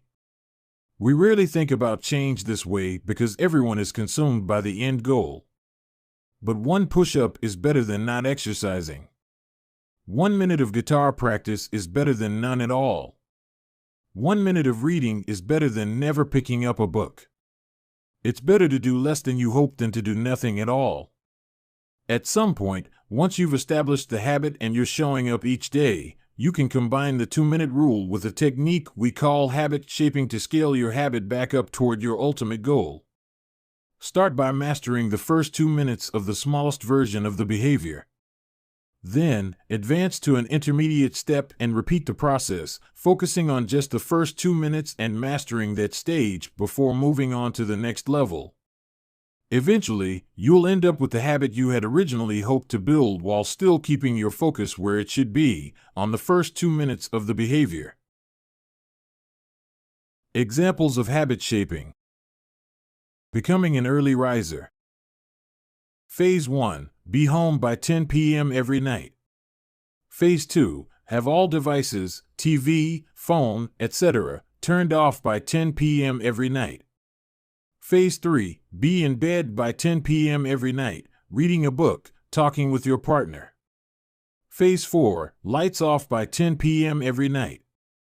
Phase 5. Wake up at 6 a.m. every day. Becoming vegan. Phase 1. Start eating vegetables at each meal. Phase 2. Stop eating animals with 4 legs, cow, pig, lamb, etc. Phase 3. Stop eating animals with 2 legs, chicken, turkey, etc. Phase 4. Stop eating animals with no legs, fish, clams, scallops, etc.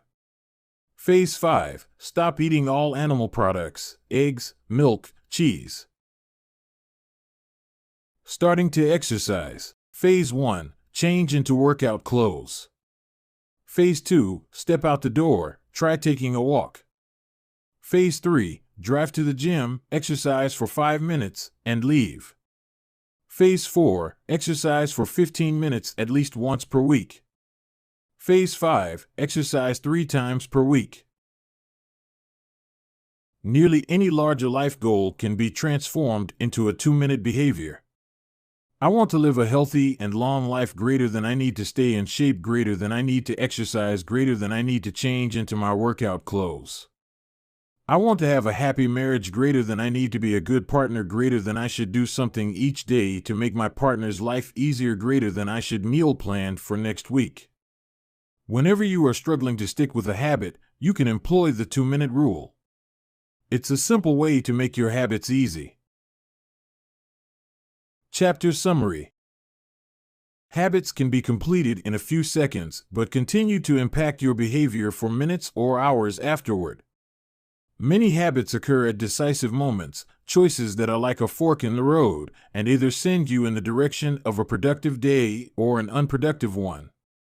The 2-minute rule states, when you start a new habit, it should take less than 2 minutes to do.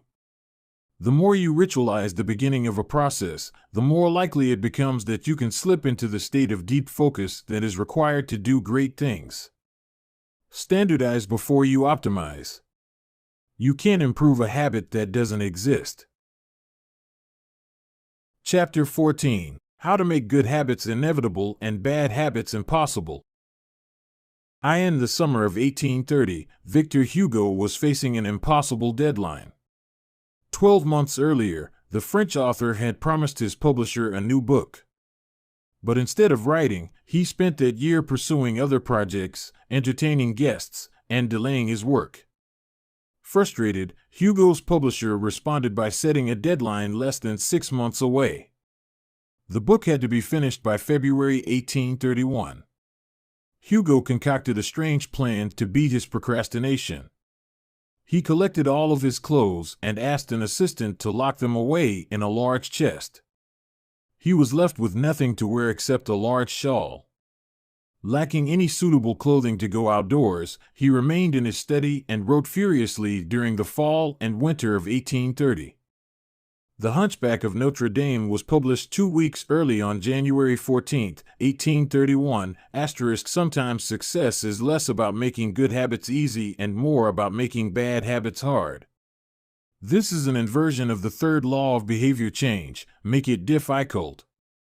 If you find yourself continually struggling to follow through on your plans, then you can take a page from Victor Hugo and make your bad habits more difficult by creating what psychologists call a commitment device. A commitment device is a choice you make in the present that controls your actions in the future. It is a way to lock in future behavior, bind you to good habits, and restrict you from bad ones. When Victor Hugo shut his clothes away so he could focus on writing, he was creating a commitment device. There are many ways to create a commitment device. You can reduce overeating by purchasing food in individual packages rather than in bulk size. You can voluntarily ask to be added to the banned list at casinos and online poker sites to prevent future gambling sprees. I've even heard of athletes who have to make weight for a competition choosing to leave their wallets at home during the week before weigh-in so they won't be tempted to buy fast food. As another example, my friend and fellow habits expert Nir Eyal purchased an outlet timer, which is an adapter that he plugged in between his internet router and the power outlet. At 10 p.m. each night, the outlet timer cuts off the power to the router. When the internet goes off, everyone knows it is time to go to bed. Commitment devices are useful because they enable you to take advantage of good intentions before you can fall victim to temptation. Whenever I'm looking to cut calories, for example, I will ask the waiter to split my meal and box half of it to go before the meal is served.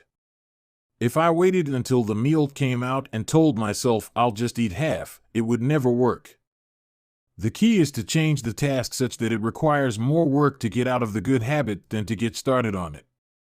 If you're feeling motivated to get in shape, schedule a yoga session and pay ahead of time.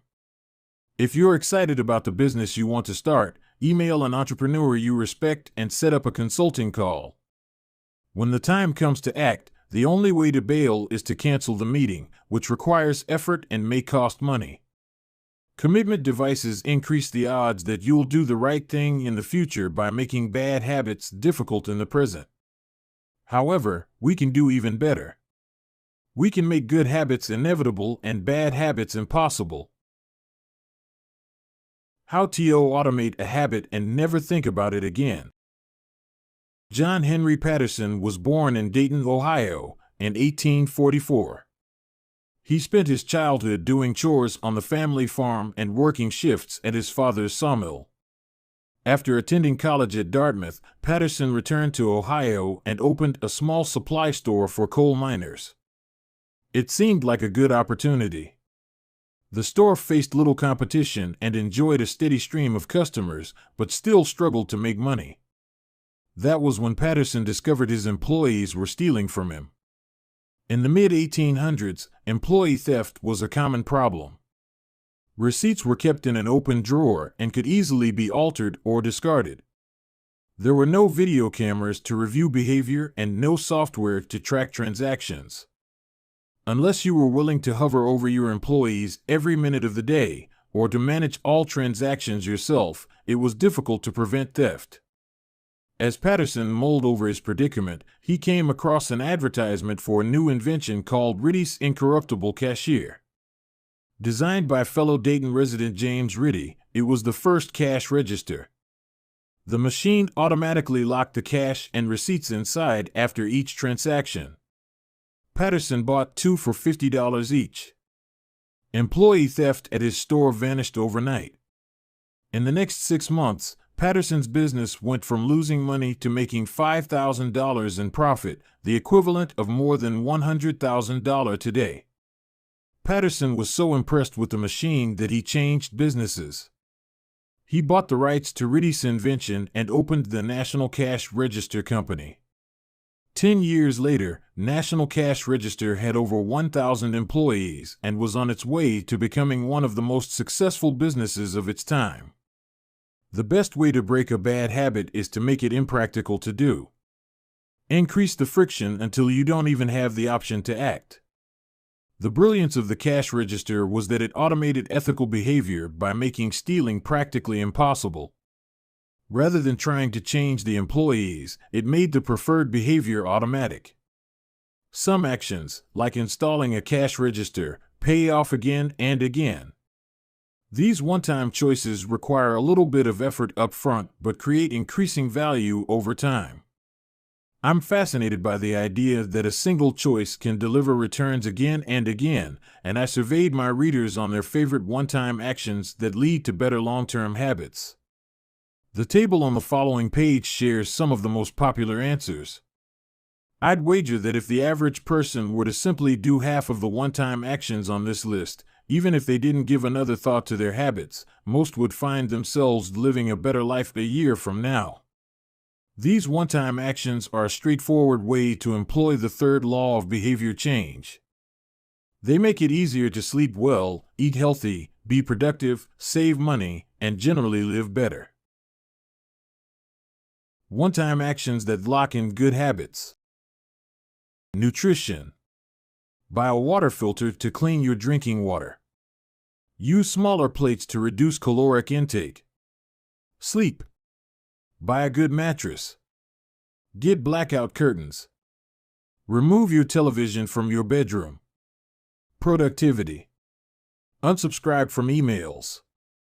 Turn off notifications and mute group chats. Set your phone to silent.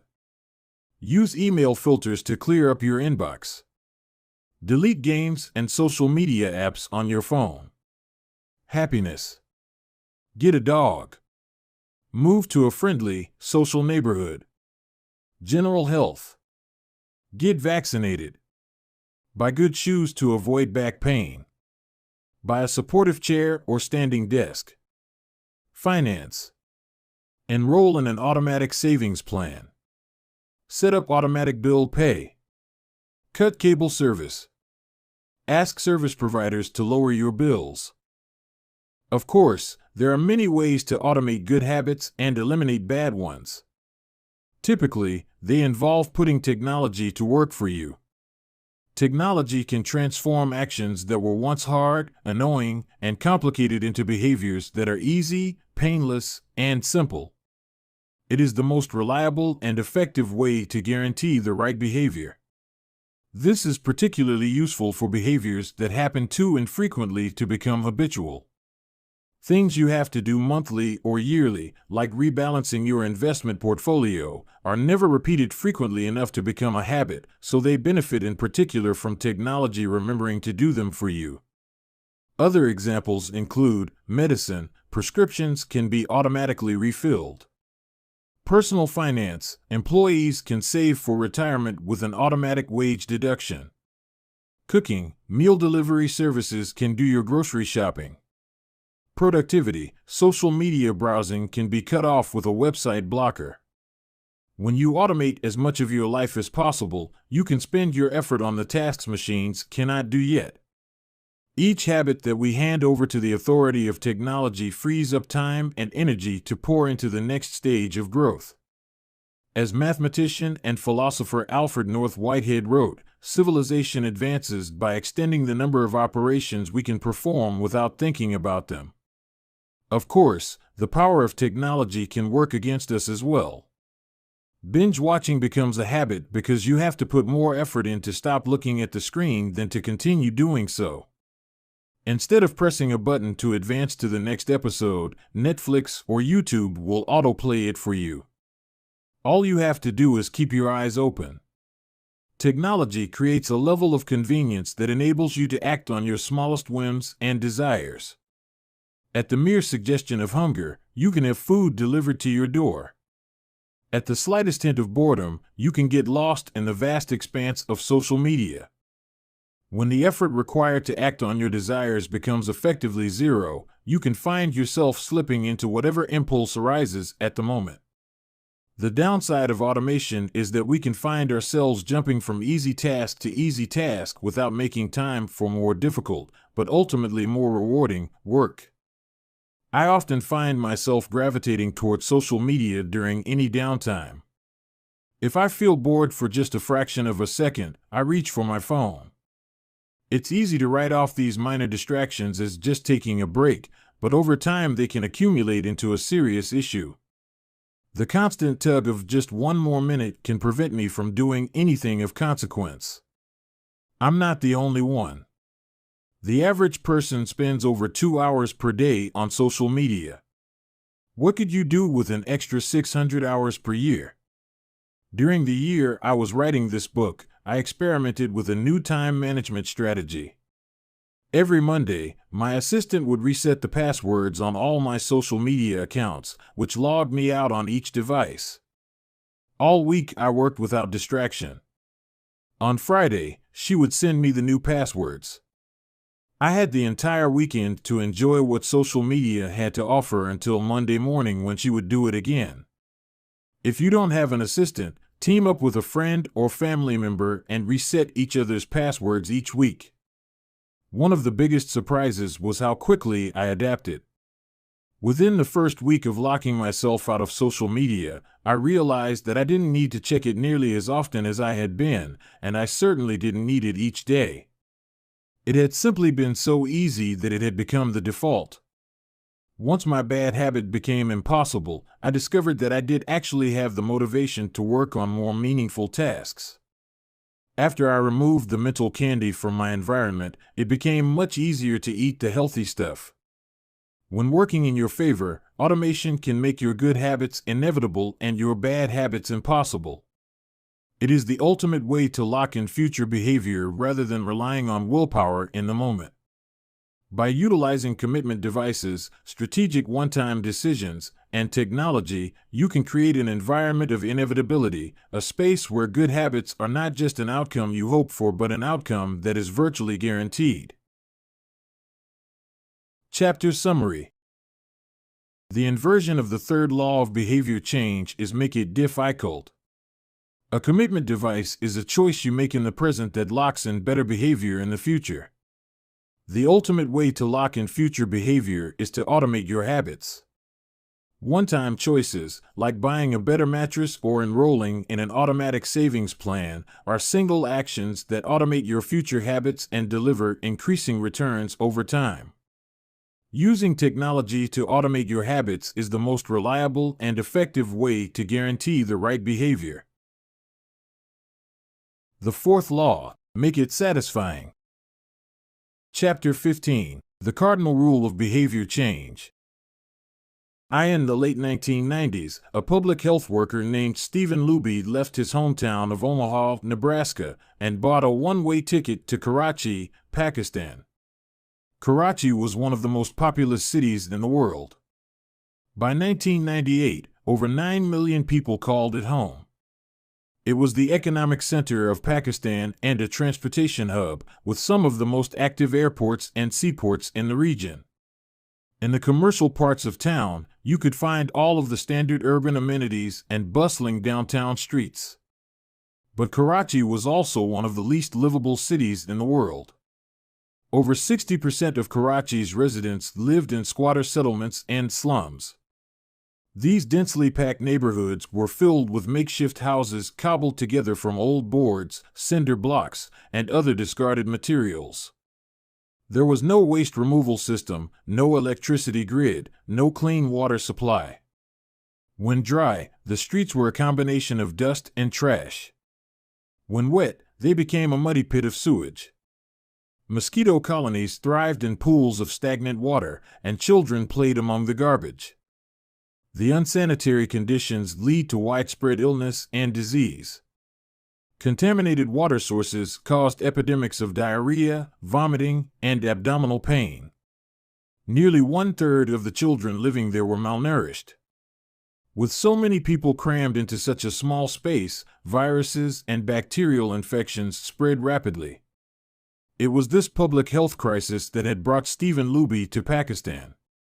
Luby and his team realized that in an environment with poor sanitation, the simple habit of washing your hands could make a real difference in the health of the residents.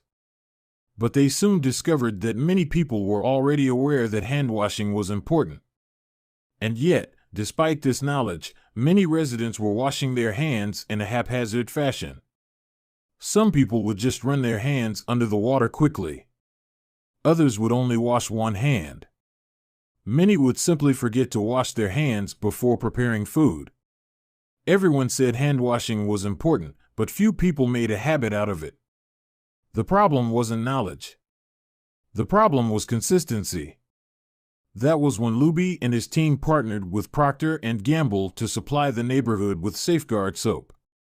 Compared to your standard bar of soap, using Safeguard was a more enjoyable experience. In Pakistan, Safeguard was a premium soap, Luby told me. The study participants commonly mentioned how much they liked it. The soap foamed easily, and people were able to lather their hands with suds. It smelled great. Instantly, hand washing became slightly more pleasurable. I see the goal of hand washing promotion not as behavior change, but as habit adoption, Luby said. It is a lot easier for people to adopt a product that provides a strong positive sensory signal, for example the mint taste of toothpaste, than it is to adopt a habit that does not provide pleasurable sensory feedback, like flossing one's teeth. The marketing team at Procter & Gamble talked about trying to create a positive hand-washing experience. Within months, the researchers saw a rapid shift in the health of children in the neighborhood. The rate of diarrhea fell by 52%, pneumonia by 48%, and impetigo, a bacterial skin infection, by 35%.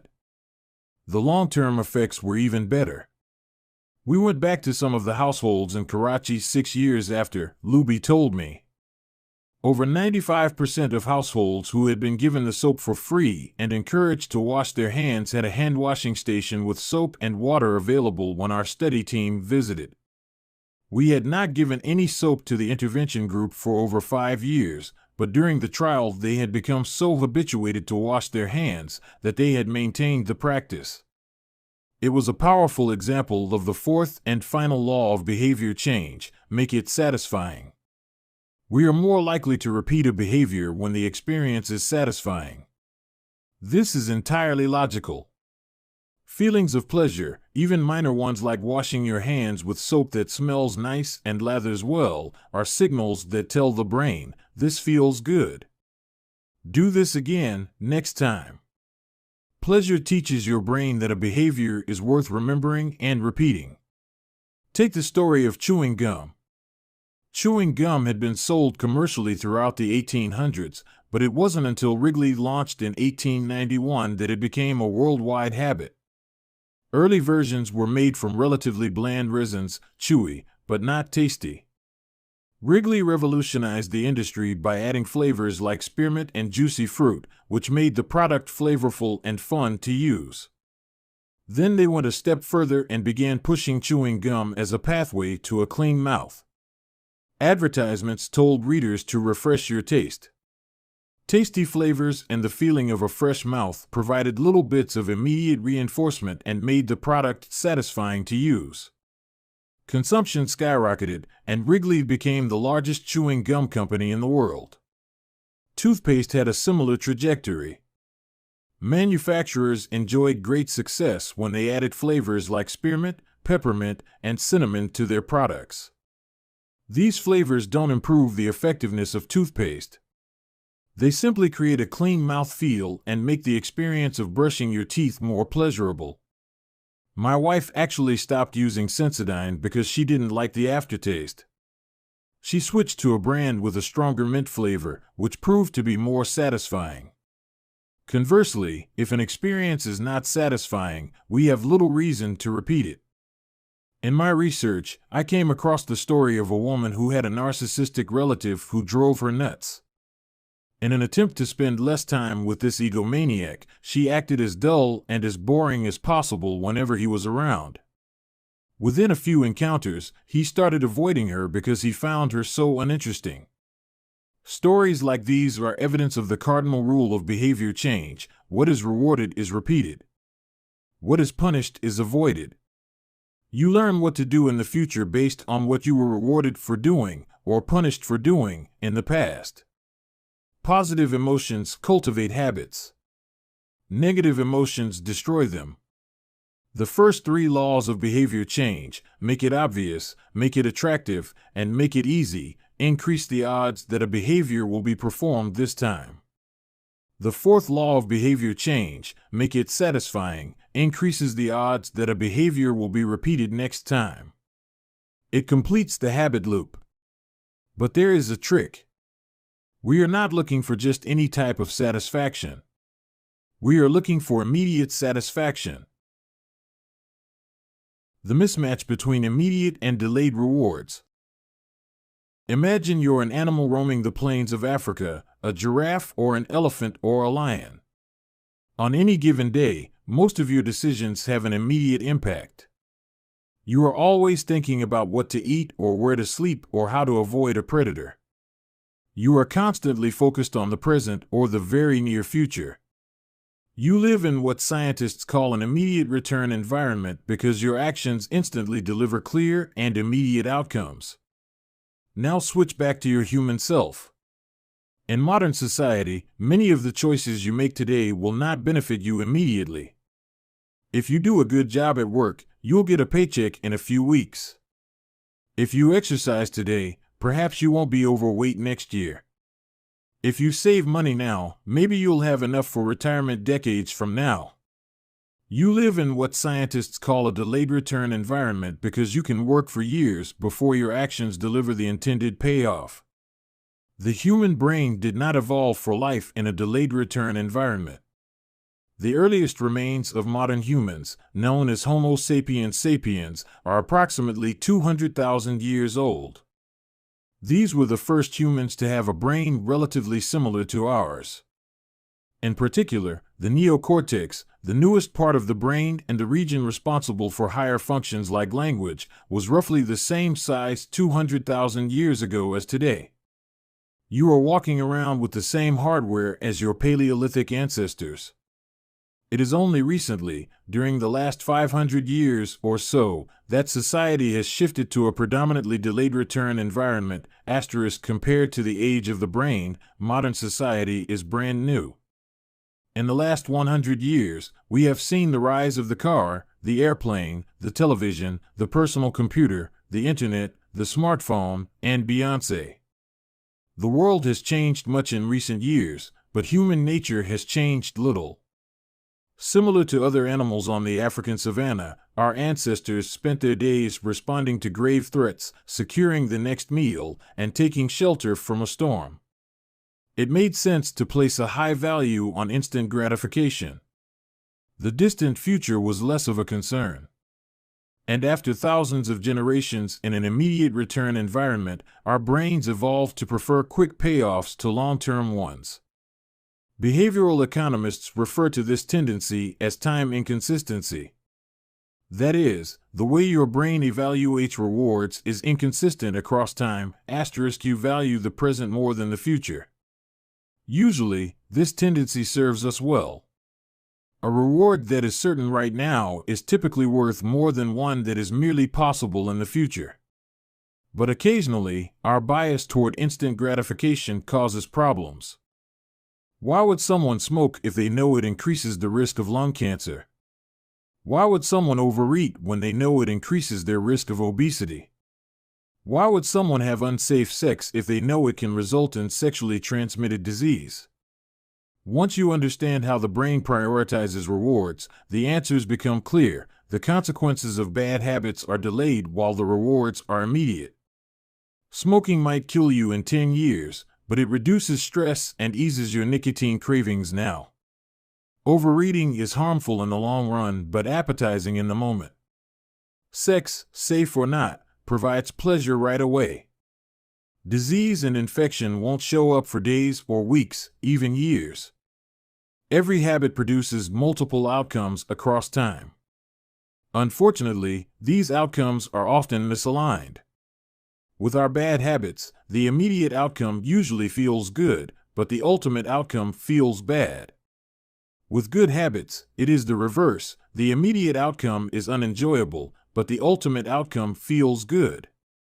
The French economist Frédéric Bastiat explained the problem clearly when he wrote, "It almost always happens that when the immediate consequence is favorable, the later consequences are disastrous, and vice versa."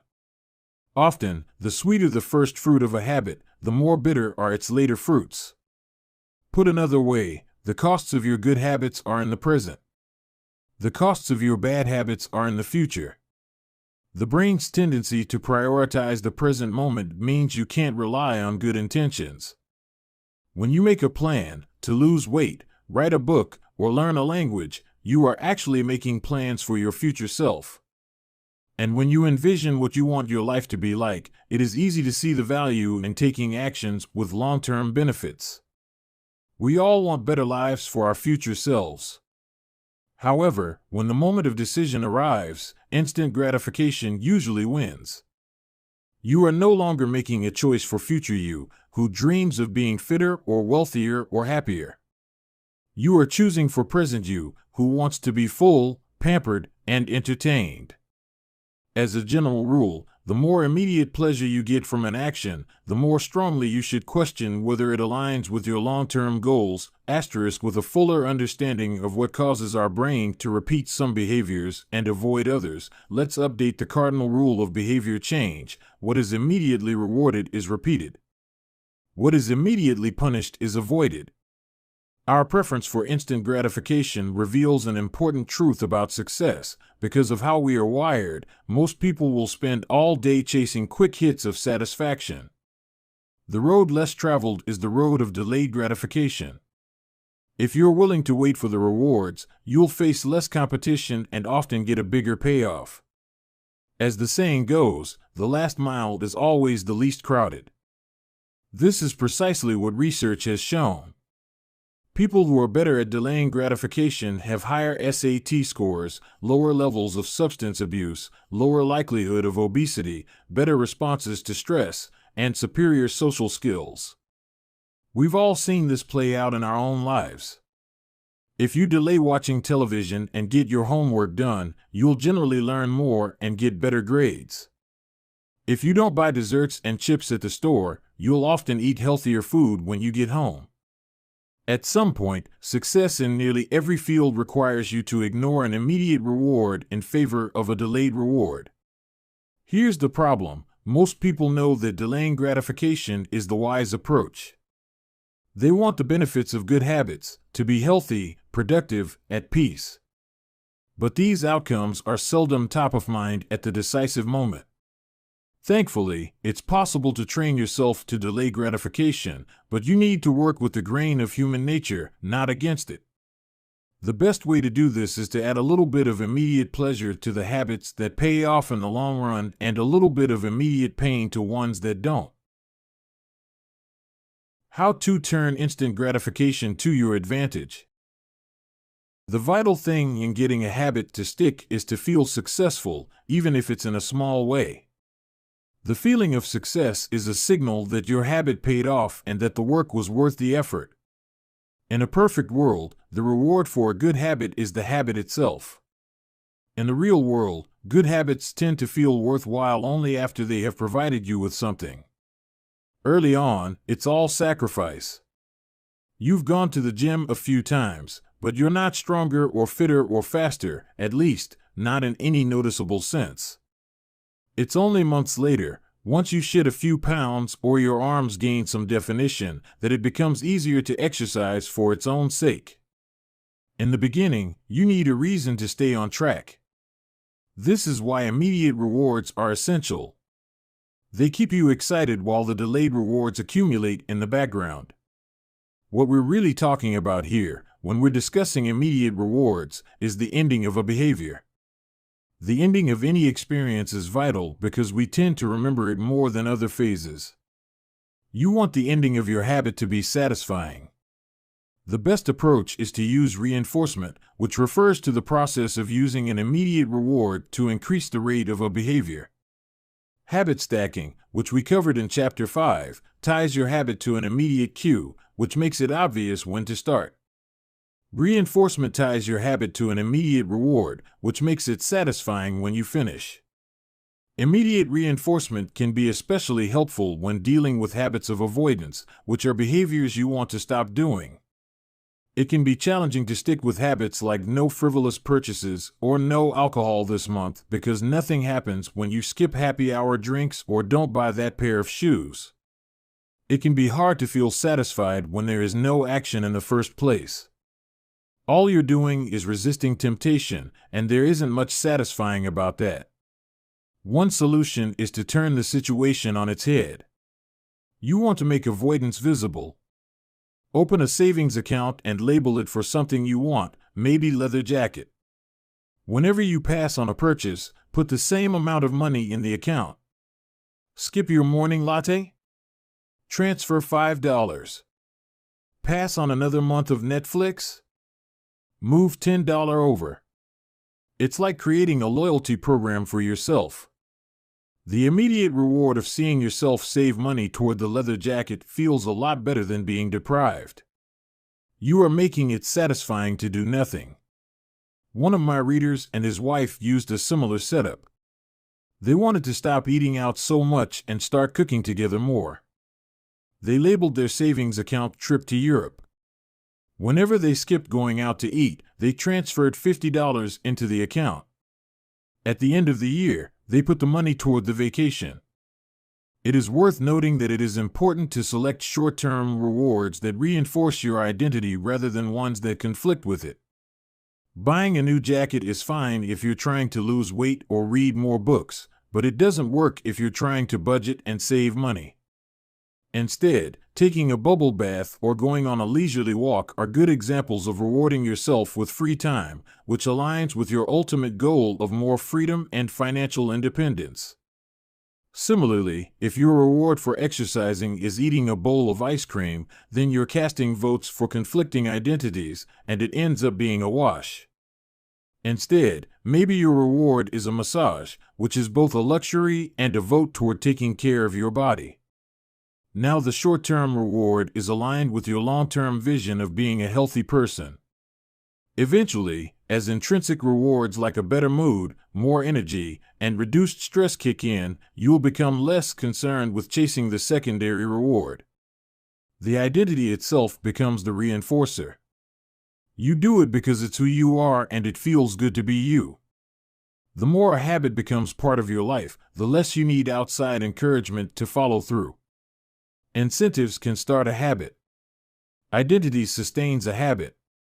That said, it takes time for the evidence to accumulate and a new identity to emerge. Immediate reinforcement helps maintain motivation in the short term while you're waiting for the long-term rewards to arrive.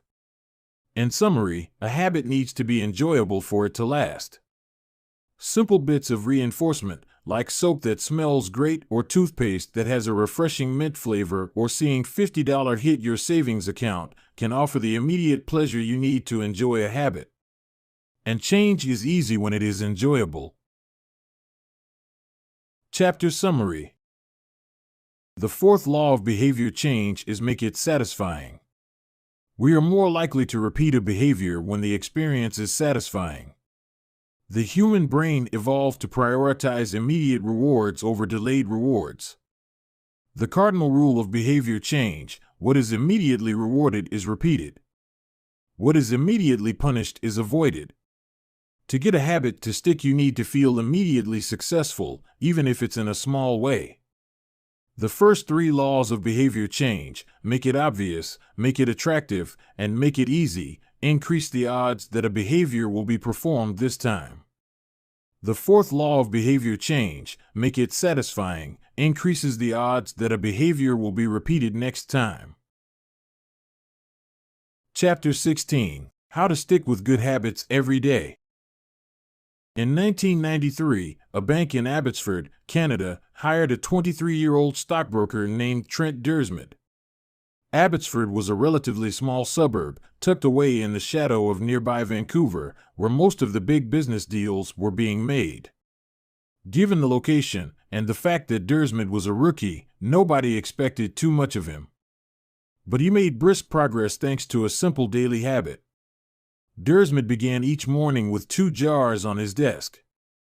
One was filled with 120 paper clips. The other was empty. As soon as he settled in each day, he would make a sales call. Immediately after, he would move 1 paper clip from the full jar to the empty jar, and the process would begin again. Every morning I would start with 120 paper clips in 1 jar, and I would keep dialing the phone until I had moved them all to the second jar, he told me. Within 18 months, Dersmid was bringing in $5 million to the firm. By age 24, he was making $75,000 per year, the equivalent of $125,000 today. Not long after, he landed a 6-figure job with another company. I like to refer to this technique as the paperclip strategy, and, over the years, I've heard from readers who have employed it in a variety of ways. One woman shifted a hairpin from one container to another whenever she wrote a page of her book. Another man moved a marble from one bin to the next after each set of push-ups. Making progress is satisfying, and visual measures, like moving paper clips or hairpins or marbles, provide clear evidence of your progress. As a result, they reinforce your behavior and add a little bit of immediate satisfaction to any activity. Visual measurement comes in many forms: food journals, workout logs, loyalty punch cards, the progress bar on a software download, even the page numbers in a book. But perhaps the best way to measure your progress is with a habit tracker. How to keep your habits on track. A habit tracker is a simple way to measure whether you did a habit. The most basic format is to get a calendar and cross off each day you stick with your routine. For example, if you meditate on Monday, Wednesday, and Friday, each of those dates gets an X. As time rolls by, the calendar becomes a record of your habit streak. Countless people have tracked their habits, but perhaps the most famous was Benjamin Franklin. Beginning at age 20, Franklin carried a small booklet everywhere he went and used it to track 13 personal virtues.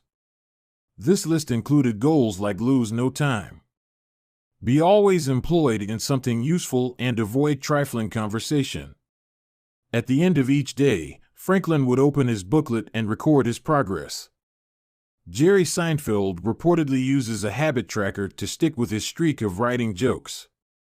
In the documentary Comedian, he explains that his goal is simply to never break the chain of writing jokes every day.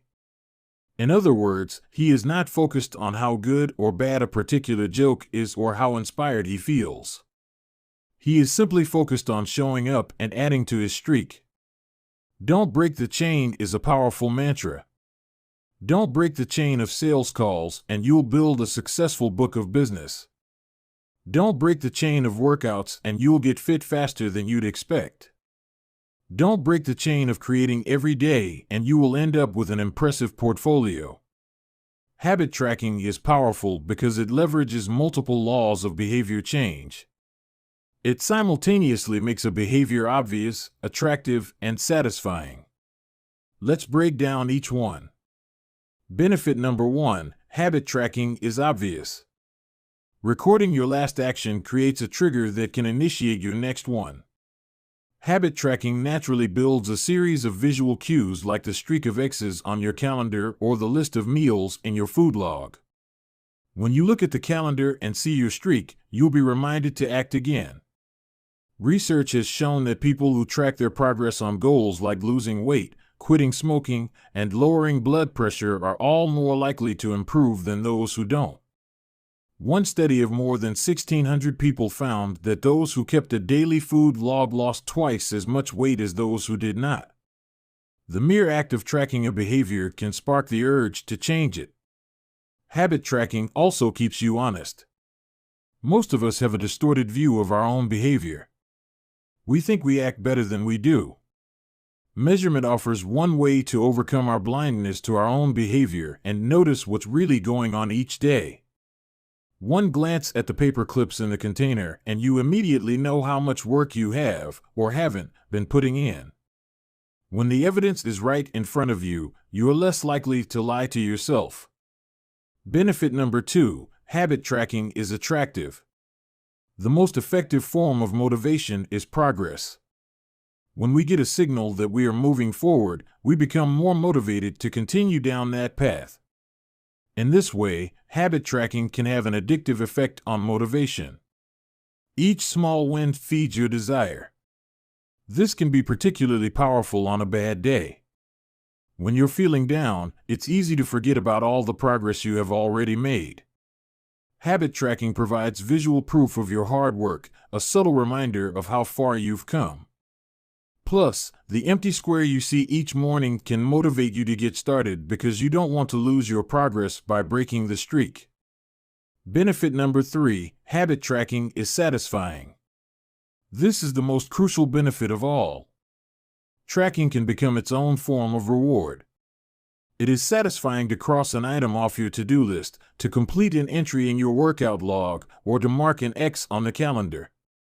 It feels good to watch your results grow, the size of your investment portfolio, the length of your book manuscript, and if it feels good, then you're more likely to endure. Habit tracking also helps keep your eye on the ball. You're focused on the process rather than the result. You're not fixated on getting six-pack abs. You're just trying to keep the streak alive and become the type of person who doesn't miss workouts. In summary, habit tracking, 1. Creates a visual cue that can remind you to act. 2. Is inherently motivating because you see the progress you are making and don't want to lose it. And 3. Feels satisfying whenever you record another successful instance of your habit. Furthermore, habit tracking provides visual proof that you are casting votes for the type of person you wish to become, which is a delightful form of immediate and intrinsic gratification. You may be wondering, if habit tracking is so useful, why have I waited so long to talk about it? Despite all the benefits, I've left this discussion until now for a simple reason: many people resist the idea of tracking and measuring. It can feel like a burden because it forces you into two habits: the habit you're trying to build and the habit of tracking it. Counting calories sounds like a hassle when you're already struggling to follow a diet. Writing down every sales call seems tedious when you've got work to do. It feels easier to say, "I'll just eat less," or "I'll try harder," or "I'll remember to do it." People inevitably tell me things like, "I have a decision journal, but I wish I used it more." Or, "I recorded my workouts for a week, but then quit." I've been there myself.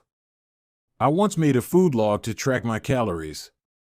I managed to do it for one meal and then gave up. Tracking isn't for everyone, and there is no need to measure your entire life. But nearly anyone can benefit from it in some form, even if it's only temporary. What can we do to make tracking easier? First, whenever possible, measurement should be automated. You'll probably be surprised by how much you're already tracking without knowing it. Your credit card statement tracks how often you go out to eat. Your Fitbit registers how many steps you take and how long you sleep. Your calendar records how many new places you travel to each year. Once you know where to get the data, add a note to your calendar to review it each week or each month, which is more practical than tracking it every day. Second, manual tracking should be limited to your most important habits. It is better to consistently track one habit than to sporadically track 10. Finally, record each measurement immediately after the habit occurs. The completion of the behavior is the cue to write it down.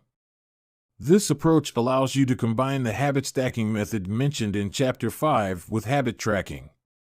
The habit stacking plus habit tracking formula is: after current habit, I will track my habit. After I hang up the phone from a sales call, I will move one paper clip over. After I finish each set at the gym, I will record it in my workout journal. After I put my plate in the dishwasher, I will write down what I ate. These tactics can make tracking your habits easier. Even if you aren't the type of person who enjoys recording your behavior, I think you'll find a few weeks of measurements to be insightful. It's always interesting to see how you've actually been spending your time. That said, every habit streak ends at some point. And, more important than any single measurement, is having a good plan for when your habits slide off track. How to recover quickly when your habits break down. No matter how consistent you are with your habits, it is inevitable that life will interrupt you at some point. Perfection is not possible. Before long, an emergency will pop up, you get sick or you have to travel for work or your family needs a little more of your time. Whenever this happens to me, I try to remind myself of a simple rule: never miss twice. If I miss one day, I try to get back into it as quickly as possible. Missing one workout happens, but I'm not going to miss 2 in a row. Maybe I'll eat an entire pizza, but I'll follow it up with a healthy meal. I can't be perfect, but I can avoid a second lapse. As soon as one streak ends, I get started on the next one. The first mistake is never the one that ruins you. It is the spiral of repeated mistakes that follows. Missing once is an accident. Missing twice is the start of a new habit. This is a distinguishing feature between winners and losers. Anyone can have a bad performance, a bad workout, or a bad day at work. But when successful people fail, they rebound quickly. The breaking of a habit doesn't matter if the reclaiming of it is fast. I think this principle is so important that I'll stick to it even if I can't do a habit as well or as completely as I would like. Too often, we fall into an all-or-nothing cycle with our habits. The problem is not slipping up. The problem is thinking that if you can't do something perfectly, then you shouldn't do it at all. You don't realize how valuable it is to just show up on your bad, or busy, days. Lost days hurt you more than successful days help you. If you start with $100, then a 50% gain will take you to $150. But you only need a 33% loss to take you back to $100. In other words, avoiding a 33% loss is just as valuable as achieving a 50% gain. As Charlie Munger says, the first rule of compounding: never interrupt it unnecessarily. This is why the bad workouts are often the most important ones. Sluggish days and bad workouts maintain the compound gains you accrued from previous good days. Simply doing something, 10 squats, 5 sprints, a push-up, anything really, is huge. Don't put up a zero. Don't let losses eat into your compounding. Furthermore, it's not always about what happens during the workout. It's about being the type of person who doesn't miss workouts. It's easy to train when you feel good, but it's crucial to show up when you don't feel like it, even if you do less than you hope. Going to the gym for 5 minutes may not improve your performance, but it reaffirms your identity. The all-or-nothing cycle of behavior change is just one pitfall that can derail your habits. Another potential danger, especially if you are using a habit tracker, is measuring the wrong thing. Knowing when, and when not, to track a habit. Say you're running a restaurant and you want to know if your chef is doing a good job.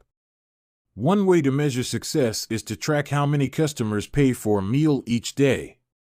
If more customers come in, the food must be good. If fewer customers come in, something must be wrong. However, this one measurement, daily revenue, only gives a limited picture of what's really going on. Just because someone pays for a meal doesn't mean they enjoy the meal. Even dissatisfied customers are unlikely to dine and dash. In fact, if you're only measuring revenue, the food might be getting worse, but you're making up for it with marketing or discounts or some other method. Instead, it may be more effective to track how many customers finish their meal or perhaps the percentage of customers who leave a generous tip. The dark side of tracking a particular behavior is that we become driven by the number rather than the purpose behind it. If your success is measured by quarterly earnings, you will optimize sales, revenue, and accounting for quarterly earnings. If your success is measured by a lower number on the scale, you will optimize for a lower number on the scale, even if that means embracing crash diets, juice cleanses, and fat loss pills. The human mind wants to win whatever game is being played. This pitfall is evident in many areas of life. We focus on working long hours instead of getting meaningful work done. We care more about getting 10,000 steps than we do about being healthy. We teach for standardized tests instead of emphasizing learning, curiosity, and critical thinking. In short, we optimize for what we measure. When we choose the wrong measurement, we get the wrong behavior. This is sometimes referred to as Goodhart's Law. Named after the economist Charles Goodhart, the principle states, when a measure becomes a target, it ceases to be a good measure. Measurement is only useful when it guides you and adds context to a larger picture, not when it consumes you. Each number is simply one piece of feedback in the overall system. In our data-driven world, we tend to overvalue numbers and undervalue anything ephemeral, soft, and difficult to quantify. We mistakenly think the factors we can measure are the only factors that exist. But just because you can measure something doesn't mean it's the most important thing. And just because you can't measure something doesn't mean it's not important at all. All of this to say, it's crucial to keep habit tracking in its proper place. It can feel satisfying to record a habit and track your progress, but the measurement is not the only thing that matters. Furthermore, there are many ways to measure progress, and sometimes it helps to shift your focus to something entirely different. This is why non-scale victories can be effective for weight loss. The number on the scale may be stubborn, so if you focus solely on that number, your motivation will sag. But you may notice that your skin looks better, or you wake up earlier, or your sex drive got a boost. All of these are valid ways to track your improvement. If you're not feeling motivated by the number on the scale, perhaps it's time to focus on a different measurement, one that gives you more signals of progress. No matter how you measure your improvement, habit tracking offers a simple way to make your habits more satisfying. Each measurement provides a little bit of evidence that you're moving in the right direction and a brief moment of immediate pleasure for a job well done. Chapter Summary. One of the most satisfying feelings is the feeling of making progress. A habit tracker is a simple way to measure whether you did a habit, like marking an X on a calendar. Habit trackers and other visual forms of measurement can make your habits satisfying by providing clear evidence of your progress. Don't break the chain. Try to keep your habit streak alive. Never miss twice. If you miss one day, try to get back on track as quickly as possible. Just because you can measure something doesn't mean it's the most important thing. Chapter 17. How an accountability partner can change everything. After serving as a pilot in World War II, Roger Fisher attended Harvard Law School and spent 34 years specializing in negotiation and conflict management. He founded the Harvard Negotiation Project and worked with numerous countries and world leaders on peace resolutions, hostage crises, and diplomatic compromises.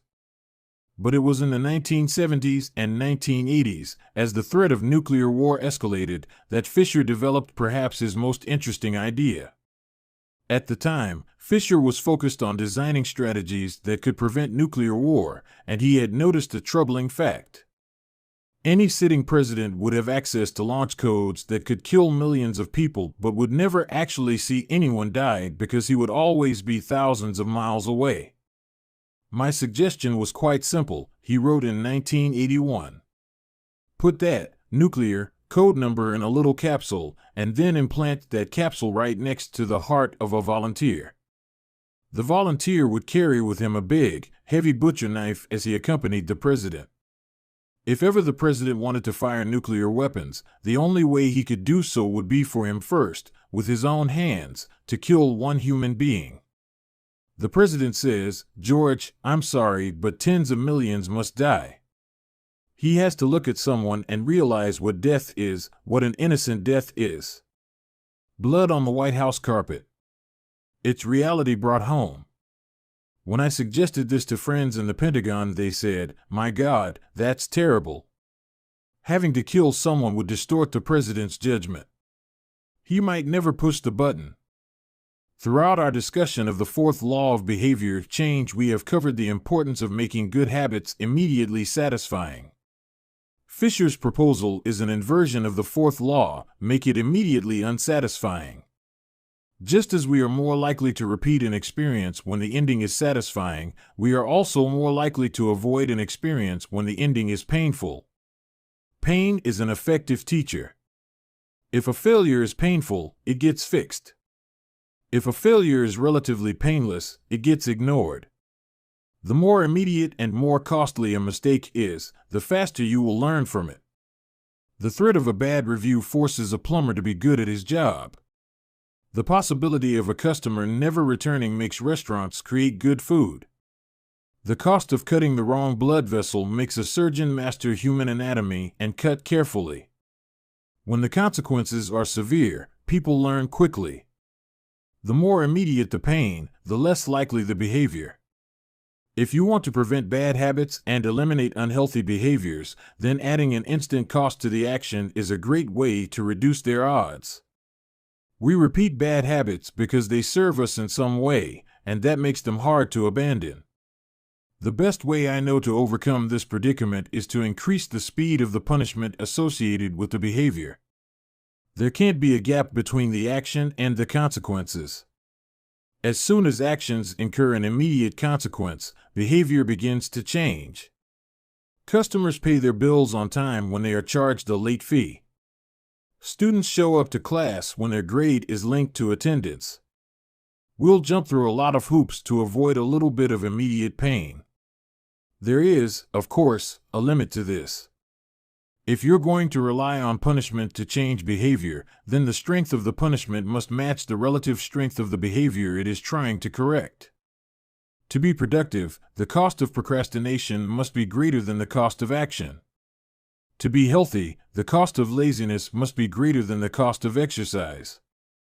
Getting fined for smoking in a restaurant or failing to recycle adds consequence to an action.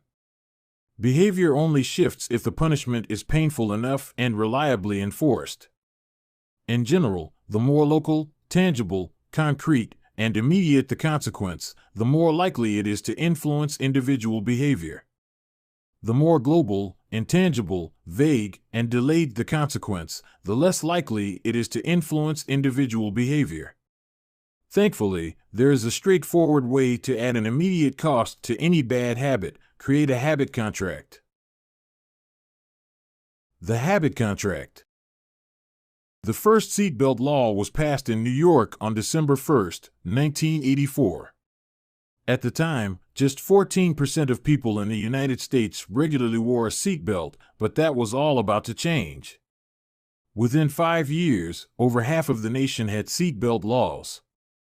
Today, wearing a seatbelt is enforceable by law in 49 of the 50 states. And it's not just the legislation, the number of people wearing seatbelts has changed dramatically as well. In 2016, over 88% of Americans buckled up each time they got in a car. In just over 30 years, there was a complete reversal in the habits of millions of people. Laws and regulations are an example of how government can change our habits by creating a social contract. As a society, we collectively agree to abide by certain rules and then enforce them as a group.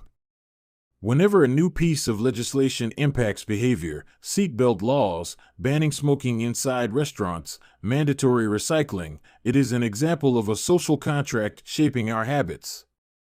The group agrees to act in a certain way, and if you don't follow along, you'll be punished. Just as governments use laws to hold citizens accountable, you can create a habit contract to hold yourself accountable. A habit contract is a verbal or written agreement in which you state your commitment to a particular habit and the punishment that will occur if you don't follow through. Then you find 1 or 2 people to act as your accountability partners and sign off on the contract with you. Brian Harris, an entrepreneur from Nashville, Tennessee, was the first person I saw put this strategy into action. Shortly after the birth of his son, Harris realized he wanted to shed a few pounds. He wrote up a habit contract between himself, his wife, and his personal trainer. The first version read, "Brian's number 1 objective for Q1 of 2017 is to start eating correctly again so he feels better, looks better, and is able to hit his long-term goal of 200 pounds at 10% body fat."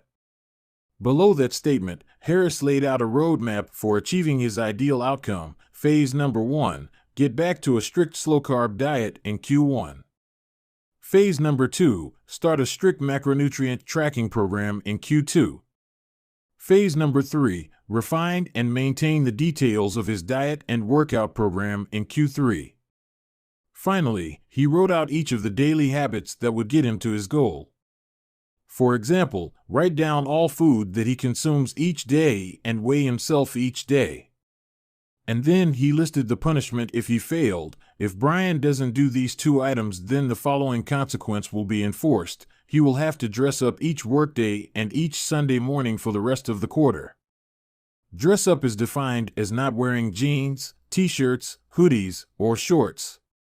He will also give Joey, his trainer, $200 to use as he sees fit if he misses one day of logging food. At the bottom of the page, Harris, his wife, and his trainer all signed the contract.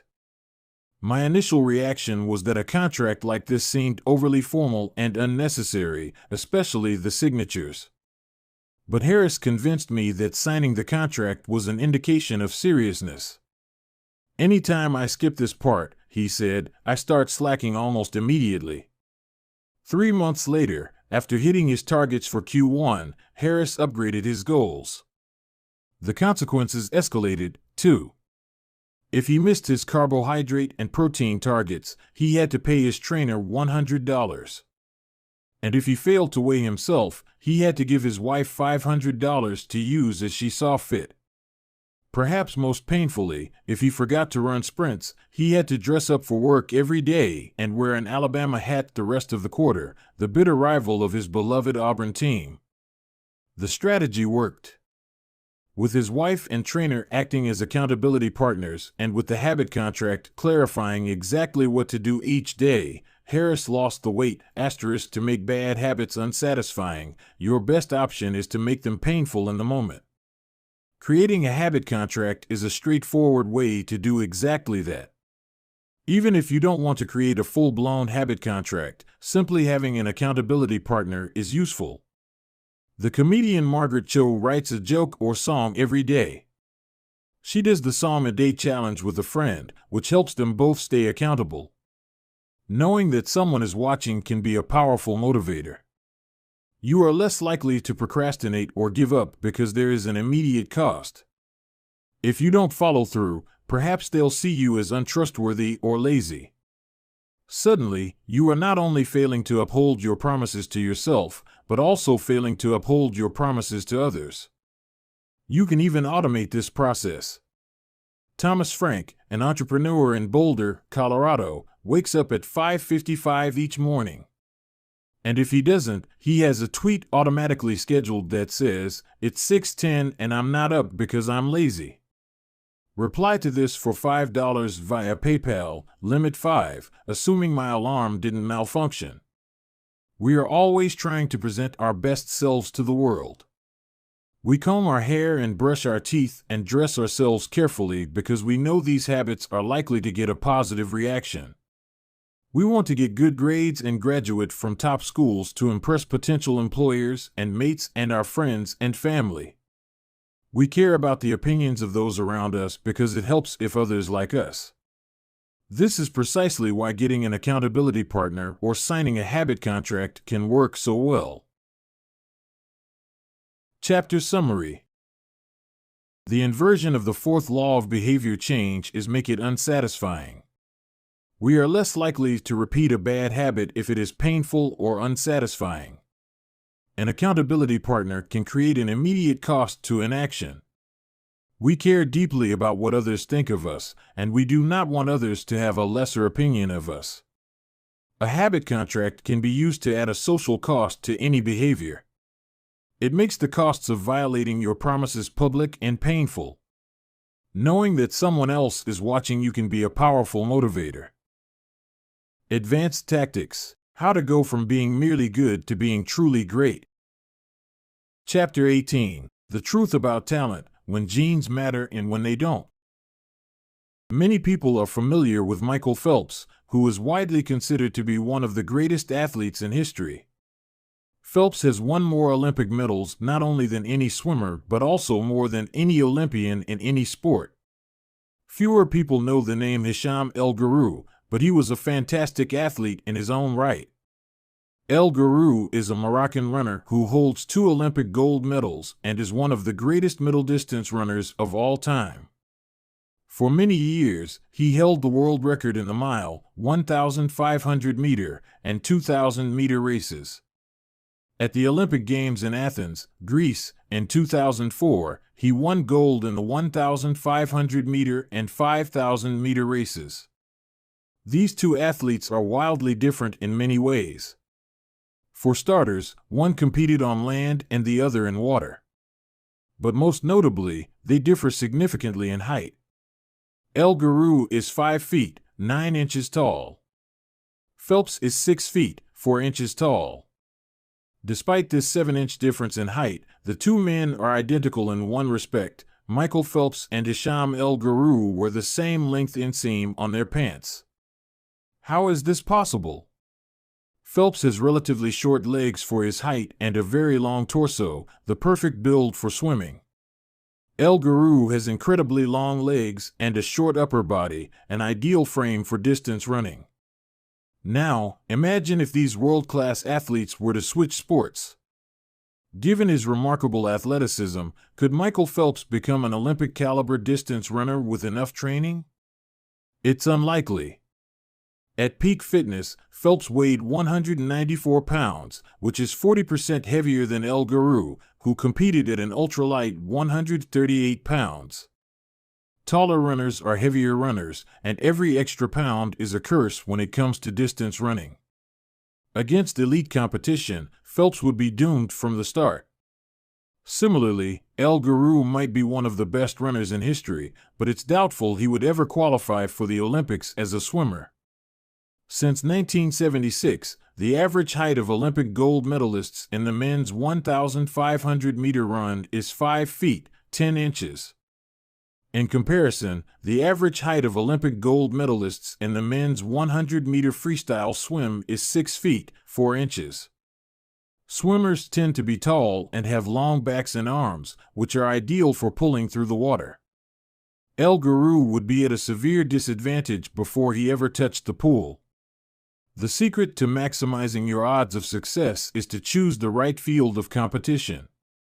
This is just as true with habit change as it is with sports and business. Habits are easier to perform and more satisfying to stick with when they align with your natural inclinations and abilities.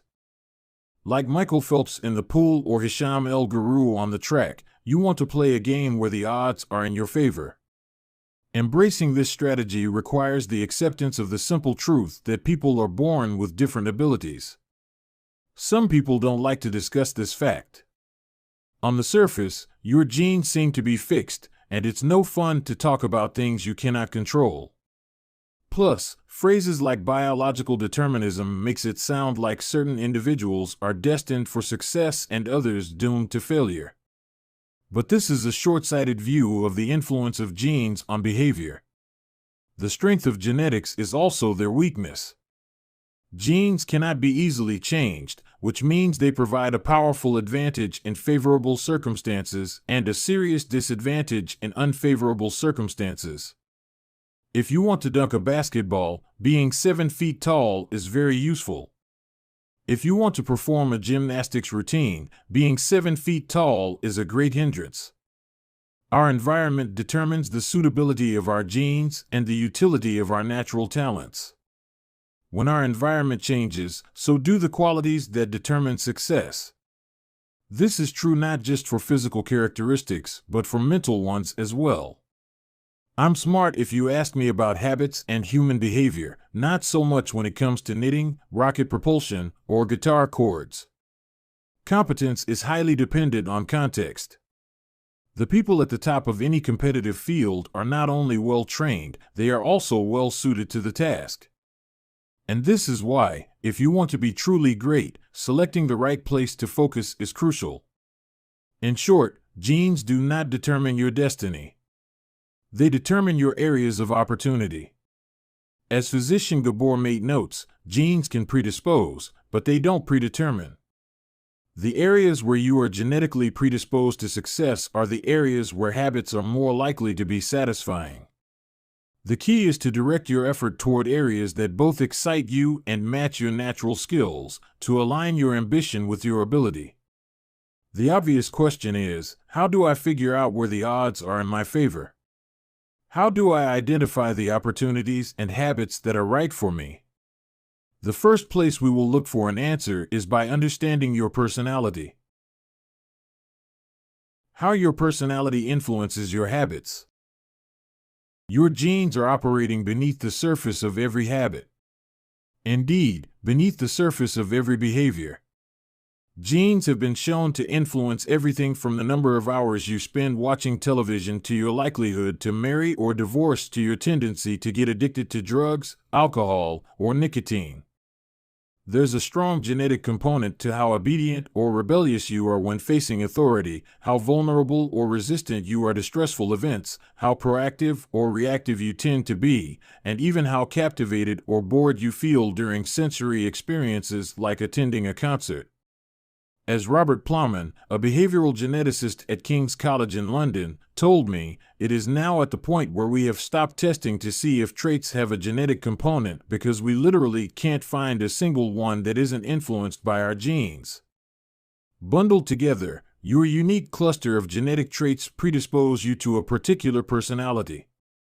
Your personality is the set of characteristics that is consistent from situation to situation.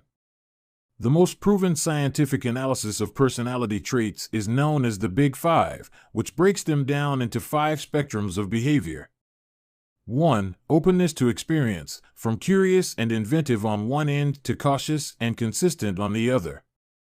2. Conscientiousness, organized and efficient to easygoing and spontaneous. 3. Extroversion, outgoing and energetic to solitary and reserved. You likely know them as extroverts versus introverts. 4. Agreeableness, friendly and compassionate to challenging and detached. 5. Neuroticism, anxious and sensitive to confident, calm, and stable. All 5 characteristics have biological underpinnings. Extroversion, for instance, can be tracked from birth. If scientists play a loud noise in the nursing ward, some babies turn toward it while others turn away. When the researchers tracked these children through life, they found that the babies who turned toward the noise were more likely to grow up to be extroverts. Those who turned away were more likely to become introverts. People who are high in agreeableness are kind, considerate, and warm. They also tend to have higher natural oxytocin levels, a hormone that plays an important role in social bonding, increases feelings of trust, and can act as a natural antidepressant. You can easily imagine how someone with more oxytocin might be inclined to build habits like writing thank you notes or organizing social events. As a third example, consider neuroticism, which is a personality trait all people possess to various degrees. People who are high in neuroticism tend to be anxious and worry more than others. This trait has been linked to hypersensitivity of the amygdala, the portion of the brain responsible for noticing threats. In other words, people who are more sensitive to negative cues in their environment are more likely to score high in neuroticism. Our habits are not solely determined by our personalities, but there is no doubt that our genes nudge us in a certain direction. Our deeply rooted preferences make certain behaviors easier for some people than for others. You don't have to apologize for these differences or feel guilty about them, but you do have to work with them. A person who scores lower on conscientiousness, for example, will be less likely to be orderly by nature and may need to rely more heavily on environment design to stick with good habits. As a reminder for the less conscientious readers among us, environment design is a strategy we discussed in chapters 6 and 12. The takeaway is that you should build habits that work for your personality. People can get ripped working out like a bodybuilder, but if you prefer rock climbing or cycling or rowing, then shape your exercise habit around your interests. If your friend follows a low-carb diet but you find that low-fat works for you, then more power to you. If you want to read more, don't be embarrassed if you prefer steamy romance novels over nonfiction. Read whatever fascinates you. You don't have to build the habits everyone tells you to build. Choose the habit that best suits you, not the one that is most popular. There is a version of every habit that can bring you joy and satisfaction. Find it. Habits need to be enjoyable if they are going to stick. This is the core idea behind the 4th law. Tailoring your habits to your personality is a good start, but this is not the end of the story. Let's turn our attention to finding and designing situations where you're at a natural advantage. How to find a game where the odds are in your favor. Learning to play a game where the odds are in your favor is critical for maintaining motivation and feeling successful. In theory, you can enjoy almost anything. In practice, you are more likely to enjoy the things that come easily to you. People who are talented in a particular area tend to be more competent at that task and are then praised for doing a good job. They stay energized because they are making progress where others have failed, and because they get rewarded with better pay and bigger opportunities, which not only makes them happier but also propels them to produce even higher quality work. It's a virtuous cycle. Pick the right habit and progress is easy. Pick the wrong habit and life is a struggle. How do you pick the right habit? The first step is something we covered in the third law: make it easy. In many cases, when people pick the wrong habit, it simply means they picked a habit that was too difficult. When a habit is easy, you are more likely to be successful. When you are successful, you are more likely to feel satisfied. However, there is another level to consider. In the long run, if you continue to advance and improve, any area can become challenging. At some point, you need to make sure you're playing the right game for your skill set. How do you figure that out? The most common approach is trial and error. Of course, there's a problem with this strategy: life is short. You don't have time to try every career, date every eligible bachelor, or play every musical instrument. Thankfully, there is an effective way to manage this conundrum, and it is known as the explore/exploit trade-off. In the beginning of a new activity, there should be a period of exploration. In relationships, it's called dating. In college, it's called the liberal arts. In business, it's called split testing. The goal is to try out many possibilities, research a broad range of ideas, and cast a wide net. After this initial period of exploration, shift your focus to the best solution you've found, but keep experimenting occasionally. The proper balance depends on whether you're winning or losing. If you are currently winning, you exploit, exploit, exploit. If you are currently losing, you continue to explore, explore, explore. In the long run, it is probably most effective to work on the strategy that seems to deliver the best results about 80 to 90% of the time and keep exploring with the remaining 10 to 20%. Google famously asks employees to spend 80% of the workweek on their official job and 20% on projects of their choice, which has led to the creation of blockbuster products like AdWords and Gmail. The optimal approach also depends on how much time you have. If you have a lot of time, like someone at the beginning of their career, it makes more sense to explore because once you find the right thing, you still have a good amount of time to exploit it. If you're pressed for time, say, as you come up on the deadline for a project, you should implement the best solution you've found so far and get some results. As you explore different options, there are a series of questions you can ask yourself to continually narrow in on the habits and areas that will be most satisfying to you. What feels like fun to me, but work to others? The mark of whether you are made for a task is not whether you love it, but whether you can handle the pain of the task easier than most people. When are you enjoying yourself while other people are complaining? The work that hurts you less than it hurts others is the work you were made to do. What makes me lose track of time? Flow is the mental state you enter when you are so focused on the task at hand that the rest of the world fades away. This blend of happiness and peak performance is what athletes and performers experience when they are in the zone. It is nearly impossible to experience a flow state and not find the task satisfying at least to some degree. Where do I get greater returns than the average person? We are continually comparing ourselves to those around us, and a behavior is more likely to be satisfying when the comparison is in our favor. When I started writing at jamesclear.com, my email list grew very quickly. I wasn't quite sure what I was doing well, but I knew that results seemed to be coming faster for me than for some of my colleagues, which motivated me to keep writing. What comes naturally to me? For just a moment, ignore what you have been taught. Ignore what society has told you. Ignore what others expect of you. Look inside yourself and ask, what feels natural to me? When have I felt alive? When have I felt like the real me?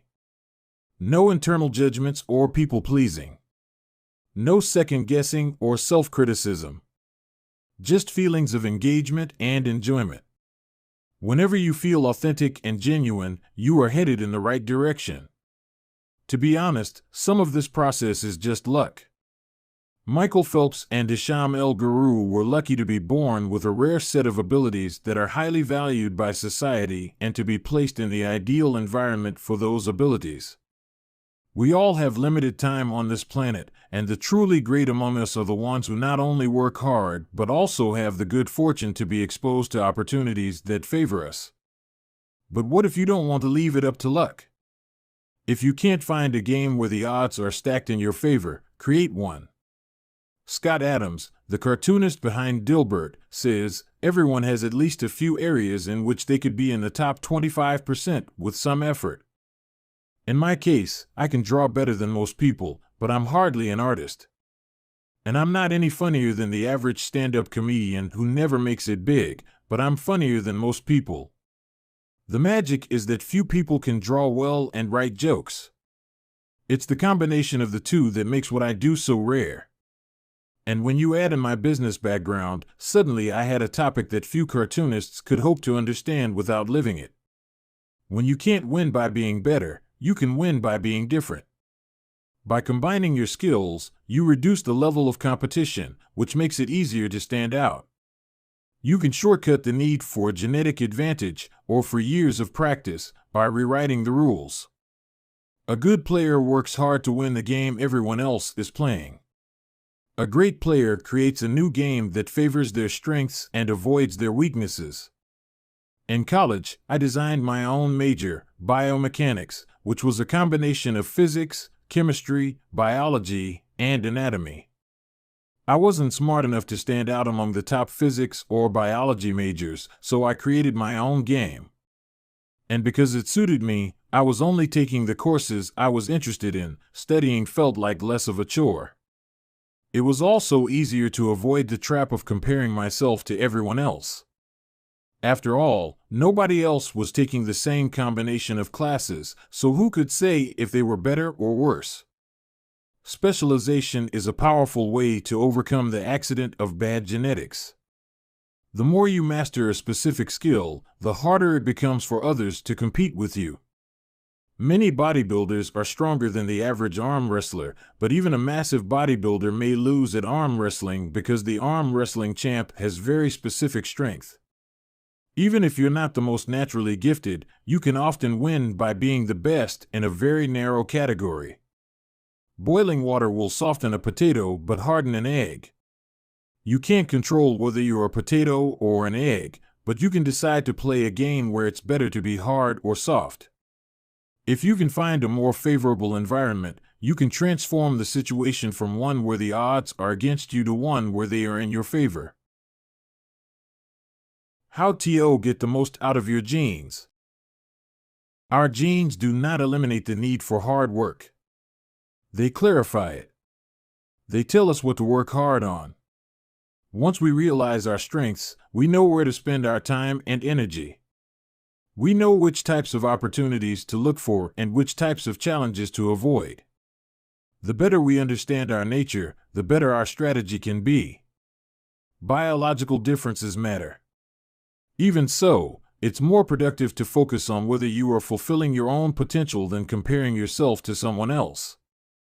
The fact that you have a natural limit to any specific ability has nothing to do with whether you are reaching the ceiling of your capabilities. People get so caught up in the fact that they have limits that they rarely exert the effort required to get close to them. Furthermore, genes can't make you successful if you're not doing the work. Yes, it's possible that the ripped trainer at the gym has better genes, but if you haven't put in the same reps, it's impossible to say if you have been dealt a better or worse genetic hand. Until you work as hard as those you admire, don't explain away their success as luck. In summary, one of the best ways to ensure your habits remain satisfying over the long run is to pick behaviors that align with your personality and skills. Work hard on the things that come easy. Chapter Summary. The secret to maximizing your odds of success is to choose the right field of competition. Pick the right habit and progress is easy. Pick the wrong habit and life is a struggle. Genes cannot be easily changed, which means they provide a powerful advantage in favorable circumstances and a serious disadvantage in unfavorable circumstances. Habits are easier when they align with your natural abilities. Choose the habits that best suit you. Play a game that favors your strengths. If you can't find a game that favors you, create one. Genes do not eliminate the need for hard work. They clarify it.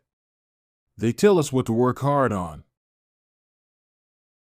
Chapter 19. The Goldilocks Rule: How to Stay Motivated in Life and Work. In 1955, Disneyland had just opened in Anaheim, California, when a 10-year-old boy walked in and asked for a job. Labor laws were loose back then, and the boy managed to land a position selling guidebooks for 50 cents apiece. Within a year, he had transitioned to Disney's Magic Shop, where he learned tricks from the older employees. He experimented with jokes and tried out simple routines on visitors. Soon he discovered that what he loved was not performing magic, but performing in general. He set his sights on becoming a comedian. Beginning in his teenage years, he started performing in little clubs around Los Angeles. The crowds were small and his act was short. He was rarely on stage for more than 5 minutes. Most of the people in the crowd were too busy drinking or talking with friends to pay attention.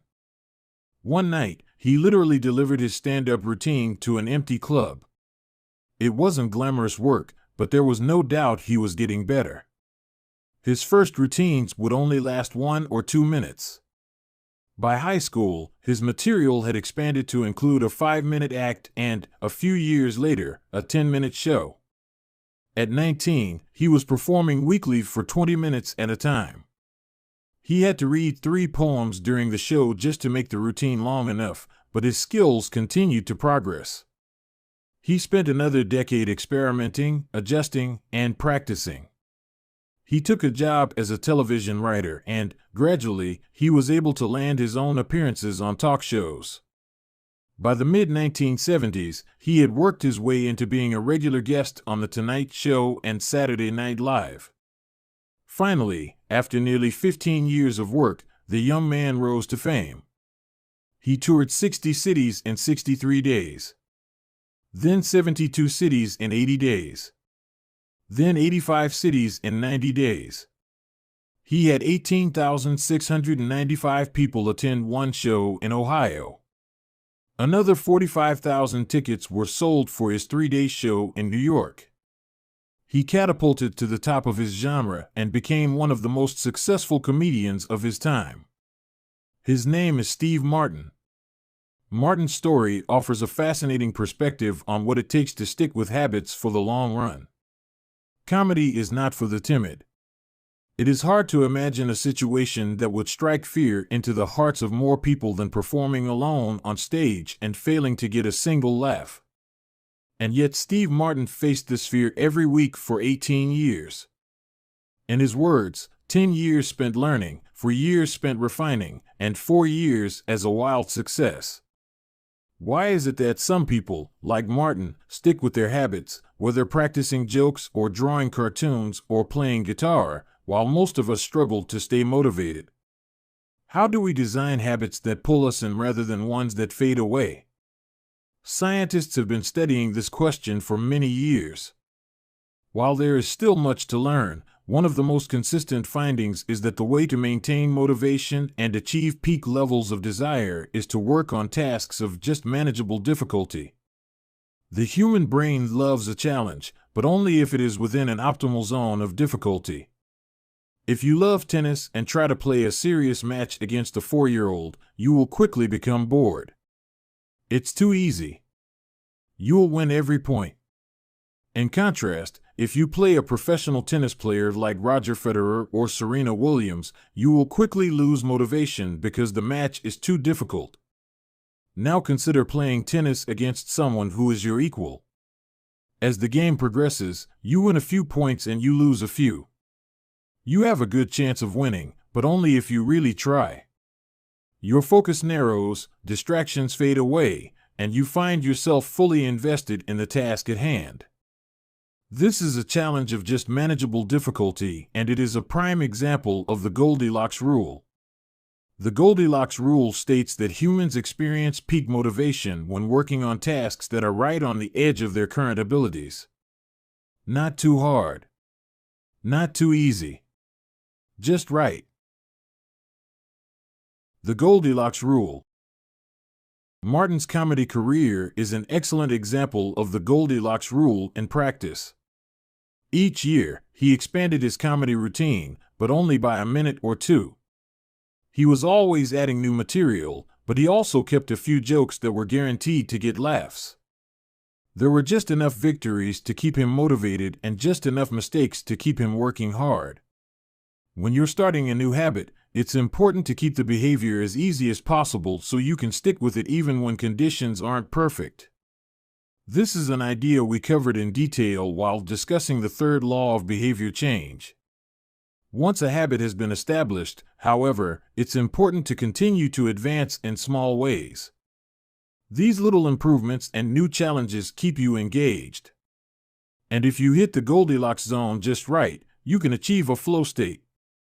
A flow state is the experience of being in the zone and fully immersed in an activity. Scientists have tried to quantify this feeling. They found that to achieve a state of flow, a task must be roughly 4% beyond your current ability. In real life, it's typically not feasible to quantify the difficulty of an action in this way, but the core idea of the Goldilocks rule remains: working on challenges of just manageable difficulty, something on the perimeter of your ability, seems crucial for maintaining motivation. Improvement requires a delicate balance. You need to regularly search for challenges that push you to your edge while continuing to make enough progress to stay motivated. Behaviors need to remain novel in order for them to stay attractive and satisfying. Without variety, we get bored. And boredom is perhaps the greatest villain on the quest for self-improvement. How to stay focused when you get bored working on your goals. After my baseball career ended, I was looking for a new sport. I joined a weightlifting team, and one day an elite coach visited our gym. He had worked with thousands of athletes during his long career, including a few Olympians. I introduced myself, and we began talking about the process of improvement. What's the difference between the best athletes and everyone else? I asked. What do the really successful people do that most don't? He mentioned the factors you might expect: genetics, luck, talent. But then he said something I wasn't expecting. At some point it comes down to who can handle the boredom of training every day, doing the same lifts over and over and over. His answer surprised me because it's a different way of thinking about work ethic. People talk about getting amped up to work on their goals. Whether it's business or sports or art, you hear people say things like, "It all comes down to passion," or "You have to really want it." As a result, many of us get depressed when we lose focus or motivation because we think that successful people have some bottomless reserve of passion. But this coach was saying that really successful people feel the same lack of motivation as everyone else. The difference is that they still find a way to show up despite the feelings of boredom. Mastery requires practice. But the more you practice something, the more boring and routine it becomes. Once the beginner gains have been made and we learn what to expect, our interest starts to fade. Sometimes it happens even faster than that. All you have to do is hit the gym a few days in a row or publish a couple of blog posts on time, and letting one day slip doesn't feel like much. Things are going well. It's easy to rationalize taking a day off because you're in a good place. The greatest threat to success is not failure but boredom. We get bored with habits because they stop delighting us. The outcome becomes expected. And as our habits become ordinary, we start derailing our progress to seek novelty. Perhaps this is why we get caught up in a never-ending cycle, jumping from one workout to the next, one diet to the next, one business idea to the next. As soon as we experience the slightest dip in motivation, we begin seeking a new strategy, even if the old one was still working. As Machiavelli noted, men desire novelty to such an extent that those who are doing well wish for a change as much as those who are doing badly. Perhaps this is why many of the most habit-forming products are those that provide continuous forms of novelty. Video games provide visual novelty. Porn provides sexual novelty. Junk foods provide culinary novelty. Each of these experiences offer continual elements of surprise. In psychology, this is known as a variable reward. Slot machines are the most common real-world example. A gambler hits the jackpot every now and then, but not at any predictable interval. The pace of rewards varies. This variance leads to the greatest spike of dopamine, enhances memory recall, and accelerates habit formation. Variable rewards won't create a craving. That is, you can't take a reward people are uninterested in, give it to them at a variable interval, and hope it will change their mind, but they are a powerful way to amplify the cravings we already experience because they reduce boredom.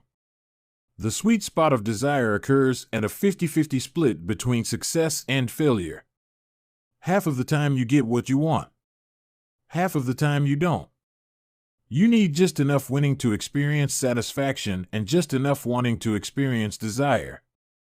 This is one of the benefits of following the Goldilocks rule. If you're already interested in a habit, working on challenges of just manageable difficulty is a good way to keep things interesting. Of course, not all habits have a variable reward component, and you wouldn't want them to. If Google only delivered a useful search result some of the time, I would switch to a competitor pretty quickly. If Uber only picked up half of my trips, I doubt I'd be using that service much longer. And if I flossed my teeth each night and only sometimes ended up with a clean mouth, I think I'd skip it. Variable rewards or not, no habit will stay interesting forever.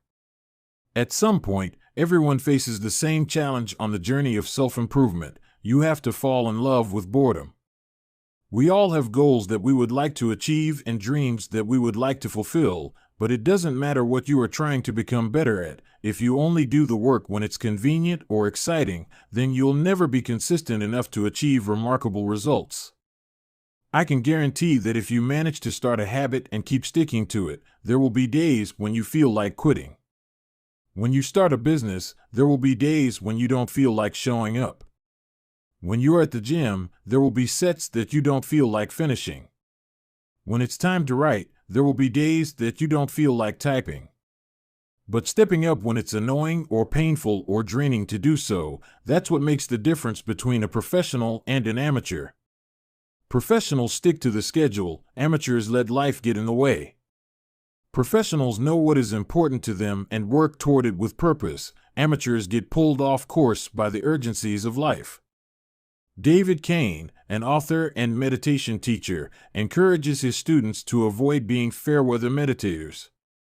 Similarly, you don't want to be a fair-weather athlete or a fair-weather writer or a fair-weather anything. When a habit is truly important to you, you have to be willing to stick to it in any mood. Professionals take action even when the mood isn't right. They might not enjoy it, but they find a way to put the reps in. There have been a lot of sets that I haven't felt like finishing, but I've never regretted doing the workout. There have been a lot of articles I haven't felt like writing, but I've never regretted publishing on schedule. There have been a lot of days I've felt like relaxing, but I've never regretted showing up and working on something that was important to me. The only way to become excellent is to be endlessly fascinated by doing the same thing over and over. You have to fall in love with boredom. Chapter Summary. The Goldilocks rule states that humans experience peak motivation when working on tasks that are right on the edge of their current abilities. The greatest threat to success is not failure but boredom. As habits become routine, they become less interesting and less satisfying. We get bored. Anyone can work hard when they feel motivated. It's the ability to keep going when work isn't exciting that makes the difference. Professionals stick to the schedule, amateurs let life get in the way. Chapter 20: The Downside of Creating Good Habit. Habits create the foundation for mastery. In chess, it is only after the basic movements of the pieces have become automatic that a player can focus on the next level of the game. Each chunk of information that is memorized opens up the mental space for more effortful thinking. This is true for any endeavor. When you know the simple movements so well that you can perform them without thinking, you are free to pay attention to more advanced details. In this way, habits are the backbone of any pursuit of excellence. However, the benefits of habits come at a cost. At first, each repetition develops fluency, speed, and skill. But then, as a habit becomes automatic, you become less sensitive to feedback. You fall into mindless repetition. It becomes easier to let mistakes slide. When you can do it good enough on autopilot, you stop thinking about how to do it better. The upside of habits is that we can do things without thinking. The downside of habits is that you get used to doing things a certain way and stop paying attention to little errors. You assume you're getting better because you're gaining experience. In reality, you are merely reinforcing your current habits, not improving them. In fact, some research has shown that once a skill has been mastered, there is usually a slight decline in performance over time. Usually, this minor dip in performance is no cause for worry. You don't need a system to continuously improve how well you brush your teeth or tie your shoes or make your morning cup of tea. With habits like these, good enough is usually good enough. The less energy you spend on trivial choices, the more you can spend it on what really matters. However, when you want to maximize your potential and achieve elite levels of performance, you need a more nuanced approach. You can't repeat the same things blindly and expect to become exceptional. Habits are necessary, but not sufficient for mastery. What you need is a combination of automatic habits and deliberate practice. Habits plus deliberate practice equals mastery. To become great, certain skills do need to become automatic. Basketball players need to be able to dribble without thinking before they can move on to mastering layups with their non-dominant hand. Surgeons need to repeat the first incision so many times that they could do it with their eyes closed, so that they can focus on the hundreds of variables that arise during surgery. But after one habit has been mastered, you have to return to the effortful part of the work and begin building the next habit. Mastery is the process of narrowing your focus to a tiny element of success, repeating it until you have internalized the skill, and then using this new habit as the foundation to advance to the next frontier of your development.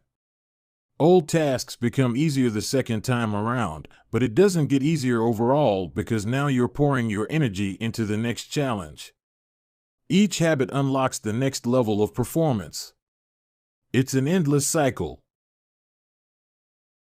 Mastering one habit. Although habits are powerful, what you need is a way to remain conscious of your performance over time, so you can continue to refine and improve. It is precisely at the moment when you begin to feel like you have mastered a skill, right when things are starting to feel automatic and you are becoming comfortable, that you must avoid slipping into the trap of complacency. The solution? Establish a system for reflection and review. How to review your habits and make adjustments. In 1986, the Los Angeles Lakers had one of the most talented basketball teams ever assembled, but they are rarely remembered that way. The team started the 1985 to 1986 NBA season with an astounding 29-5 record. The pundits were saying that we might be the best team in the history of basketball, head coach Pat Riley said after the season. Surprisingly, the Lakers stumbled in the 1986 playoffs and suffered a season-ending defeat in the Western Conference Finals. The best team in the history of basketball didn't even play for the NBA championship. After that blow, Riley was tired of hearing about how much talent his players had and about how much promise his team held. He didn't want to see flashes of brilliance followed by a gradual fade in performance. He wanted the Lakers to play up to their potential, night after night. In the summer of 1986, he created a plan to do exactly that, a system that he called the Career Best Effort Program, or CBE. When players first joined the Lakers, Riley explained, "We track their basketball statistics all the way back to high school. I call this taking their number. We look for an accurate gauge of what a player can do, then build him into our plan for the team, based on the notion that he will maintain and then improve upon his averages." After determining a player's baseline level of performance, Riley added a key step. He asked each player to improve their output by at least 1% over the course of the season. If they succeeded, it would be a CBE, or Career Best Effort. Similar to the British cycling team that we discussed in Chapter 1, the Lakers sought peak performance by getting slightly better each day. Riley was careful to point out that CBE was not merely about points or statistics, but about giving your best effort spiritually and mentally and physically. Players got credit for allowing an opponent to run into you when you know that a foul will be called against him, diving for loose balls, going after rebounds whether you are likely to get them or not, helping a teammate when the player he's guarding has surged past him, and other unsung hero deeds. As an example, let's say that Magic Johnson, the Lakers' star player at the time, had 11 points, 8 rebounds, 12 assists, 2 steals, and 5 turnovers in a game. Magic also got credit for an unsung hero deed by diving after a loose ball, +1. Finally, he played a total of 33 minutes in this imaginary game. The positive numbers, 11 plus 8 plus 12 plus 2 plus 1, add up to 34. Then, we subtract the 5 turnovers, 34 to 5, to get 29. Finally, we divide 29 by 33 minutes played. 29 divided by 33 is equal to 0.879. Magic's CBE number here would be 879. This number was calculated for all of a player's games, and it was the average CBE that a player was asked to improve by 1% over the season. Riley compared each player's current CBE to not only their past performances, but also those of other players in the league. As Riley put it, we rank team members alongside league opponents who play the same position and have similar role definitions. Sports writer Jackie McMullen noted, Riley trumpeted the top performers in the league in bold lettering on the blackboard each week and measured them against the corresponding players on his own roster. Solid, reliable players generally rated a score in the 600s, while elite players scored at least 800. Magic Johnson, who submitted 138 triple-doubles in his career, often scored over 1,000. The Lakers also emphasized year-over-year progress by making historical comparisons of CBE data. Riley said, "We stacked the month of November 1986 next to November 1985 and showed the players whether they were doing better or worse than at the same point last season. Then we showed them how their performance figures for December 1986 stacked up against November's." The Lakers rolled out CBE in October 1986. 8 months later, they were NBA champions. The following year, Pat Riley led his team to another title as the Lakers became the first team in 20 years to win back-to-back NBA championships. Afterward, he said, "Sustaining an effort is the most important thing for any enterprise. The way to be successful is to learn how to do things right, then do them the same way every time." The CBE program is a prime example of the power of reflection and review. The Lakers were already talented. CBE helped them get the most out of what they had and made sure their habits improved rather than declined. Reflection and review enables the long-term improvement of all habits because it makes you aware of your mistakes and helps you consider possible paths for improvement. Without reflection, we can make excuses, create rationalizations, and lie to ourselves. We have no process for determining whether we are performing better or worse compared to yesterday. Top performers in all fields engage in various types of reflection and review, and the process doesn't have to be complex. Kenyan runner Eliud Kipchoge is one of the greatest marathoners of all time and an Olympic gold medalist. He still takes notes after every practice in which he reviews his training for the day and searches for areas that can be improved. Similarly, gold medal swimmer Katie Ledecky records her wellness on a scale of 1 to 10 and includes notes on her nutrition and how well she slept. She also records the times posted by other swimmers. At the end of each week, her coach goes over her notes and adds his thoughts. It's not just athletes either. When comedian Chris Rock is preparing fresh material, he will first appear at small nightclubs dozens of times and test hundreds of jokes. He brings a notepad on stage and records which bits go over well and where he needs to make adjustments. The few killer lines that survive will form the backbone of his new show. I know of executives and investors who keep a decision journal in which they record the major decisions they make each week, why they made them, and what they expect the outcome to be. They review their choices at the end of each month or year to see where they were correct and where they went wrong. Improvement is not just about learning habits, it's also about fine-tuning them. Reflection and review ensures that you spend your time on the right things and make course corrections whenever necessary, like Pat Riley adjusting the effort of his players on a nightly basis. You don't want to keep practicing a habit if it becomes ineffective. Personally, I employ two primary modes of reflection and review. Each December, I perform an annual review, in which I reflect on the previous year. I tally my habits for the year by counting up how many articles I published, how many workouts I put in, how many new places I visited, and more. Then, I reflect on my progress, or lack thereof, by answering 3 questions. 1. What went well this year?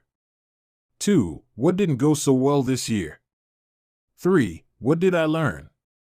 6 months later, when summer rolls around, I conduct an integrity report. Like everyone, I make a lot of mistakes. My integrity report helps me realize where I went wrong and motivates me to get back on course. I use it as a time to revisit my core values and consider whether I have been living in accordance with them. This is when I reflect on my identity and how I can work toward being the type of person I wish to become. My yearly integrity report answers 3 questions. 1. What are the core values that drive my life and work? 2. How am I living and working with integrity right now? 3. How can I set a higher standard in the future? These 2 reports don't take very long, just a few hours per year, but they are crucial periods of refinement. They prevent the gradual slide that happens when I don't pay close attention. They provide an annual reminder to revisit my desired identity and consider how my habits are helping me become the type of person I wish to be. They indicate when I should upgrade my habits and take on new challenges, and when I should dial my efforts back and focus on the fundamentals. Reflection can also bring a sense of perspective. Daily habits are powerful because of how they compound, but worrying too much about every daily choice is like looking at yourself in the mirror from an inch away. You can see every imperfection and lose sight of the bigger picture. There is too much feedback. Conversely, never reviewing your habits is like never looking in the mirror. You aren't aware of easily fixable flaws, a spot on your shirt, a bit of food in your teeth. There is too little feedback. Periodic reflection and review is like viewing yourself in the mirror from a conversational distance. You can see the important changes you should make without losing sight of the bigger picture. You want to view the entire mountain range, not obsess over each peak and valley. Finally, reflection and review offers an ideal time to revisit one of the most important aspects of behavior change, identity. How to break the beliefs that hold you back. In the beginning, repeating a habit is essential to build up evidence of your desired identity. As you latch onto that new identity, however, those same beliefs can hold you back from the next level of growth. When working against you, your identity creates a kind of pride that encourages you to deny your weak spots and prevents you from truly growing. This is one of the greatest downsides of building habits. The more sacred an idea is to us, that is, the more deeply it is tied to our identity, the more strongly we will defend it against criticism. You see this in every industry. The schoolteacher who ignores innovative teaching methods and sticks with her tried-and-true lesson plans. The veteran manager who is committed to doing things his way. The surgeon who dismisses the ideas of her younger colleagues. The band who produces a mind-blowing first album and then gets stuck in a rut. The tighter we cling to an identity, the harder it becomes to grow beyond it. One solution is to avoid making any single aspect of your identity an overwhelming portion of who you are. In the words of investor Paul Graham, keep your identity small. The more you let a single belief define you, the less capable you are of adapting when life challenges you. If you tie everything up in being the point guard or the partner at the firm or whatever else, then the loss of that facet of your life will wreck you. If you're a vegan and then develop a health condition that forces you to change your diet, you'll have an identity crisis on your hands. When you cling too tightly to one identity, you become brittle. Lose that one thing and you lose yourself. For most of my young life, being an athlete was a major part of my identity. After my baseball career ended, I struggled to find myself. When you spend your whole life defining yourself in one way and that disappears, who are you now? Military veterans and former entrepreneurs report similar feelings. If your identity is wrapped up in a belief like "I'm a great soldier," what happens when your period of service ends? For many business owners, their identity is something along the lines of "I'm the CEO" or "I'm the founder." If you have spent every waking moment working on your business, how will you feel after you sell the company? The key to mitigating these losses of identity is to redefine yourself such that you get to keep important aspects of your identity even if your particular role changes. "I'm an athlete" becomes "I'm the type of person who is mentally tough and loves a physical challenge." "I'm a great soldier" transforms into "I'm the type of person who is disciplined, reliable, and great on a team." "I'm the CEO" translates to "I'm the type of person who builds and creates things." When chosen effectively, an identity can be flexible rather than brittle. Like water flowing around an obstacle, your identity works with the changing circumstances rather than against them. The following quote from the Tao Te Ching encapsulates the ideas perfectly: "Men are born soft and supple, dead, they are stiff and hard. Plants are born tender and pliant, dead, they are brittle and dry. Thus whoever is stiff and inflexible is a disciple of death. Whoever is soft and yielding is a disciple of life. The hard and stiff will be broken. The soft and supple will prevail." Lao Tzu. Habits deliver numerous benefits, but the downside is that they can lock us into our previous patterns of thinking and acting, even when the world is shifting around us. Everything is impermanent. Life is constantly changing, so you need to periodically check in to see if your old habits and beliefs are still serving you. A lack of self-awareness is poison. Reflection and review is the antidote. Chapter Summary. The upside of habits is that we can do things without thinking. The downside is that we stop paying attention to little errors. Habits plus deliberate practice equals mastery. Reflection and review is a process that allows you to remain conscious of your performance over time. The tighter we cling to an identity, the harder it becomes to grow beyond it. Conclusion. The secret to results that last here is an ancient Greek parable known as the Sorites paradox, which talks about the effect one small action can have when repeated enough times. One formulation of the paradox goes as follows: can one coin make a person rich? If you give a person a pile of 10 coins, you wouldn't claim that he or she is rich. But what if you add another? And another? And another? At some point, you will have to admit that no one can be rich unless one coin can make him or her so. We can say the same about atomic habits. Can one tiny change transform your life? It's unlikely you would say so. But what if you made another? And another? And another? At some point, you will have to admit that your life was transformed by one small change. The holy grail of habit change is not a single 1% improvement, but 1,000 of them. It's a bunch of atomic habits stacking up, each one a fundamental unit of the overall system. In the beginning, small improvements can often seem meaningless because they get washed away by the weight of the system. Just as one coin won't make you rich, one positive change like meditating for 1 minute or reading one page each day is unlikely to deliver a noticeable difference. Gradually, though, as you continue to layer small changes on top of one another, the scales of life start to move. Each improvement is like adding a grain of sand to the positive side of the scale, slowly tilting things in your favor. Eventually, if you stick with it, you hit a tipping point. Suddenly, it feels easier to stick with good habits. The weight of the system is working for you rather than against you.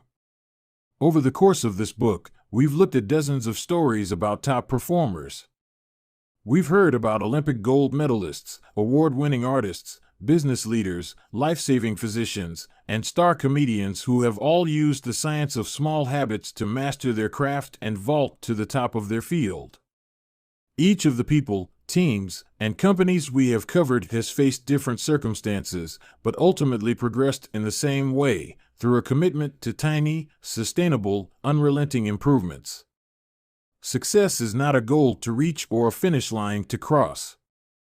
It is a system to improve, an endless process to refine. In Chapter 1, I said, if you're having trouble changing your habits, the problem isn't you. The problem is your system. Bad habits repeat themselves again and again not because you don't want to change, but because you have the wrong system for change. As this book draws to a close, I hope the opposite is true. With the 4 laws of behavior change, you have a set of tools and strategies that you can use to build better systems and shape better habits. Sometimes a habit will be hard to remember and you'll need to make it obvious. Other times you won't feel like starting and you'll need to make it attractive. In many cases, you may find that a habit will be too difficult and you'll need to make it easy. And sometimes, you won't feel like sticking with it and you'll need to make it satisfying. You want to push your good habits toward the left side of the spectrum by making them obvious, attractive, easy, and satisfying. Meanwhile, you want to cluster your bad habits toward the right side by making them invisible, unattractive, hard, and unsatisfying. This is a continuous process. There is no finish line. There is no permanent solution. Whenever you're looking to improve, you can rotate through the 4 laws of behavior change until you find the next bottleneck. Make it obvious. Make it attractive. Make it easy. Make it satisfying. Round and round. Always looking for the next way to get 1% better. The secret to getting results that last is to never stop making improvements. It's remarkable what you can build if you just don't stop. It's remarkable the business you can build if you don't stop working. It's remarkable the body you can build if you don't stop training. It's remarkable the knowledge you can build if you don't stop learning. It's remarkable the fortune you can build if you don't stop saving. It's remarkable the friendships you can build if you don't stop caring. Small habits don't add up. They compound. That's the power of atomic habits. Tiny changes. Remarkable results. Appendix. What should you read next? Thank you so much for taking the time to read this book. It has been a pleasure sharing my work with you. If you are looking for something to read next, allow me to offer a suggestion. If you enjoyed Atomic Habits, then you may like my other writing as well. My latest articles are sent out in my free weekly newsletter. Subscribers are also the first to hear about my newest books and projects. Finally, in addition to my own work, each year I send out a reading list of my favorite books from other authors on a wide range of subjects. You can sign up at jamesclear.com/newsletter. Little Lessons from the Four Laws. In this book, I have introduced a 4-step model for human behavior: cue, craving, response, reward. This framework not only teaches us how to create new habits, but also reveals some interesting insights about human behavior. In this section, I have compiled some lessons and a few bits of common sense that are confirmed by the model. The purpose of these examples is to clarify just how useful and wide-ranging this framework is when describing human behavior. Once you understand the model, you'll see examples of it everywhere. Awareness comes before desire. A craving is created when you assign meaning to a cue. Your brain constructs an emotion or feeling to describe your current situation, and that means a craving can only occur after you have noticed an opportunity. Happiness is simply the absence of desire. When you observe a cue, but do not desire to change your state, you are content with the current situation. Happiness is not about the achievement of pleasure, which is joy or satisfaction, but about the lack of desire. It arrives when you have no urge to feel differently. Happiness is the state you enter when you no longer want to change your state. However, happiness is fleeting because a new desire always comes along. As Claude Boudris says, happiness is the space between one desire being fulfilled and a new desire forming. Likewise, suffering is the space between craving a change in state and getting it. It is the idea of pleasure that we chase. We seek the image of pleasure that we generate in our minds. At the time of action, we do not know what it will be like to attain that image, or even if it will satisfy us. The feeling of satisfaction only comes afterward. This is what the Austrian urologist Viktor Frankl meant when he said that happiness cannot be pursued, it must ensue. Desire is pursued. Pleasure ensues from action. Peace occurs when you don't turn your observations into problems. The first step in any behavior is observation. You notice a cue, a bit of information, an event. If you do not desire to act on what you observe, then you are at peace. Craving is about wanting to fix everything. Observation without craving is the realization that you do not need to fix anything. Your desires are not running rampant. You do not crave a change in state. Your mind does not generate a problem for you to solve. You're simply observing and existing. With a big enough why you can overcome any how.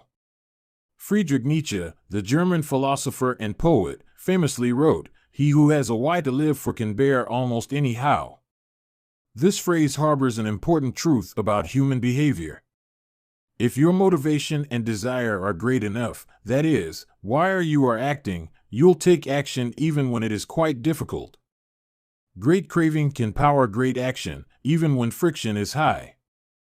Being curious is better than being smart. Being motivated and curious counts for more than being smart because it leads to action. Being smart will never deliver results on its own because it doesn't get you to act. It is desire, not intelligence, that prompts behavior. As Naval Ravikant says, the trick to doing anything is first cultivating a desire for it. Emotions drive behavior. Every decision is an emotional decision at some level. Whatever your logical reasons are for taking action, you only feel compelled to act on them because of emotion. In fact, people with damage to emotional centers of the brain can list many reasons for taking action but still will not act because they do not have emotions to drive them. This is why craving comes before response. The feeling comes first, and then the behavior.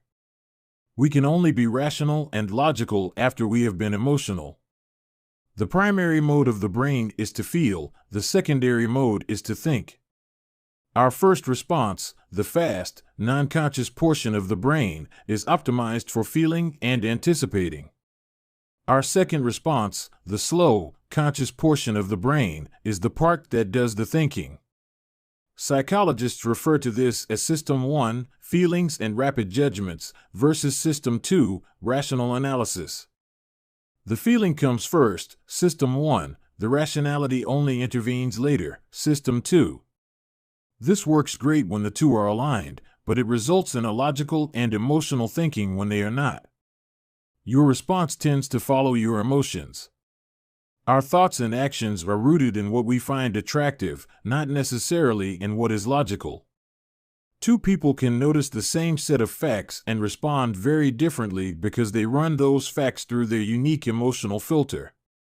This is one reason why appealing to emotion is typically more powerful than appealing to reason. If a topic makes someone feel emotional, they will rarely be interested in the data. This is why emotions can be such a threat to wise decision-making. Put another way, most people believe that the reasonable response is the one that benefits them, the one that satisfies their desires. To approach a situation from a more neutral emotional position allows you to base your response on the data rather than the emotion. Suffering drives progress. The source of all suffering is the desire for a change in state. This is also the source of all progress. The desire to change your state is what powers you to take action. It is wanting more that pushes humanity to seek improvements, develop new technologies, and reach for a higher level. With craving, we are dissatisfied but driven. Without craving, we are satisfied but lack ambition. Your actions reveal how badly you want something. If you keep saying something is a priority but you never act on it, then you don't really want it. It's time to have an honest conversation with yourself. Your actions reveal your true motivations. Reward is on the other side of sacrifice. Response, sacrifice of energy, always precedes reward, the collection of resources. The runner's high only comes after the hard run. The reward only comes after the energy is spent. Self-control is difficult because it is not satisfying. A reward is an outcome that satisfies your craving. This makes self-control ineffective because inhibiting our desires does not usually resolve them. Resisting temptation does not satisfy your craving, it just ignores it. It creates space for the craving to pass. Self-control requires you to release a desire rather than satisfy it. Our expectations determine our satisfaction. The gap between our cravings and our rewards determines how satisfied we feel after taking action. If the mismatch between expectations and outcomes is positive, surprise and delight, then we are more likely to repeat a behavior in the future. If the mismatch is negative, disappointment and frustration, then we are less likely to do so. For example, if you expect to get $10 and get $100, you feel great. If you expect to get $100 and get $10, you feel disappointed. Your expectation changes your satisfaction. An average experience preceded by high expectations is a disappointment. An average experience preceded by low expectations is a delight. When liking and wanting are approximately the same, you feel satisfied. Satisfaction equals liking, wanting. This is the wisdom behind Seneca's famous quote, "Being poor is not having too little, it is wanting more." If your wants outpace your likes, you'll always be unsatisfied. You're perpetually putting more weight on the problem than the solution. Happiness is relative. When I first began sharing my writing publicly, it took me 3 months to get 1,000 subscribers. When I hit that milestone, I told my parents and my girlfriend. We celebrated. I felt excited and motivated. A few years later, I realized that 1,000 people were signing up each day. And yet I didn't even think to tell anyone. It felt normal. I was getting results 90 times faster than before, but experiencing little pleasure over it. It wasn't until a few days later that I realized how absurd it was that I wasn't celebrating something that would have seemed like a pipe dream just a few years before. The pain of failure correlates to the height of expectation. When desire is high, It hurts to not like the outcome. Failing to attain something you want hurts more than failing to attain something you didn't think much about in the first place. This is why people say, "I don't want to get my hopes up." Feelings come both before and after the behavior. Before acting, there is a feeling that motivates you to act, the craving.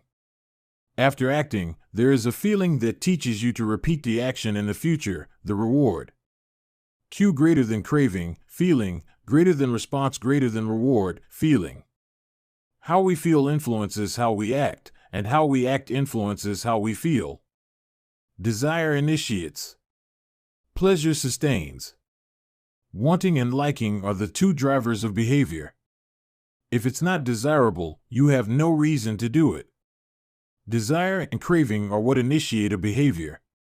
But if it's not enjoyable, you have no reason to repeat it. Pleasure and satisfaction are what sustain a behavior. Feeling motivated gets you to act. Feeling successful gets you to repeat. Hope declines with experience and is replaced by acceptance. The first time an opportunity arises, there is hope of what could be. Your expectation, cravings, is based solely on promise. The second time around, your expectation is grounded in reality.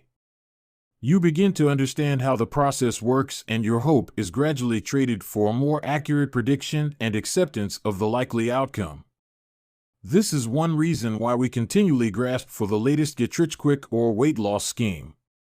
New plans offer hope because we don't have any experiences to ground our expectations. New strategies seem more appealing than old ones because they can have unbounded hope. As Aristotle noted, youth is easily deceived because it is quick to hope. Perhaps this can be revised to youth is easily deceived because it only hopes. There is no experience to root the expectation in. In the beginning, hope is all you have. Acknowledgements. I have relied heavily on others during the creation of this book. Before anyone else, I must thank my wife, Christy, who has been indispensable throughout this process. She has played every role a person can play in the writing of a book: spouse, friend, fan, critic, editor, researcher, therapist. It is no exaggeration to say this book would not be the same without her. It might not exist at all. Like everything in our life, we did it together. Second, I am grateful to my family, not only for their support and encouragement on this book, but also for believing in me no matter what project I happen to be working on. I have benefited from many years of support from my parents, grandparents, and siblings. In particular, I want my mom and dad to know that I love them. It is a special feeling to know that your parents are your greatest fans. Third, to my assistant, Lindsay Knuckles. At this point, her job defies description as she has been asked to do nearly everything one could imagine for a small business. Thankfully, her skills and talents are more powerful than my questionable management style. Some sections of this book are as much hers as they are mine. I am deeply grateful for her help. As for the content and writing of the book, I have a long list of people to thank. To start, there are a few people from whom I have learned so much that it would be a crime to not mention them by name. Leo Babauta, Charles Duhigg, Nir Eyal, and B.J. Fogg have each influenced my thoughts on habits in meaningful ways. Their work and ideas can be found sprinkled throughout this text. If you enjoyed this book, I'd encourage you to read their writing as well. At various stages of writing, I benefited from the guidance of many fine editors. Thanks to Peter Guzzardi for walking me through the early stages of the writing process and for a kick in the pants when I really needed it. I am indebted to Blake Atwood and Robin Delabo for transforming my ugly and insanely long first drafts into a tight, readable manuscript. And I am thankful to Anne Barngrover for her ability to add a little class and poetic style to my writing. I'd like to thank the many people who read early versions of the manuscript, including Bruce Ammons, Darcy Ansell, Tim Ballard, Vishal Bardwaj, Charlotte Blank, Jerome Burt, Sim Campbell, Alabama Carlos, Nikki Case, Julie Chang, Jason Collins, Deborah Croy, Roger Dooley, Tiago Forte, Matt Gartland, Andrew Girer, Randy Giffen, John Gigante, Adam Gilbert, Stephen Guyanet, Jeremy Hendon, Jane Horvath, Joachim Jansen, Josh Kaufman, and Kavanaugh, Chris Klaus, Zeke Lopez, Katie Macon, Sid Matson, Kira McGrath, Amy Mitchell, Anna Moise, Stacy Morris, Tara Nicole Nelson, Taylor Pearson, Max Shank, Trey Shelton, Jason Shen, Jacob Zangelitis, and Ari Zelmano. The book benefited greatly from your feedback. To the team at Avery and Penguin Random House who made this book a reality, thank you. I owe a debt of special thanks to my publisher, Megan Newman, for her endless patience as I continually pushed back deadlines. She gave me the space I needed to create a book I was proud of and championed my ideas at every step. To Nina, for her ability to transform my writing while still retaining my original message. To Lindsay, Farron, Casey, and the rest of the PRH team for spreading the message of this book to more people than I could ever reach on my own. To Pete Garceau, for designing a beautiful cover for this book. And to my agent, Lisa DeMona, for her guidance and insight at every step of the publishing process. To the many friends and family members who asked how's the book going and offered a word of encouragement when I inevitably replied slowly, thank you. Every author faces a few dark moments when writing a book, and one kind word can be enough to get you to show up again the next day.